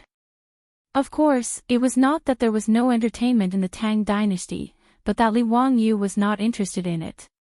The entertainment in the Tang dynasty, especially among the dignitaries, was first of all kinds of banquets. Banquets big and small included toasting each other, reciting poems, and laughing. It was beautiful and wonderful, but in Li Wangyu's opinion, it was really boring. Next was listening to songs and watching dances, such as flower dances, sword dances, horse dances, lion dances, step dances, festival dances, entertainment dances, but Li Wangyu still didn't find it interesting. He was not even interested in the Spring Festival gala performances of the modern era. The songs and dances of 1,300 years ago, well, although unique, were just a so-so. Li Wangyu was not interested in other entertainment activities such as watching plays, cockfights, and juggling. The people of the Tang dynasty loved to see and hear. Therefore, Li Wangyu, who was lying on the deck chair, could only sigh and moan about boredom. The people of the Tang dynasty were really pitiful. They didn't even have novels to pass the time with. Of course, it was not that there were no novels in the Tang dynasty, but Li Wangyu couldn't understand them. He only knew a little about classical novels, which gave him a strange feeling like he was in a high school Chinese class. Reading that kind of novel was not entertainment at all, but self-torture. Thinking of novels, Li Wangyu began to ponder again. Should he simply copy a few more novels to enrich the amateur cultural life of the people of the Tang dynasty? Thinking about the 4 great classical novels, Journey to the West seemed to be suitable. However, Sun Wukong was a disciple of Taoism who was incorporated into Buddhism. If Sun Simiao and Yuan Tiangang read this novel, they would probably kill him, right? Forget it, I'm not afraid of this bad luck. I'll leave Wu Qinzhen to write it. Naturally, he couldn't write water margin either. Not to mention that he needed to modify the background of the story. The key was to write a story about a group of rebels. If Pai Lupi read it, he would probably ask him to explain clearly who he was trying to rebel against. Dream of the Red Chamber was a good book. If he modified it and brought it to the Tang dynasty, it would probably make those scholar ladies love it to death. But the biggest problem was that Li Wangyu had never read Dream of the Red Chamber. In fact, it wasn't that he hadn't read it. Li Wangyu had indeed read Dream of the Red Chamber several times, but he had read the novel version of Dream of the Red Chamber. This was very awkward. After thinking about it, the only book that could be written was Romance of the Three Kingdoms. Li Wangyu also liked to read Romance of the Three Kingdoms, and was very familiar with the plot of the Three Kingdoms. It was better to simply copy it in advance. On the one hand, it could kill time, and on the other hand, it could enrich the cultural life of the Tang dynasty. Thinking of this, Li Wangyu immediately sat up from the recliner and ran back to the study room excitedly. He ground the ink, picked up the pen, and began to write on the paper. The first banquet was the heroes of the Peach Garden swear brotherhood and slay the Yellow Turban hero. It was said that the world was divided for a long time and divided for a long time. Li Wangyu couldn't write anymore. After a long while, he threw down the writing brush and walked out of the study room gloomily. It wasn't that Li Wangyu had a conscience and was too embarrassed to copy Luo Guanzhong's novel, but that he couldn't memorize it at all. This wasn't the Tang or Song poems, which his grandfather forced him to memorize when he was young. The essays like Epigraph of My Shack were forced to memorize by his language teacher, but no one told him that he needed to memorize Romance of the Three Kingdoms. Romance of the Three Kingdoms was a total of 120 chapters and more than 640,000 words. Who would be bored enough to memorize it? Speaking of the plot of Romance of the Three Kingdoms, Li Wangyu was very clear about it. But knowing the plot didn't mean that he could write it into a novel, not to mention a novel in vernacular, which was beyond his ability. Li Wangyu felt more and more aggrieved when he saw a good opportunity to show off, to enrich the cultural and entertainment life of the Tang dynasty, slip away from his fingertips. After his beautiful boss came back, he gloomily mentioned his failed attempt to copy Romance of the Three Kingdoms, which made Su Chongqing laugh for a long time. However, after Su Chongqing laughed, he also felt a little regretful. If only my phone still had battery. Nonsense, I know that I can listen to music and play games. I've already regretted it 100 times. Su Chongqing shook his head. No, I have a lot of novels saved in my phone, like the 4 great classical novels. Li Wangyu looked at her with disdain. Even if your phone can call back to the 21st century, it's useless. A phone without battery is worse than a brick. Chapter 258. Li Wangyu was complaining about the unreliability of his beautiful boss when his body suddenly froze. After a long while, he whispered, "Changqing, do you still remember the content about generators in high school physics?" Su Changqing was also stunned when he heard this. After thinking for a while, he replied with uncertainty, "It seems that when a conductor does the motion of cutting magnetic induction lines in a magnetic field, it will generate electric current." "Is that so?" Li Wangyu nodded and swallowed a mouthful of saliva. It seems that the Tang dynasty was also a magnet. His words made Su Changqing couldn't help but cover his mouth with his hand, for fear of screaming out loud. After hesitating for a long time, Su Changqing asked carefully, "What do you mean? We can make generators in the Tang dynasty ourselves? Charge mobile phones?" Li Wangyu wasn't convinced.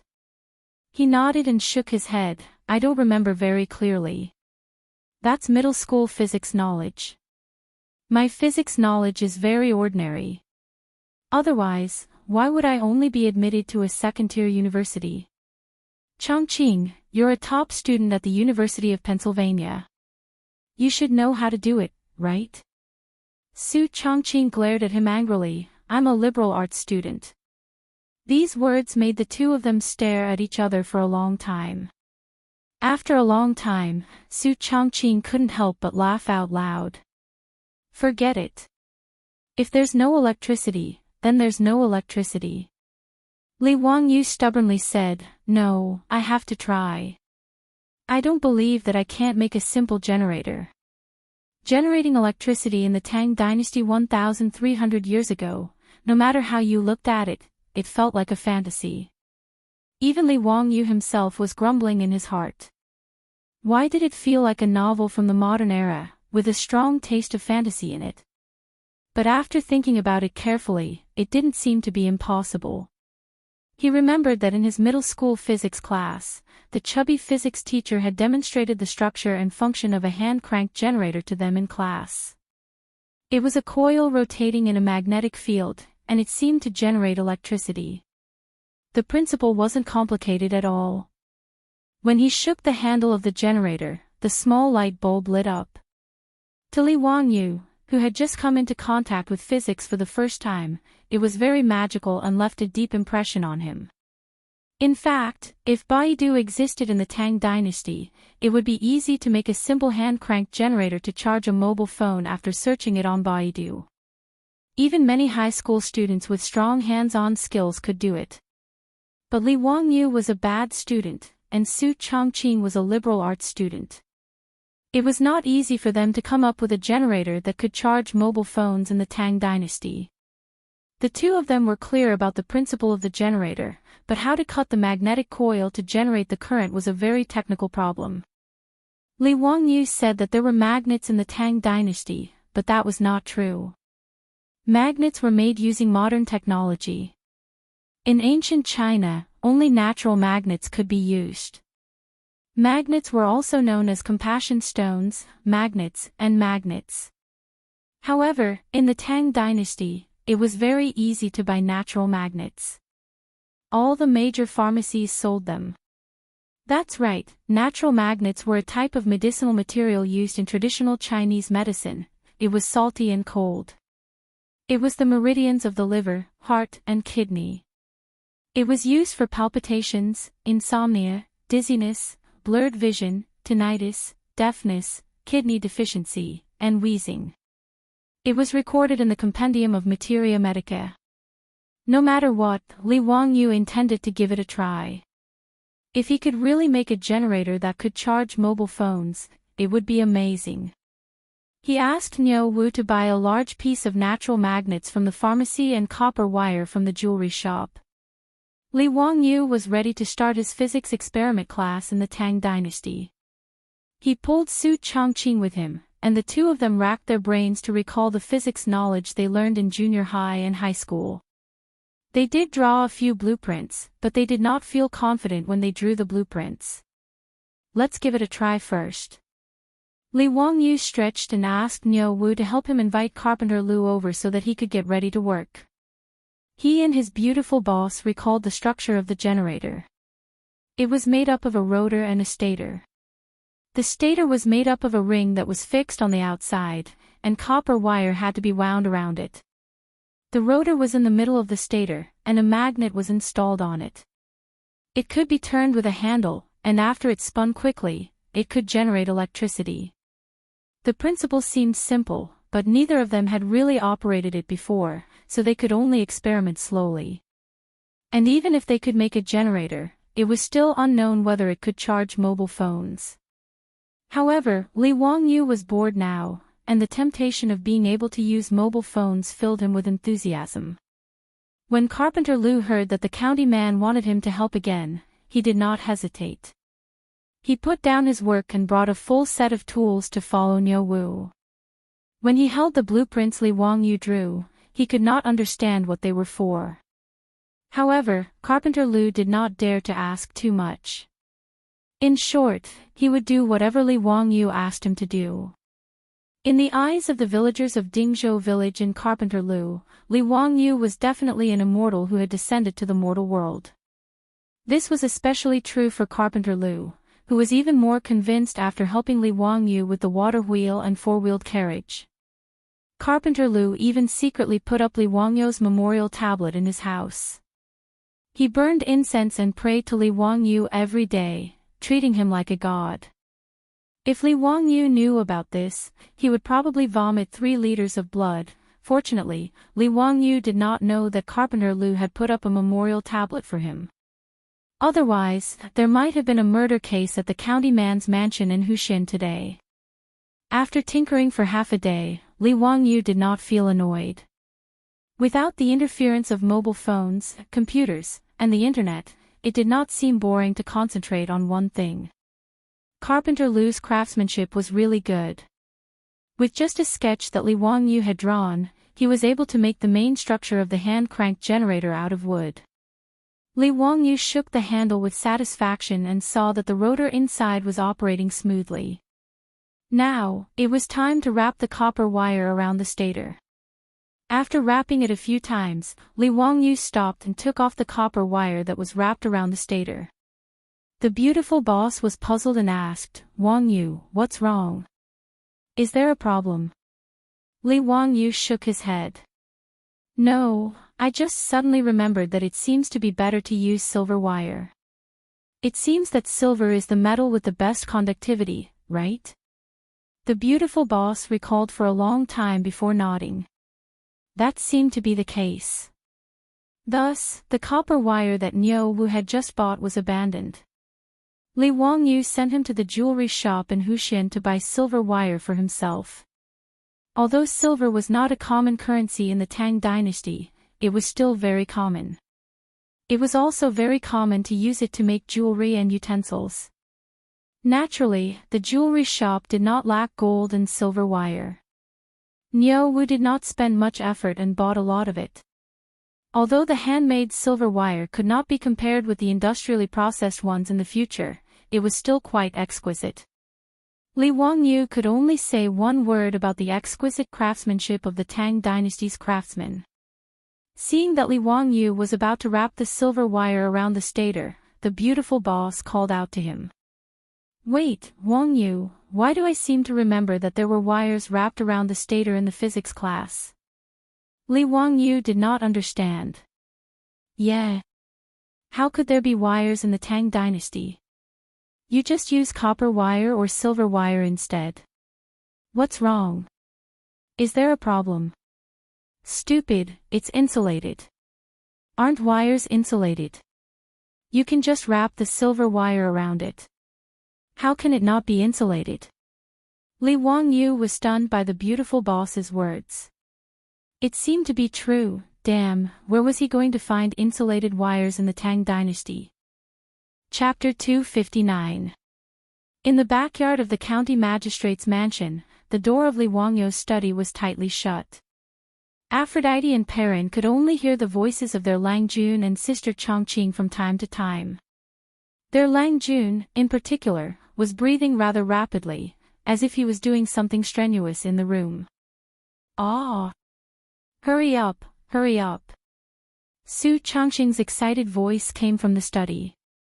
"Phew. I can't take it anymore, let me rest for a while." Li Wangyu's panting voice came. "Wangyu, don't stop, keep going." "Phew, I'm exhausted, I can't take it anymore, let me rest for a while before continuing." "You're so useless, it's time to exercise." "Cough, how can you say that? How can you say that men are useless? I've lasted long enough. It's been half an hour, right?" "Humph, you're so useless, 10 minutes at most." Perrin was confused and wanted to knock on the door of the study to see what Sister Changqing and her Lang Jun were doing, but Aphrodite, who blushed, dragged her away.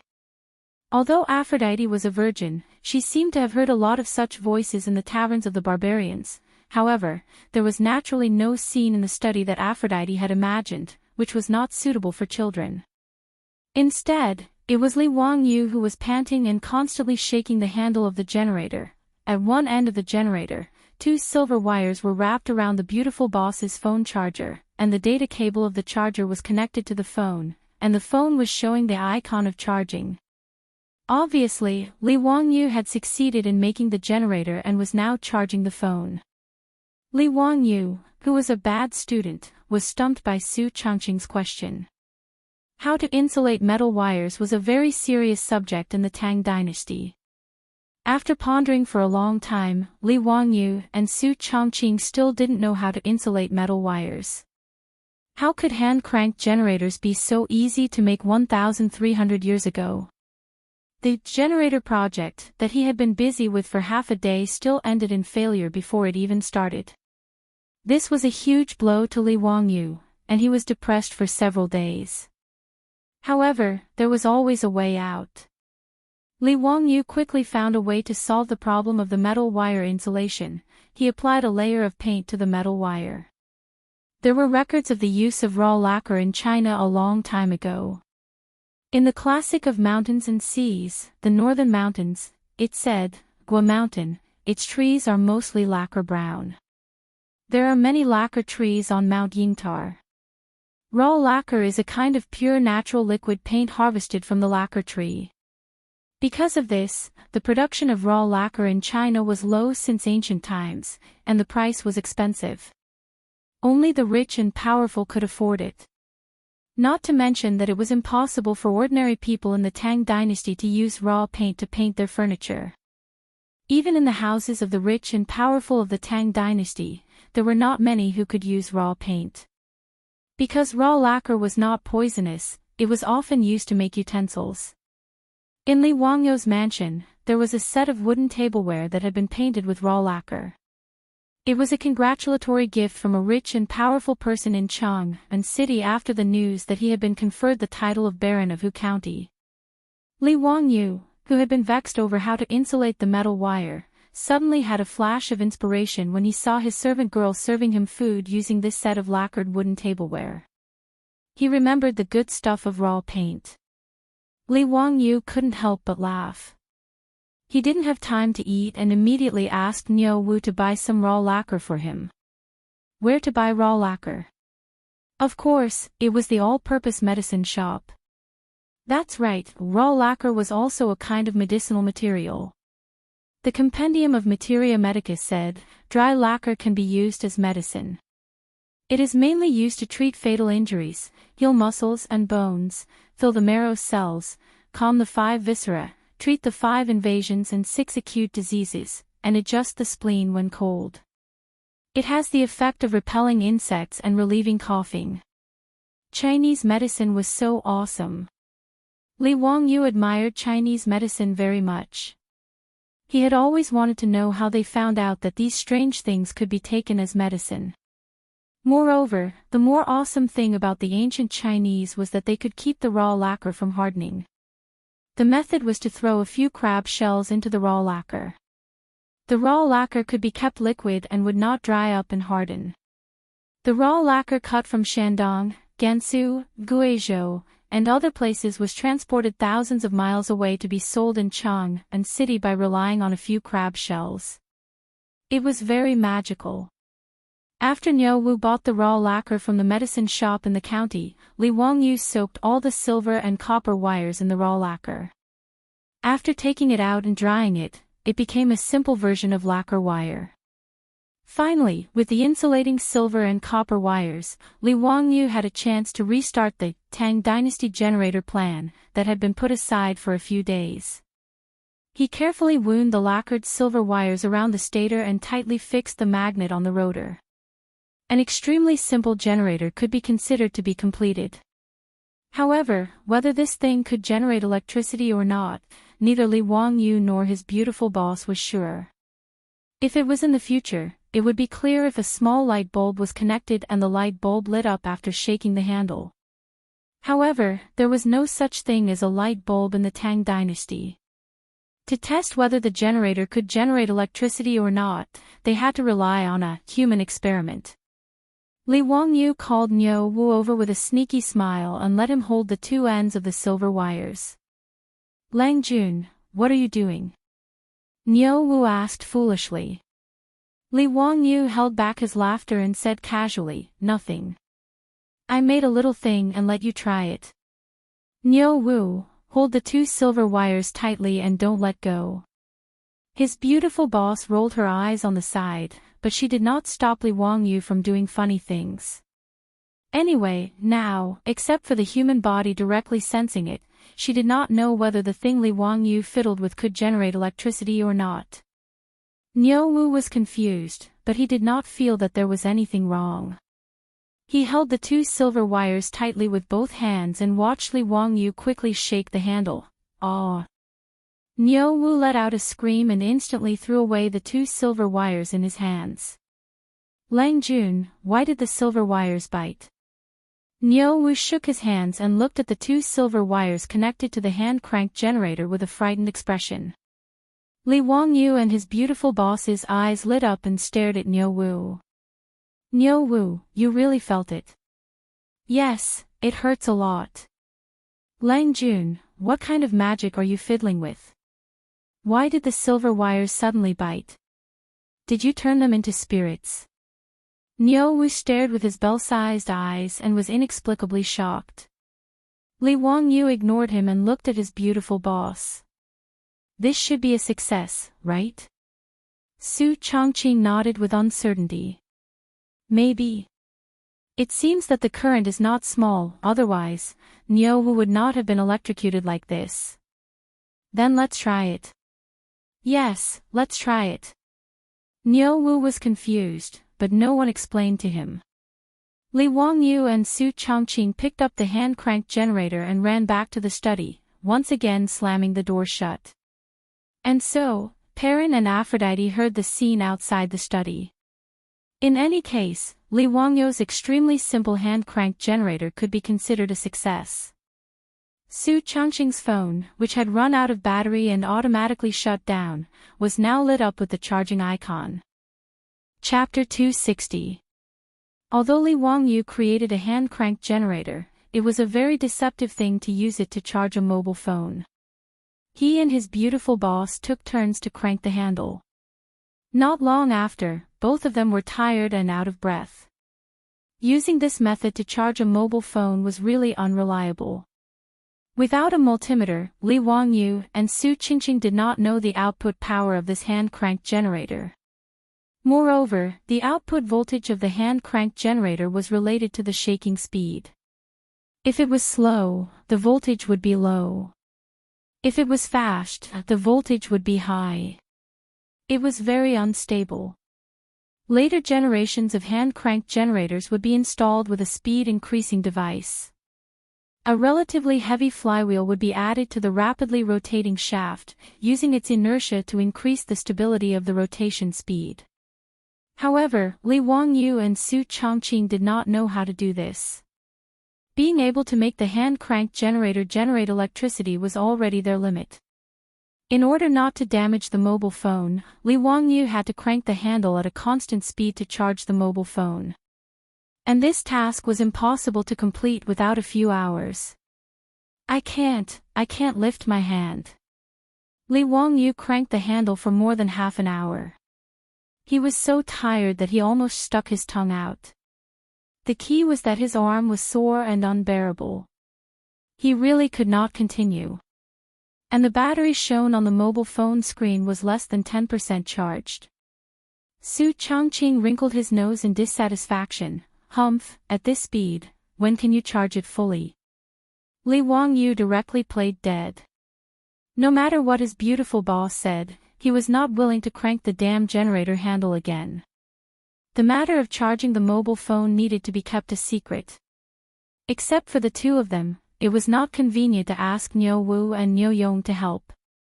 Between slacking off and using the mobile phone, Li Wangyu persisted for half an hour and finally chose the former. The beautiful boss was angry at Li Wangyu's tired appearance, but there was nothing she could do. It was really too tiring to crank the generator manually.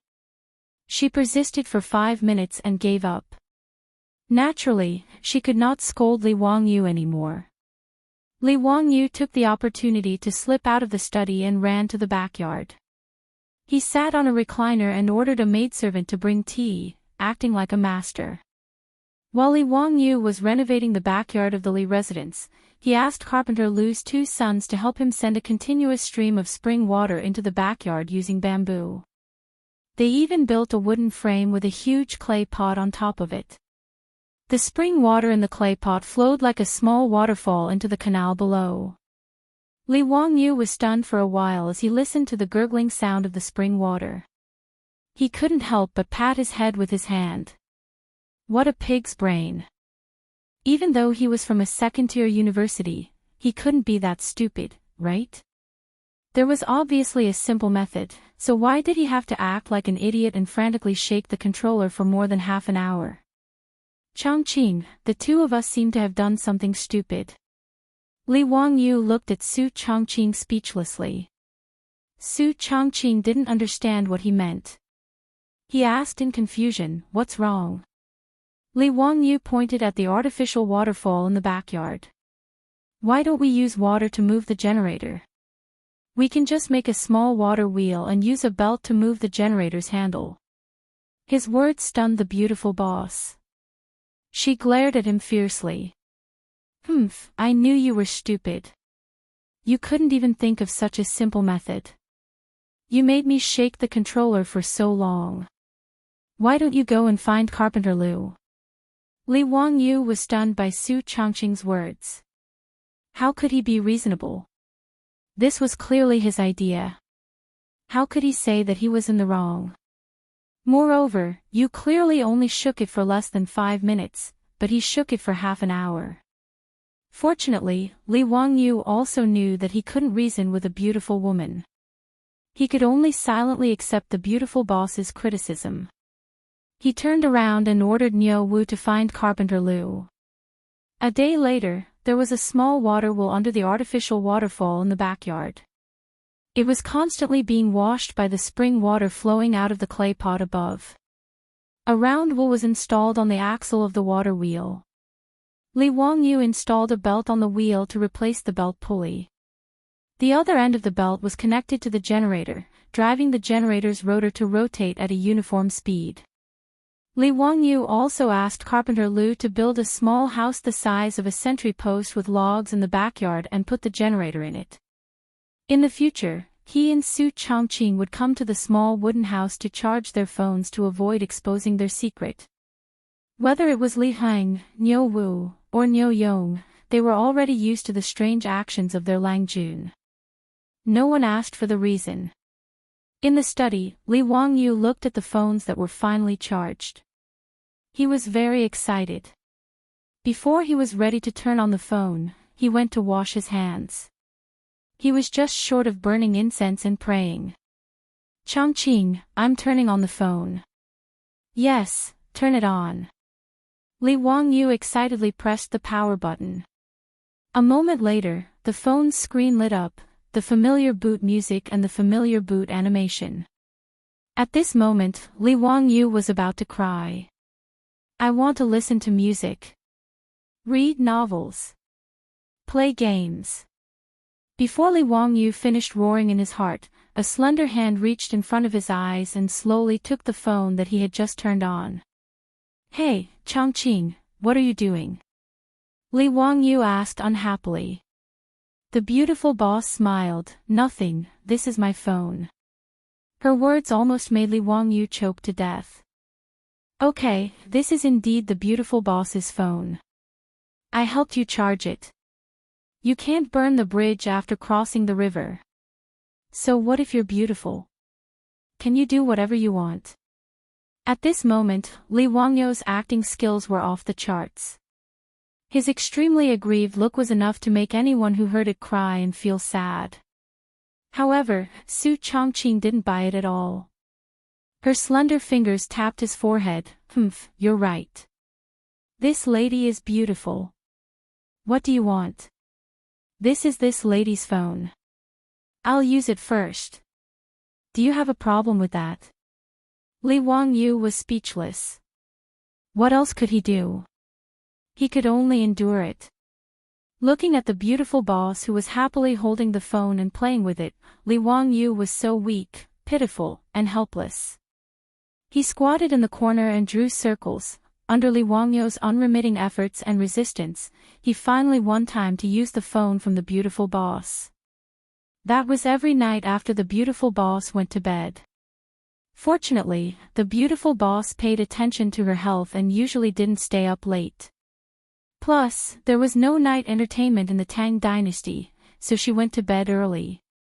Therefore, after 8:00 in the evening, the right to use the phone finally belonged to Li Wangyu.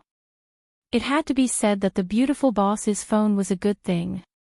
With her income, the phone she bought was a high-end model with enough storage. Su Changqing, who didn't mind the trouble, downloaded a lot of things on the phone. Music, MP3, videos, novels, games. She even downloaded several TV series. Li Wangyu was full of resentment. He brightened the biogas lamp in the study, opened the reading software on the phone, opened the Romance of the Three Kingdoms, and began to shamelessly plagiarize. Chapter 261. Li Wangyu was both happy and in pain. He became a shameful plagiarist. As for moral integrity, he had already thrown it to the back of his mind when he plagiarized Li Bai and other big shots' works. The reason why Li Wangyu continued to be a plagiarist, in addition to enriching the cultural life of the people of the Tang dynasty, was purely because he was too bored. Although the phone was now charged and turned on again, Li Wangyu didn't know how long the phone could last. The self-made generator's current and voltage were not up to standard, and it was also unstable. What if it burned the phone one day? Therefore, Li Wangyu also planned to take advantage of the fact that the phone was working normally and copy all the novels stored in Su Changqing's phone. If the phone failed in the future, he wouldn't be so bored. Another reason for copying books was to continue to build his reputation. Although he couldn't bear the harassment after becoming famous, Li Wangyu now had to pinch his nose and continue to build his reputation. After these few incidents, Li Wangyu could also be considered to have understood. If he wanted to let himself and his beautiful boss live comfortably in the Tang dynasty in the future, he must build his reputation. Politics was too dangerous, and he didn't want to touch it. If he wanted to protect himself and not let those aristocratic families have ideas about him, he must have enough reputation. If he could build his reputation until everyone respected him, then the aristocratic families, including Pai Lupi, wouldn't dare to touch him easily. Only then could he continue to be a leisurely landlord. However, being a plagiarist wasn't that easy, especially in the Tang dynasty, where writing small words with a brush was even more painful. Li Wangyu started copying from 8:00 in the evening until 12:00 in the middle of the night when he got the phone. In addition to making his right wrist extremely sore, the reward was that he finished copying the first chapter of the Romance of the Three Kingdoms. Looking at the total 640,000 words of the Romance of the Three Kingdoms and the 120 chapters of the book, Li Wangyu suddenly felt that he had dug a huge hole for himself. Based on today's speed, wouldn't it take him 4 to 5 months to finish copying the entire Romance of the Three Kingdoms? When he thought of this, he felt his vision darken. After Li Wangyu wrote this manuscript, he planned to send it for engraving and printing. Therefore, every word had to be written seriously. He couldn't be careless. To be able to write more than 4,000 words in 4 hours was already considered extremely fast and talented. With such a calculation, Li Wangyu almost decided to give up. He felt that his life was dark. However, this was a hole that he had dug himself, so he had to continue copying it even if he had tears in his eyes. Li Wangyu was full of resentment. He turned off his phone and went back to sleep. For the next week, Li Wangyu hid at home every day and became a poor copyist. It didn't take long for him to copy a thick stack of manuscripts for the Romance of the Three Kingdoms.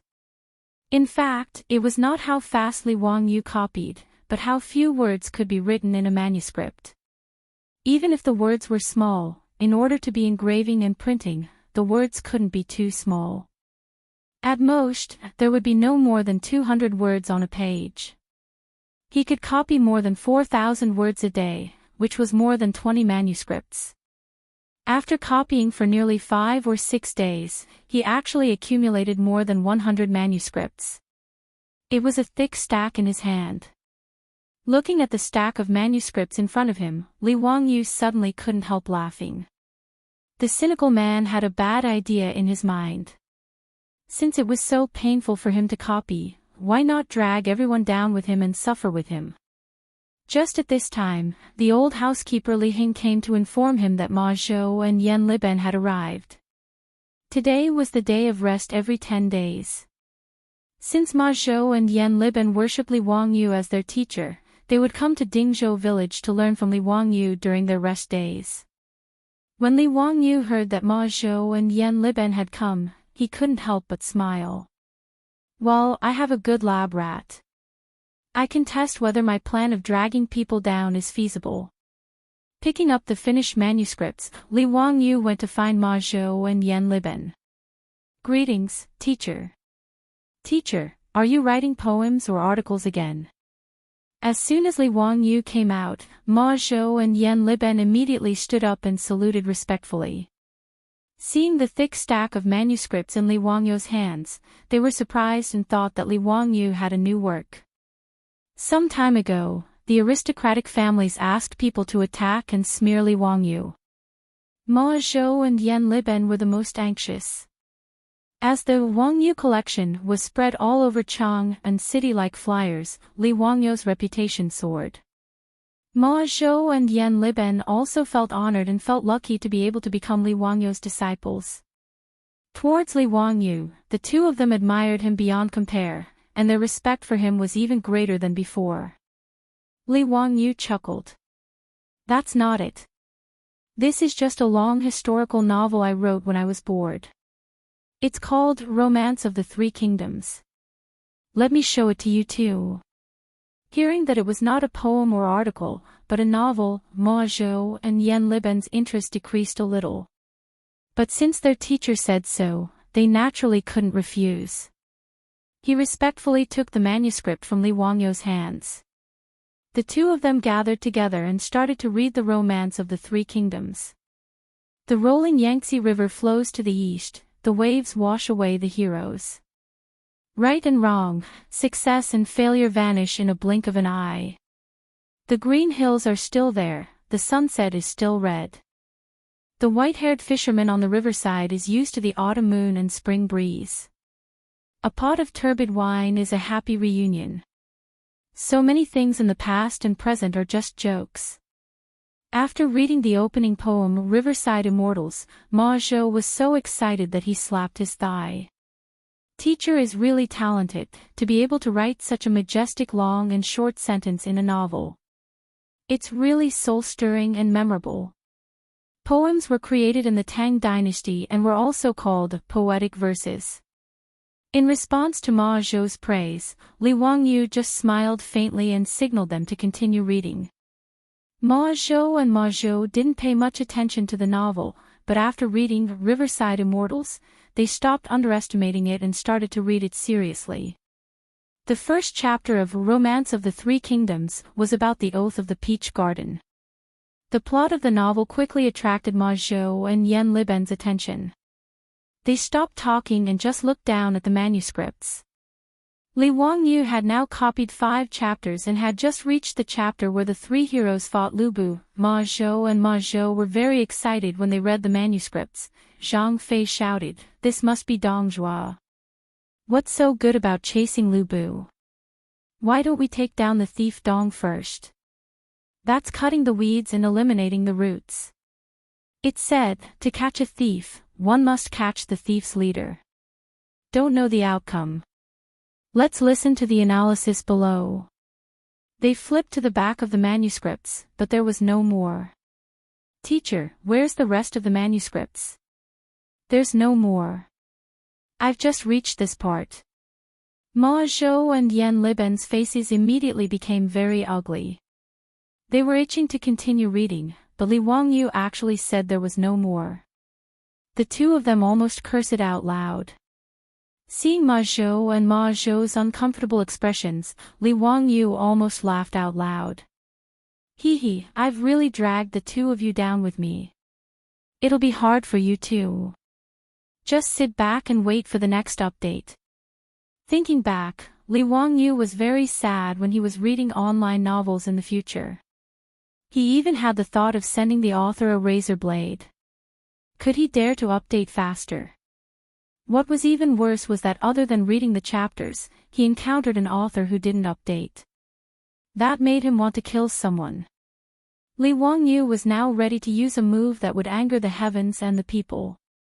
Just like online novels, he would update the novel and release it. Chapter 262. Li Wangyu planned to do the same as the later generations of online novels. Every time he finished copying 5 chapters, he would send them to the bookstore in Huxian to be printed and published. Since the birth of block printing in Huaxia, the characters printed could not be too small due to the engraving technology and craftsmanship of the craftsman. A page of about 200 words was printed. Even if it was printed on both sides, the Analects of Confucius with about 10,000 words had a thickness of 30 or 40 pages. The paper that could be used to print books in the Tang dynasty was much thicker than the paper of the later generations. The thickness of the Analects of Confucius was roughly equivalent to the thickness of a book with about 200 pages in the later generations. Li Wangyu planned to print and publish the Romance of the Three Kingdoms separately. He would publish 5 chapters at a time with about 20,000 words, which was equivalent to the thickness of 2 Analects of Confucius. The 120 chapters of the Romance of the Three Kingdoms could be published in 24 volumes. He had worked so hard to copy the book. Naturally, he had to collect some interest to make those who were waiting to read the book feel uncomfortable. Looking at the depressed looks of Ma Zhou and Yan Liben in front of him, the cynical man silently praised his method. Li Wangyu thought of another idea. He turned to Yan Liben and said, "Liben, I plan to publish a book of the Romance of the Three Kingdoms. Can you draw some illustrations for me?" "What are illustrations?" Yan Liben was confused by Li Wangyu's words and did not understand what he meant. Books with illustrations only appeared in large numbers in the books of the Ming and Qing dynasties. In the era without printing, it was impossible for the readers who copied books to draw their own illustrations according to the manuscripts. With the maturity of block printing technology in the Tang dynasty, it was possible for illustrations to appear in books. Yan Liben naturally did not know what illustrations were, so he had this question. Illustrations are pictures drawn according to the contents of the book. For example, in the first chapter of the Oath of Brotherhood in the Peach Garden, you helped me draw a picture of Liu Bei and his brothers swearing to be sworn brothers in the Peach Garden. Just outline the lines. I will ask someone to take it to block printing and bind it with the manuscripts into a book. When Yan Liben heard Li Wangyu's words, he could not help being excited. "Teacher, do you mean that you will also print the pictures I draw into a book? Can the pictures be block printed? Can I sign it?" Li Wangyu rolled his eyes at him strangely. "Who would know that the illustration was drawn by you if you didn't sign it?" I was planning to keep it as a family heirloom. Hee, if the illustrations in the Romance of the Three Kingdoms were drawn by Yen Liben, how much would it be worth if it was auctioned in the future? Of course, you have to sign off on the book. You have to sign off on every illustration. Just help me draw an illustration for each chapter. Draw it now, and I'll send it to the bookstore today. Li Wangyu's words made Ma Zhou envious. He looked at Yen Liben with a burning gaze, wishing that he could snatch this job from Yen Liben. Ma Zhou and Yen Liben had already heard about the woodblock printing from Li Wangyu. The two of them felt that it was inconceivable that books could be printed in large quantities so quickly. For scholars, regardless of the dynasty, the temptation of writing a book and creating a biography was incomparably huge. However, before the birth of the woodblock printing, the time-consuming and laborious stone carvings, thick bamboo slips, and expensive silk, it was impossible for scholars to write a book. Now that Li Wangyu was going to write a book and Yen Liben's name in it, it was also a huge temptation. How could Ma Zhou not be envious? The only regret was that Li Wangyu was going to write a novel. In the eyes of Ma Zhou and Yen Liben, they felt that their little teacher was not doing his job properly. In the Tang dynasty, novels were not valued by the people of that time. They were regarded as unrefined. Not to mention the Tang dynasty, even in the Ming and Qing dynasties, those authors who wrote novels used pseudonyms to protect their reputation. However, Li Wangyu was not afraid of being slandered. Anyway, he was only 16 years old. It was normal for him to be a little impulsive. Compared to the influence that the book Romance of the Three Kingdoms would bring, that bit of controversy was nothing. Yen Liben did not say much and immediately asked Li Heng to bring him a brush and ink. He ran to the side and looked at the manuscript while thinking about how to draw the illustration. Ma Zhou hesitated and asked, "Teacher, your book seems to have some mistakes. It does not match the history books." The history books did not record that Liu Bei and the other two became sworn brothers. It only mentioned that they were as close as brothers. Gong Sun Zan did not join the alliance. Liu Bei and the other two should not have participated in the war.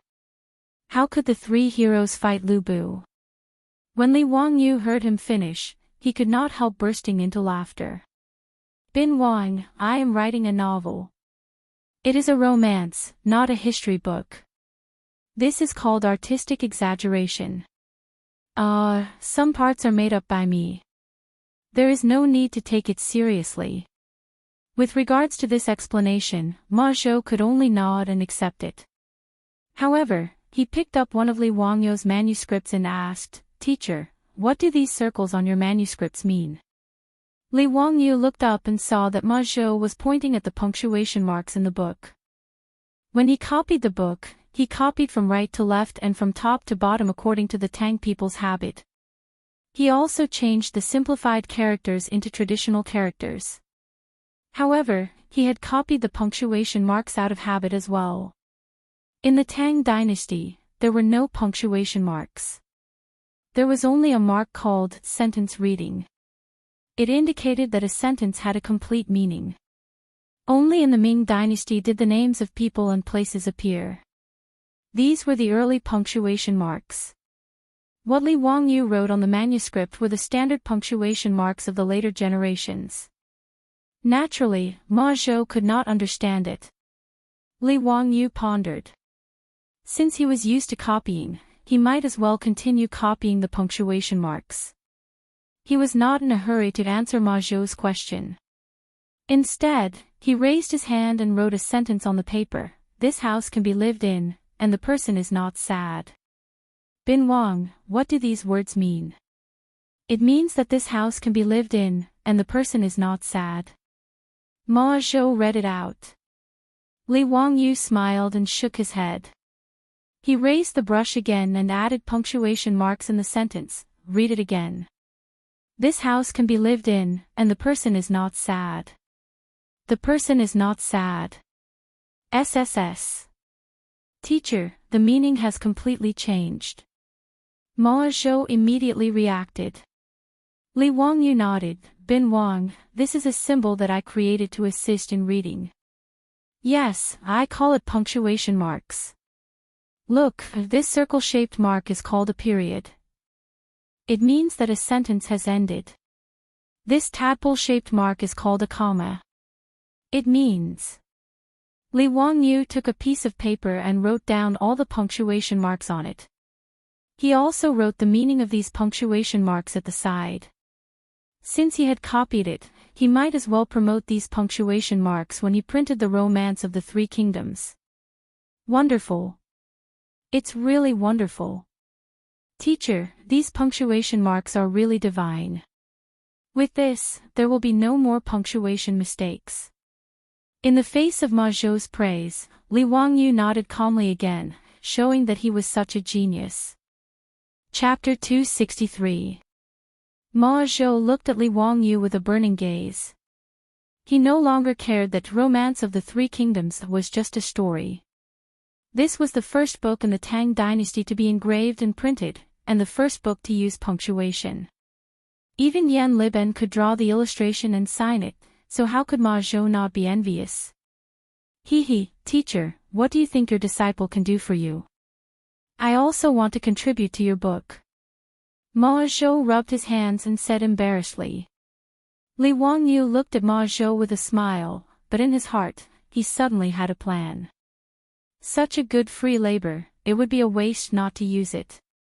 The most tiring part of copying a Romance of the Three Kingdoms was using a brush to transcribe stroke by stroke. Because this manuscript was to be sent to the bookstore for engraving, every word could not be sloppy. Therefore, he had to concentrate and write seriously, which was very tiring.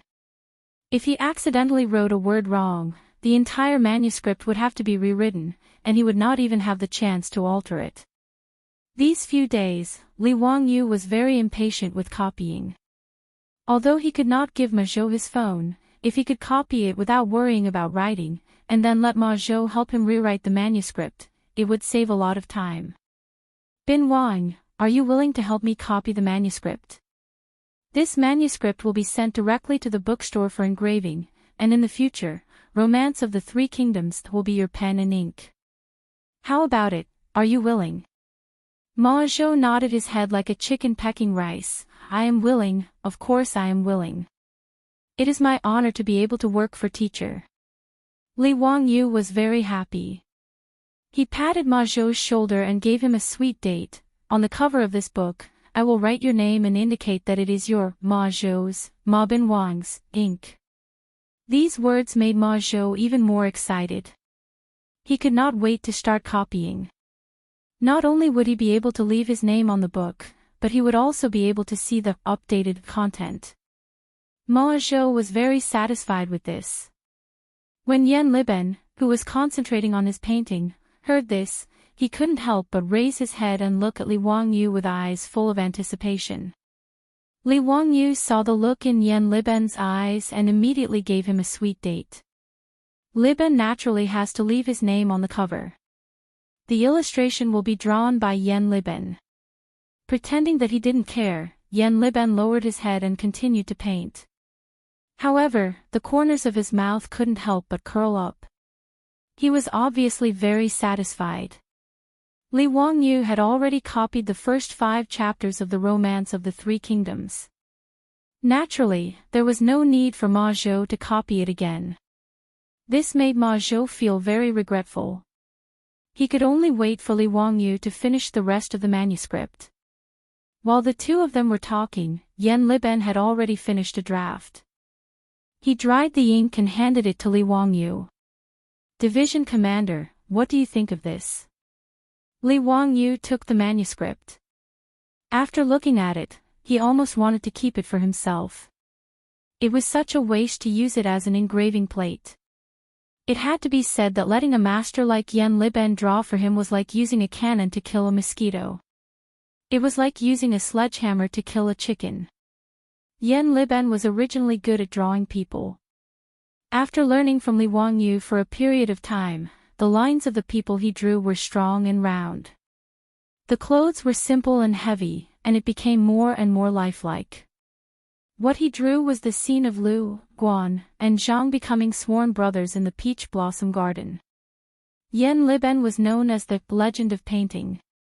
The standard of his illustration was much higher than the illustrators of later generations. This made Li Wangyu very satisfied. Liben, this illustration is very good, very good. There are still 4 chapters left. You can draw them all. I will send them to the bookstore to engrave them. I hope that they can be printed in 10 days. After receiving his division commander's praise, Yen Liben immediately nodded. He ran back to the table and started to draw again.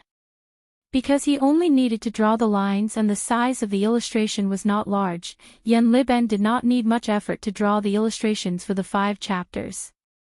Li Wangyu also finished the cover of the Romance of the Three Kingdoms. Under Yen Liben's expectation, he wrote a small line of words, illustration drawn by Yen Liben. These words made Ma Zhou very envious. He wished that he could copy the first 5 chapters again so that Li Wangyu could also write, copy Ma Bin Wang, on the cover. The first volume of Romance of the Three Kingdoms was ready. Li Wangyu wanted to strike while the iron was hot. He would send it to the bookstore today and try to get it printed as soon as possible. The earlier it was released, the earlier the people who read the book would understand the pain of catching up. Wahahaha, wouldn't that be great? Li Wangyu brought Niu Wu and rode a horse to the bookstore in Hu County. When owner's son of the bookstore saw Li Wangyu, he quickly went forward and bowed. Old me is here to see County Boy. Is there anything that old me can do for you? Li Wangyu smiled and handed over the stack of manuscripts. Owner's son, this is the first book that I plan to print. Take a look and see how long it will take to print it. Owner's son respectfully took the manuscripts with both hands and looked through it. County Boy, old me can print it. May I know how many copies of this book you want to print? Li Wangyu pondered for a moment. This was the first book, so he did not want to print too many copies. If he could not sell it, he would suffer a great loss. Although Romance of the Three Kingdoms was one of the 4 famous books in China, what if the people of the Tang dynasty did not like it? This was not impossible. Li Wangyu originally wanted to print 10,000 copies. Anyway, the lifespan of a woodblock engraving was about 10,000 copies. 10,000 copies would complete the lifespan of the woodblock engraving. However, considering the cost, he decided to print less to test the waters. Let's print 1,000 copies first. If it sells well, we can print more. After owner's son heard this, he was a little hesitant. County Boy, how do you think the wages will be calculated? Last time when he helped Li Wangyu print the flyers, owner's son was generous and did not charge Li Wangyu for the labor cost because he only engraved a few engravings. In addition, he wanted to obtain the engraving printing technology. However, the manuscripts that Li Wangyu took out now had about 100 pages. In other words, he needed to engrave more than 100 engravings. However, the labor cost of engraving was not cheap. The fees for the engravings in the bookstore were the same as the fees for engraving seals. They were charged according to the number of words. For every 100 words, owner's son had to pay the engraving craftsman 200 copper coins. The engraving of a page of manuscripts cost about 400 copper coins. For this thick stack of manuscripts with more than 100 pages, just the labor cost of the engraving craftsman alone would cost 40,000 copper coins, which was equivalent to 40 strings of coins.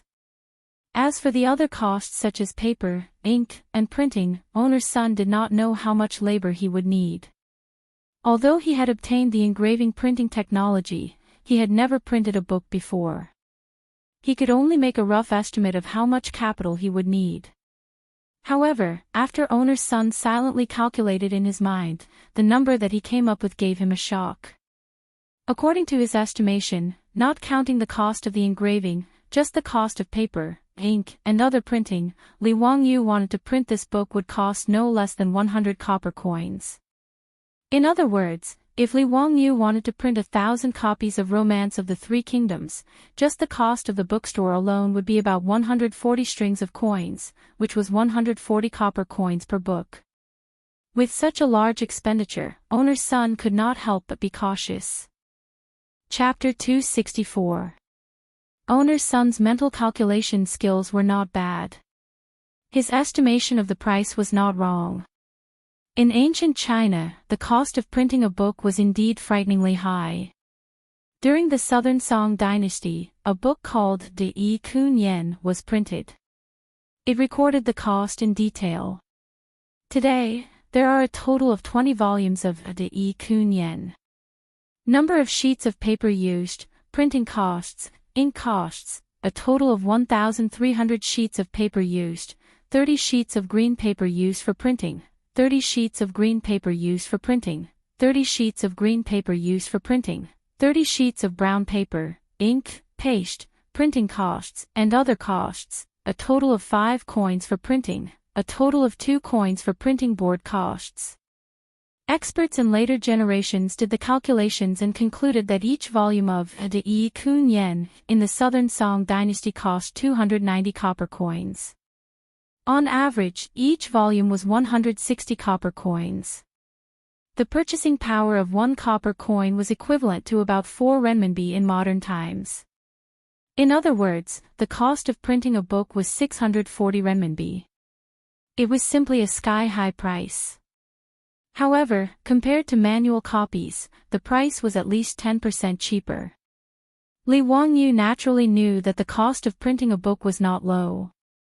However, he was not short of money now. He could afford to spend a few hundred coins to print it. Besides, he was planning to sell this book. He might even be able to earn some money back. He waved his hand generously. Owner's son, just name the price. I only have one request. The sooner the better. Of course. County man, your manuscript has too many words. It will take some time for the craftsman to carve more than 100 plates. Old Me estimates that it will take about 5 days to carve all the manuscripts. After 7 days, it can be printed and bound. In owner's son's bookstore, there were only 2 or 3 skilled craftsmen. After all, these craftsmen were originally engravers. His bookstore could not afford to keep too many craftsmen. Sure. Owner's son, please hurry. Oh right, these 5 illustrations also need to be engraved and printed together. We need to add an illustration to the front of each chapter. Is there a problem? Owner's son nodded.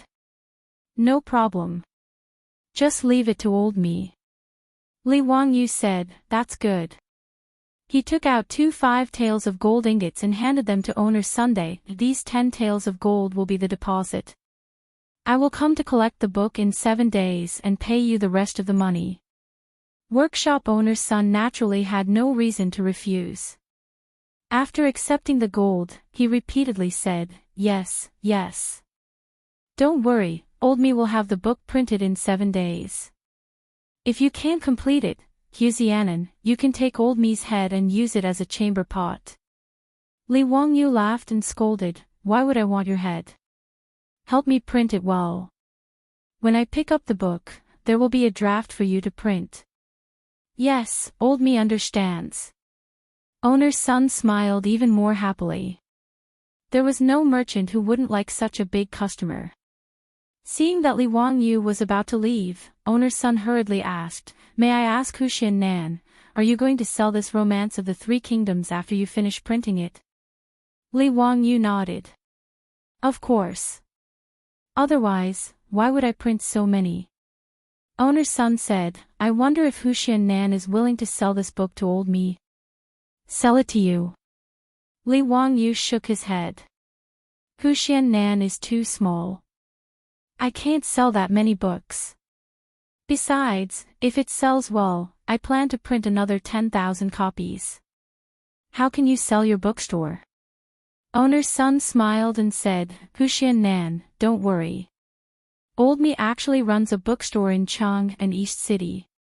Business is pretty good. Nan, don't worry about selling it. The old man's words piqued Li Wangyu's interest. He had been thinking about how to sell this Romance of the Three Kingdoms after it was printed. Since owner's son had a bookstore in Chang'an East City, it saved him a lot of trouble.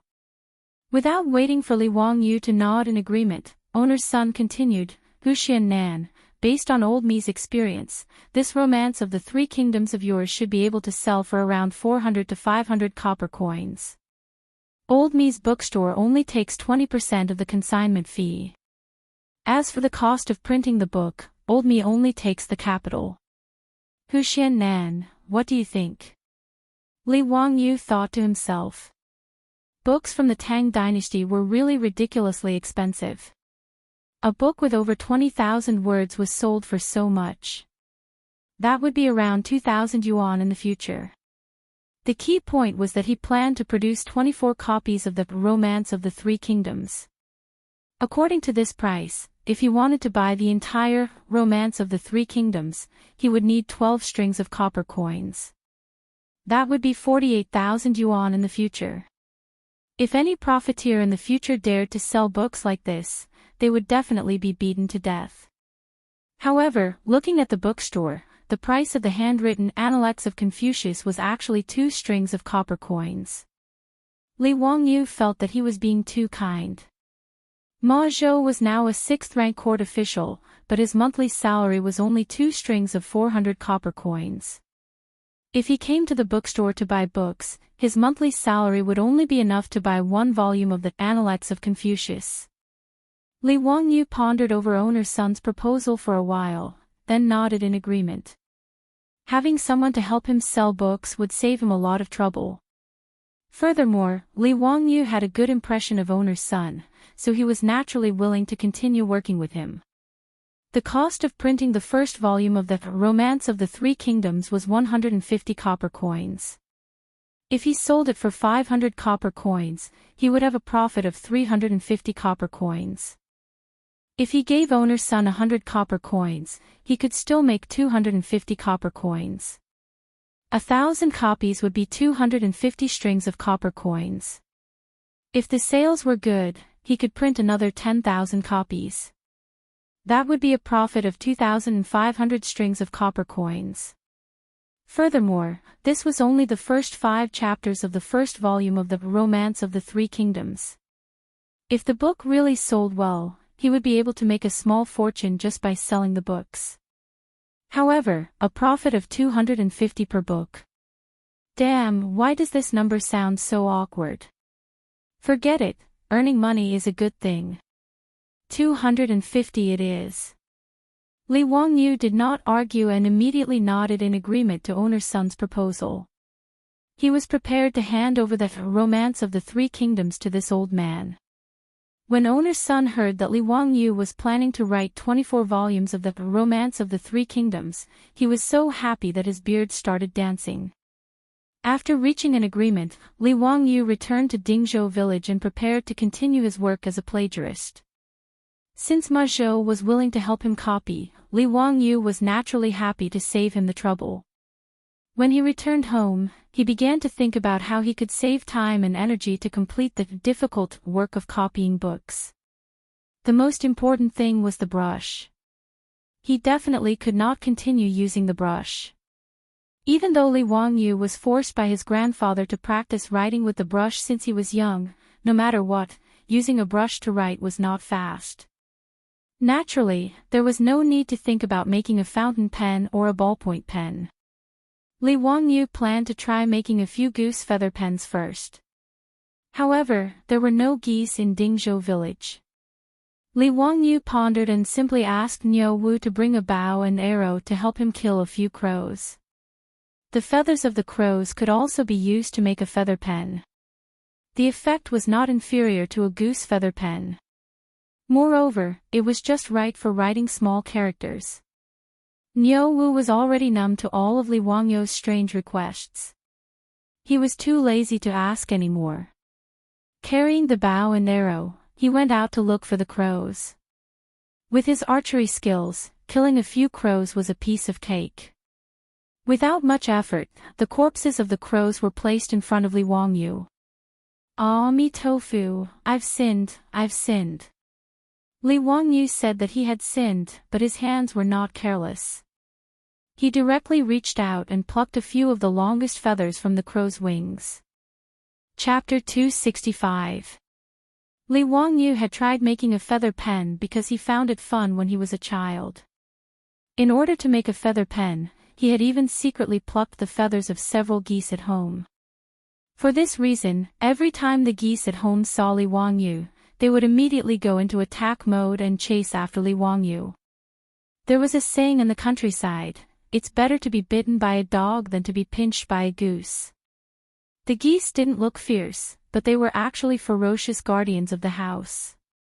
Not only did the geese bite, they would also fly and beat people, making ear-piercing cries as they did so. In addition, adult white geese were even bigger than house cats, so Li Wangyu was no match for them. Therefore, every time he was chased by the geese at home, he would be utterly defeated. He was in a very sorry state. But even at such a huge price, Li Wangyu didn't succeed in making a feather pen when he was a child. Making a feather pen wasn't as simple as plucking a feather. In order to make a feather pen, Li Wangyu even asked the European girl, Aphrodite, for an answer. But who would have thought that Aphrodite was also confused? She had never heard of a feather pen. It was only after his beautiful boss pulled Li Wangyu aside and explained in a low voice that Li Wangyu finally understood. His beautiful boss had paid attention to the introduction of a feather pen when she was studying in the United States. She still remembered it clearly. The European feather pen was invented around 700 AD, and it was now the second year of Chang'an, 628 AD. Aphrodite naturally didn't know what a feather pen was. As for how to make a feather pen, the beautiful boss remembered the instructions on the introduction. First, it had to be degreased. There was a thin layer of oil on the feathers of birds, which would stink after a long time, so it had to be removed. The oil on the feathers could be removed by steaming them in a steamer basket and then washing them. Then, the roots of the feathers were cleaned with a knife, and the body of the pen was hardened. The roots of the feather were inserted into an iron pot filled with sand, heated for 15 minutes, and taken out after it cooled down. Finally, he used a small knife to cut the base of the quill into the shape of a fountain pen. Just like a fountain pen, he cut a thin slit in the middle to act as an ink reservoir. Li Wangyu experimented a few times and damaged a few crow feathers before he finally succeeded in making 2 or 3 quill pens. After dipping the quill in ink, it could write very smoothly on the paper. The ink was clear, and it was not much different from the fountain pens of the future. Li Wangyu was very satisfied with his own hands-on skills. But before Li Wangyu could gloat and show off, he saw his beautiful boss reach out her slender hand, grab a few quills, and snatch them away. Hey, what are you doing? Are you trying to rob me? Yao Yao Ling. Someone is robbing here.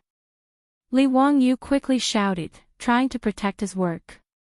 The beautiful boss glanced at him and shook her fist threateningly. Humph, I taught you how to do it. Shouldn't I charge you some tuition? Do you have a problem with that? In the modern city, except for Li Wangyu, who was forced by his grandfather to practice calligraphy since childhood, few people knew how to use a writing brush. Su Changqing naturally did not know how to write with a writing brush, but he had no choice but to use it. In the four-wheeled carriage, she had to record a lot of things every day. During this time, Su Changqing could only pinch his nose and write ugly words with a writing brush. Although Li Wangyu didn't say it explicitly, the smile that often appeared in his eyes made his beautiful superior gnash her teeth in hatred. She was also confused for a moment and forgot that she could make a quill pen to write. When Li Wangyu said that he wanted to make a quill pen, the most happy person was the beautiful boss. So after the quill pen was made, Su Changqing did not hesitate to directly reach out and forcibly seize the right to use these quill pens. In the face of the beautiful boss's threat, Li Wangyu immediately admitted defeat. No problem. It's what I should do. It's what I should do. The beautiful boss proudly raised her swan-like white neck and proudly left with her spoils of war. She quietly left, just as she quietly came, waving her sleeves, not taking away a cloud, only taking away my quill pen. Li Wangyu looked at the ceiling with tears in his eyes. He was full of sadness and grievance. At this moment, he only wanted to recite a poem. In desperation, he looked at Niu Wu again.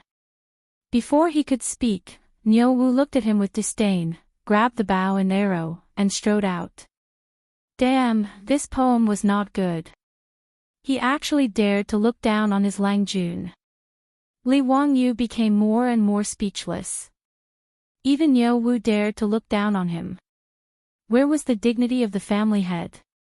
After Niu Wu brought back a few more crows that were killed by arrows, Li Wangyu was busy again. Finally, he used a quill pen. Copying with a quill pen was much faster than using a writing brush. In addition, Ma Zhou was copying for him. Li Wangyu wrote even more flamboyantly. His speed was so fast that he almost flew. In one night, Li Wangyu copied almost 2 chapters, which made him very satisfied.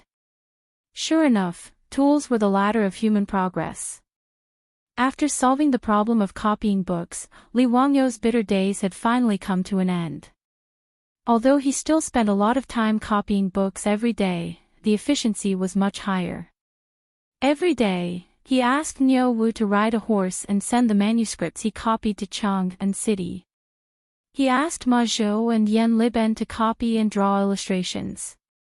Ma Zhou and Yan Liben were happy and didn't feel tired at all.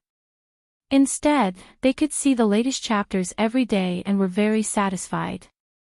Sometimes, Niu Wu was delayed by something and was late. Ma Zhou and Yan Liben complained.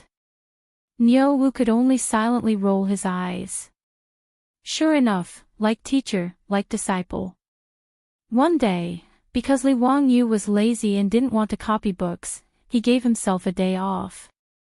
As a result, Ma Zhou and Yan Liben waited in Chang'an City for a long time, but Niu Wu didn't come to deliver the manuscripts. In a moment of anxiety, they rode a horse to Dingzhou village to rush the manuscripts. Li Wangyu was speechless at this kind of behavior of urging him to update his novel. He could only comfort them and repeatedly promise that he would let Niu Wu deliver the manuscripts to them tomorrow. Finally, he sent the 2 disciples who were eager to see the next chapters back. 7 days later, Li Wangyu finally received the freshly printed Romance of the Three Kingdoms sent by owner Sunday. He also told Li Wangyu that the first volume of Romance of the Three Kingdoms would be officially sold at Sunji Bookstore in the East Market of Chang'an City tomorrow. Li Wangyu also had high hopes for this. He planned to personally go to the East Market the next day to see how the 4 great classical novels he painstakingly copied were received in the Tang dynasty. Chapter 266. In the afternoon, Li Wangyu was standing outside Sun's bookstore in the East Market of Chang'an with a gloomy face. He came to Chang'an today to see the sales situation of the Three Kingdoms novels that he had painstakingly copied. However, he did not expect that it would be completely different from what he had imagined. Sun's bookstore was not considered small in the East Market. There were 3 storefronts that sold all kinds of hand-copied scrolls, rubbings of steel inscriptions, paintings, brushes, ink, paper, and inkstones. They also accepted businesses such as seal engraving. The business was quite good. In the bookstore, there were many scholars dressed as scholars going in and out. Li Wangyu observed for a moment and saw that there were several transactions in the bookstore. However, there were people who bought the scrolls that cost 2 copper coins, but few people were interested in the Romance of the Three Kingdoms that cost 500 copper coins. The engraved and thread-bound Romance of the Three Kingdoms was quietly placed on the counter in the bookstore. It was not eye-catching at all. There were no advertisements, no publicity, and no shop assistants shouting to promote it. Occasionally, there were scholars who were curious and picked up the book to flip through it. When they saw that it was a novel with chapters, they put it back. However, there were scholars who read it carefully and their eyes lit up. They took out their copper coins and bought the book. However, before Li Wangyu could smile, the scholar who bought the book immediately hid the book in his arms like a thief. He was afraid that others would see it. This scene made Li Wangyu's temples throb. I'm writing the 4 great classical novels, not a romantic novel like Jean Ping Mei. What the hell do you mean by looking like you bought a pornographic film on the street? He thought. Seeing their junior teacher gnashing his teeth, Ma Zhou and Yan Liben, who had accompanied him to the bookstore, both comforted him. Teacher, this scholar is also afraid that people will see him buy the novel and criticize him for not doing his job and neglecting his studies. Yes, teacher. Although we know that your novel is majestic and is not written in a game, in the eyes of the people, novels are not elegant. After being comforted by Ma Zhou and Yan Liben, Li Wangyu became even more depressed. This was exactly the same as what he had imagined. Shouldn't the romance of the 3 kingdoms be warmly welcomed by the people of all walks of life in the capital of the Tang dynasty as soon as it was released? Shouldn't it be that Luoyang paper was expensive, that the supply could not meet the demand, and that the goods were scarce and expensive? But in the end, it was completely deserted. Li Wangyu even had the thought of ejecting. No one was interested in the book that he had painstakingly copied, so what was the point of him continuing to copy? The few of them stopped outside the bookstore to observe. Owner's son finally saw Li Wangyu and the others outside the bookstore and hurriedly came out to greet them. Owner's son smiled and bowed to Li Wangyu. Congratulations to Mr. Huxian. Today, the 3 kingdoms will be on sale. In just 2 hours, 3 copies have already been sold. That's quite impressive. Nanny? Are you kidding me? The old man's words made Li Wangyu speechless. Did this old man misunderstand the concept of good sales? In 2 hours, that's 2 hours, only 3 copies have been sold. You actually came to congratulate me. Is this good sales? Then how long will it take me to sell these 1,000 copies of the 3 kingdoms? In fact, in owner's son's eyes, selling 3 copies in 2 hours was indeed a very good result. This was mainly because the price of engraving printing in the 3 kingdoms was cheap. The price of 500 copper coins was considered very cheap compared to the price of 1 or 2 strings of copper coins per scroll. In his bookstore, the copies of the books such as The Great Learning, The Doctrine of the Mean, The Analects of Confucius, and Mencius could only be sold 1 or 2 volumes per day. Before the invention of engraving printing, due to the high price of books, bookstores did business a bit like the antique shops of the modern era. They paid particular attention to not opening a business for a year, but opening a business for 3 years. Therefore, in owner's son's eyes, selling 3 copies in 2 hours was already a very good business. However, Li Wangyu was getting more and more annoyed. This was too different from what he had imagined. The East and West markets were not open for business early in the morning. The Tang dynasty's rule was that the market was in the middle of the day. In other words, the East and West markets could only start trading at noon and end in the afternoon after the drum sounded. There was only half a day of business every day. According to today's sales speed, 10 copies of the 3 kingdoms would not be sold in a day. Owner's son had printed 1,000 copies of the first volume of the 3 kingdoms. Based on the current sales, wouldn't it take more than 3 months to sell all of them? This was only the first volume of the 3 kingdoms. There were still 23 volumes after that. How long would it take to sell all of them? Moreover, Li Wangyu's goal was not only to sell 1,000 copies. He was also thinking of selling 10,000 copies, or even more. Although the literacy rate in the Tang dynasty was not high, there were at least hundreds of thousands of scholars in the Tang dynasty. In an era without any entertainment, was it difficult to write a novel and sell tens of thousands of copies? However, he did not know that if he could sell 1,000 copies of the 3 kingdoms in 3 months, he would make owner's son laugh his head off. In Sun's bookstore, the books that were originally the best-selling had only sold 40 or so in a month's time. In fact, owner's son was not the only one who thought so. Even Ma Zhou and Yan Liben felt that selling 3 copies in 2 hours was already considered a big hit.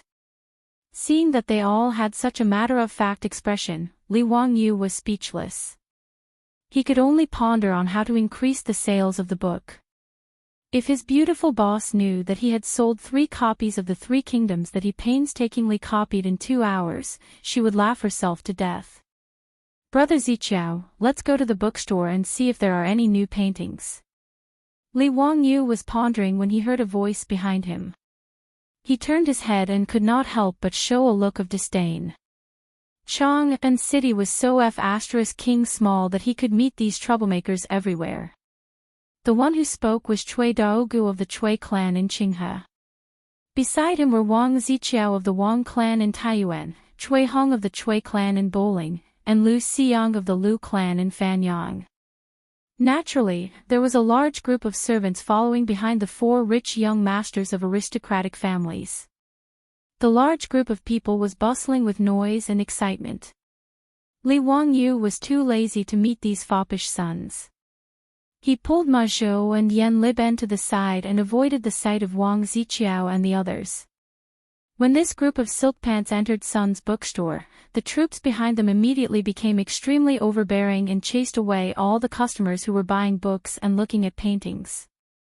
Owner's son could only pretend that he did not see such behavior of driving out his customers. He smiled and greeted them, "Gentlemen, may I know what you want to buy?" "Shopkeeper, do you have any new books?"